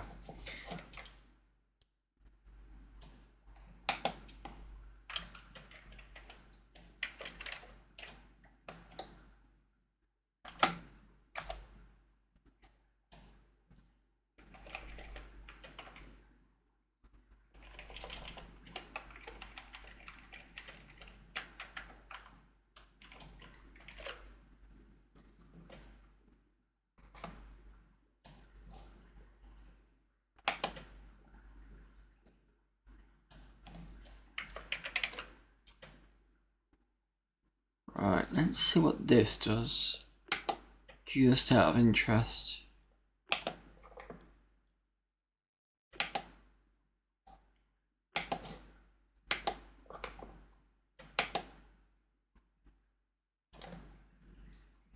Okay, so almost. And the problem is it's got a big chunk of blackness there.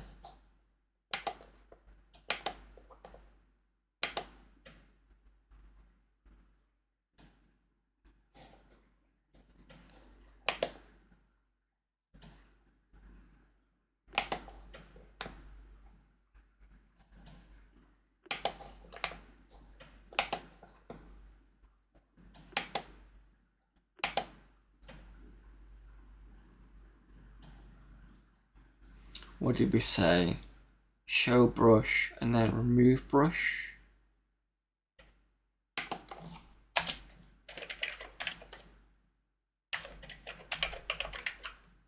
Just check what the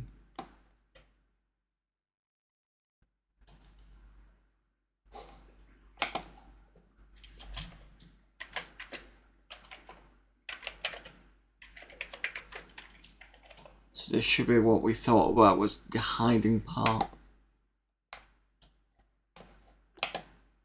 Hopefully.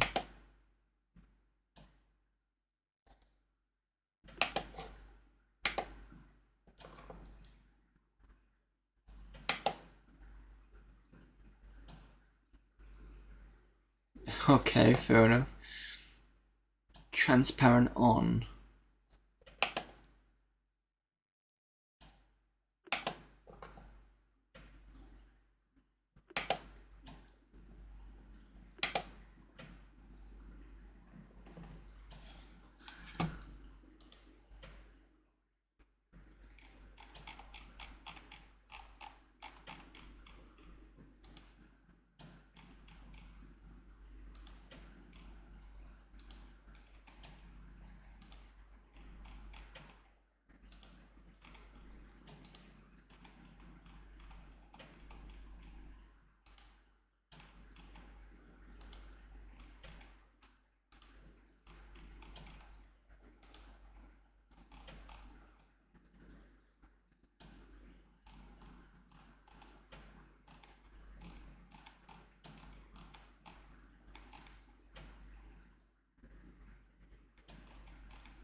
get around the...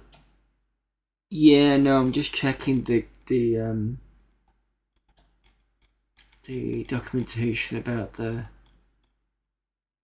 Because I've got remove brush anim, get anim coordinates, move the brush anim,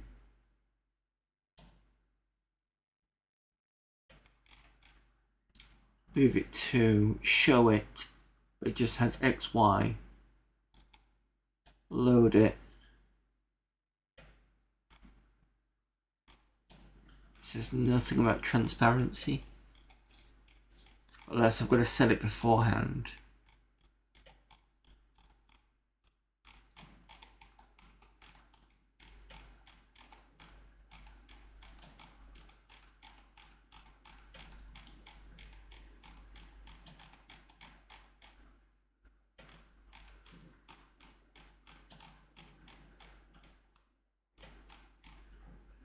Set clip transparent cut. No, because that's a clip, isn't it?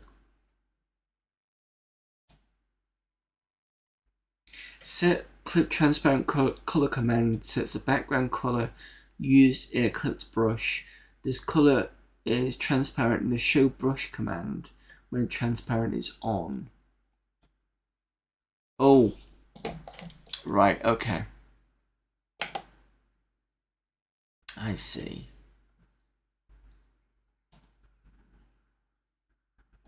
I see what you mean.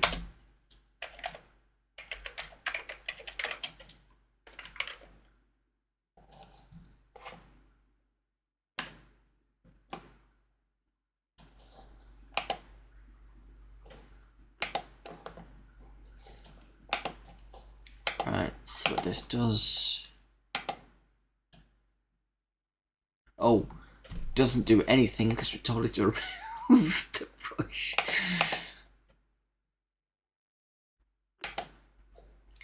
Let's take out the remove brush first.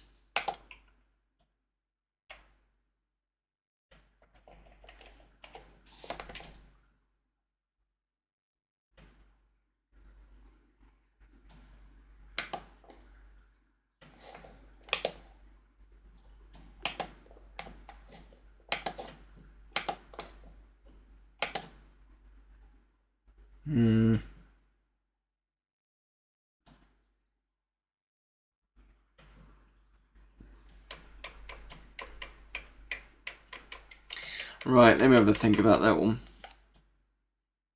What time is it now anyway? We're on 4:25 and I need to, it's what, 2 o'clock in the morning? Yeah, I need to go to bed. So, okay, that's it for now at least anyway. So I've managed to get, what we've managed to do today. I've managed to basically clean up a lot of stuff. So I've moved the buttons over so the buttons are in the right place and there is no background on the buttons, so it makes it so that they're not going to be seen, which is a good thing. I need to move some of these around so they actually sit where they should be, and they probably need to be made smaller as well, so I need to get that sorted as well. This bit definitely needs looking at a bit more, but I think we're in the right area. We just need to sort that out, and that would be good.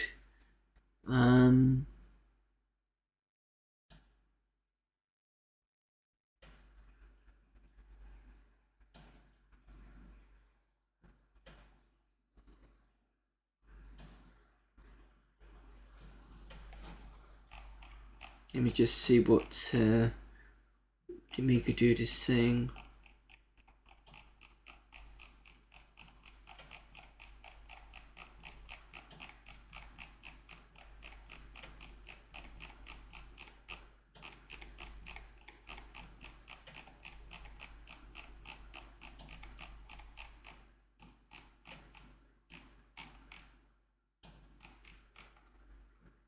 Moves the brush animation to the specified XY coordinates. If ticks not provided, your brush anim will move instantly. Otherwise, the movement will occur over the time specified in ticks. If you had an animation object watching this brush animation that has the on destination script defined, it will be performed when. Okay. Let's try that then.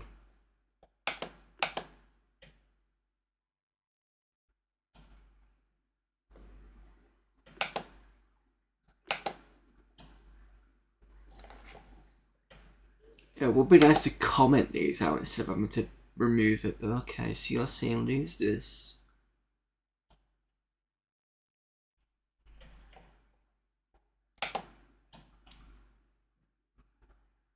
In fact, if I just do this.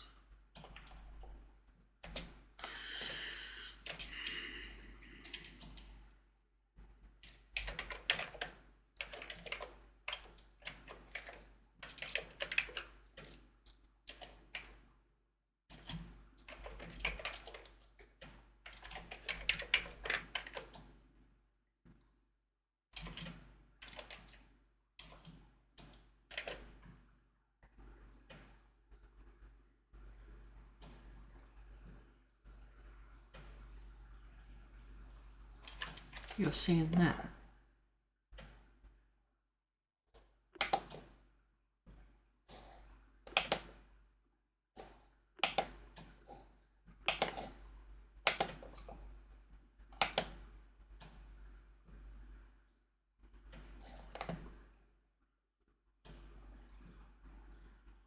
Oh, yeah, okay, sorry.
Wait. That's 2. That's why it's not moving anywhere. It's,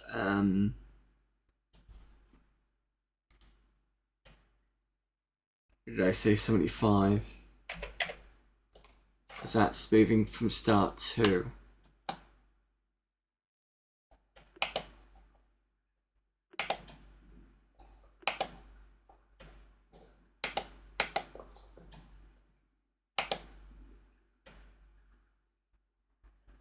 Maybe, I think you said something about... No, don't delete it. Making it 10.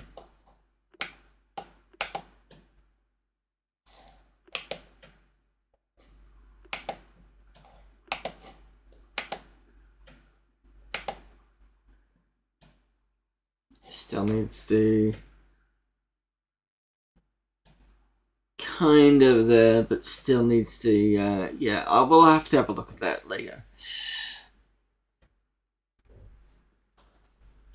But yeah, because time's getting on, I'm getting tired, so I need to kill it. Anyway, so most of this, so this area is in the right area, we just need to kind of get it so it bounces backwards and forwards. The transparent needs to be removed. I need to go and investigate the transparency stuff. What it might be coming in from Deluxe Paint is the transparency. I don't know whether it's that and or can do be sorting that out. So I'd have to look into it a bit more and just, yeah, I'm not gonna, because I'll end up doing it and then I'll end up being 3-4 o'clock before I finish it.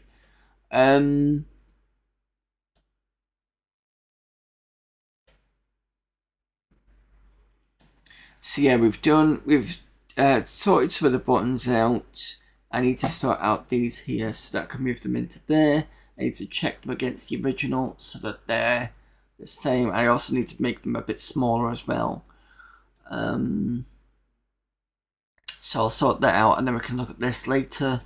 But at least it's pretty much what I was thinking.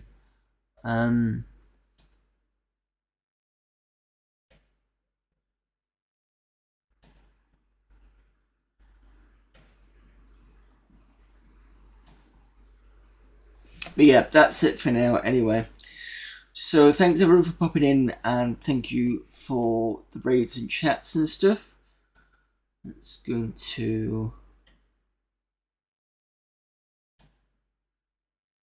I'm going back. So I will be back. It won't be tomorrow. Let me just check something.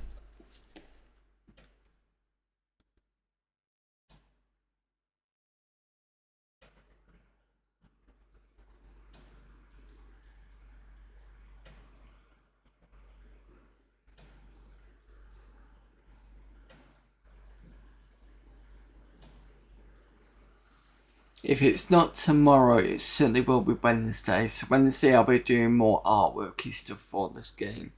I've still got to look into the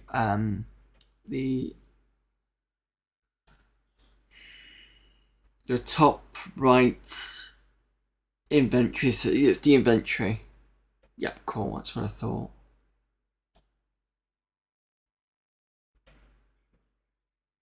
Yeah, cool. So tomorrow I'm going to be unavailable because I've got indie game dev tomorrow. Wednesday I will do the small game dev stuff here. It's going to be more the artwork.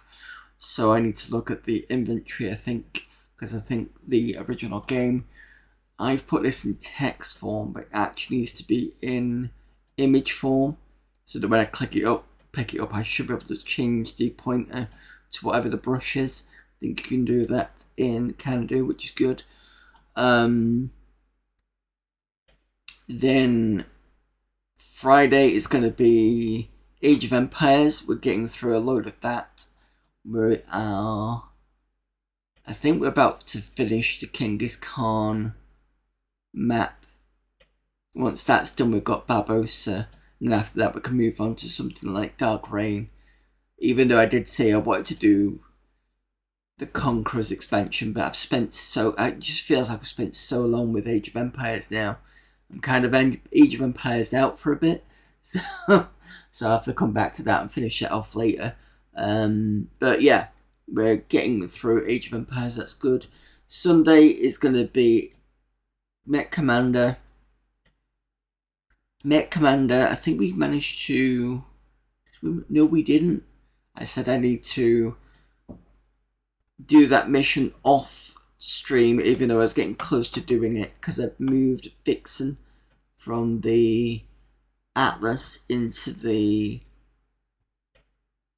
not Warhammer, the Awesome. She seemed to be doing a lot better in that, which is good. So I need to finish that off for next Sunday so we can move on to a new map. You don't have to see me playing the same map over and over again. And then next Monday is probably going to be like we usually do. It's going to be, hopefully, Lord of the Rings and finishing the games off in Amiga format CD14. Mind you, it'll probably take us about 2 weeks to get through that big games folder in the mag or showpiece, because it's got the commercial section and shareware. And if I start in a commercial section, it might take me a week and a bit to start in the shareware section, because I think that's the way it works. That's just Amiga stuff for you. Anyway, thanks everyone for popping in. Thank you for all the chats. Thank you to Amiga Dude for the help. It's been good to get that help.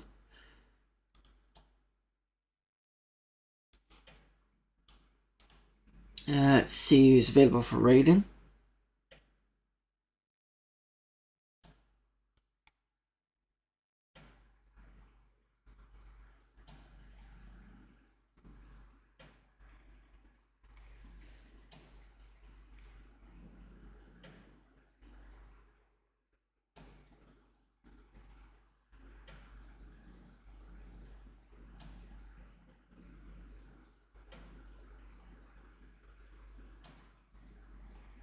I'm thinking 2 people. Let me just check what that game is.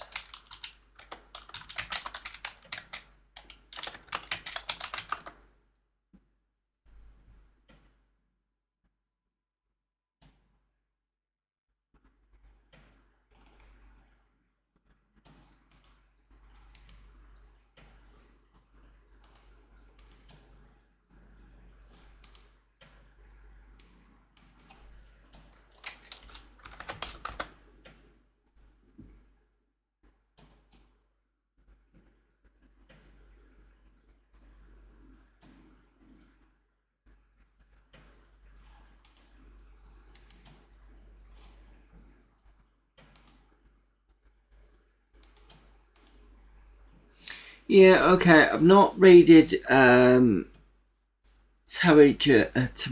for quite a while.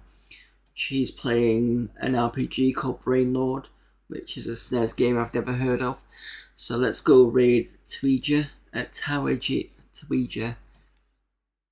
I probably pronounced that wrong, but Tawe is probably the better way of me saying it, so I don't butcher it. So yeah, let's go raid Tawe, and yeah, I will see you all hopefully not tomorrow. It's going to be Wednesday now, so see Wednesday. It's about going to be at lunchtime, UK time, that I'll end up doing it. But until then, I will see you all later. Bye.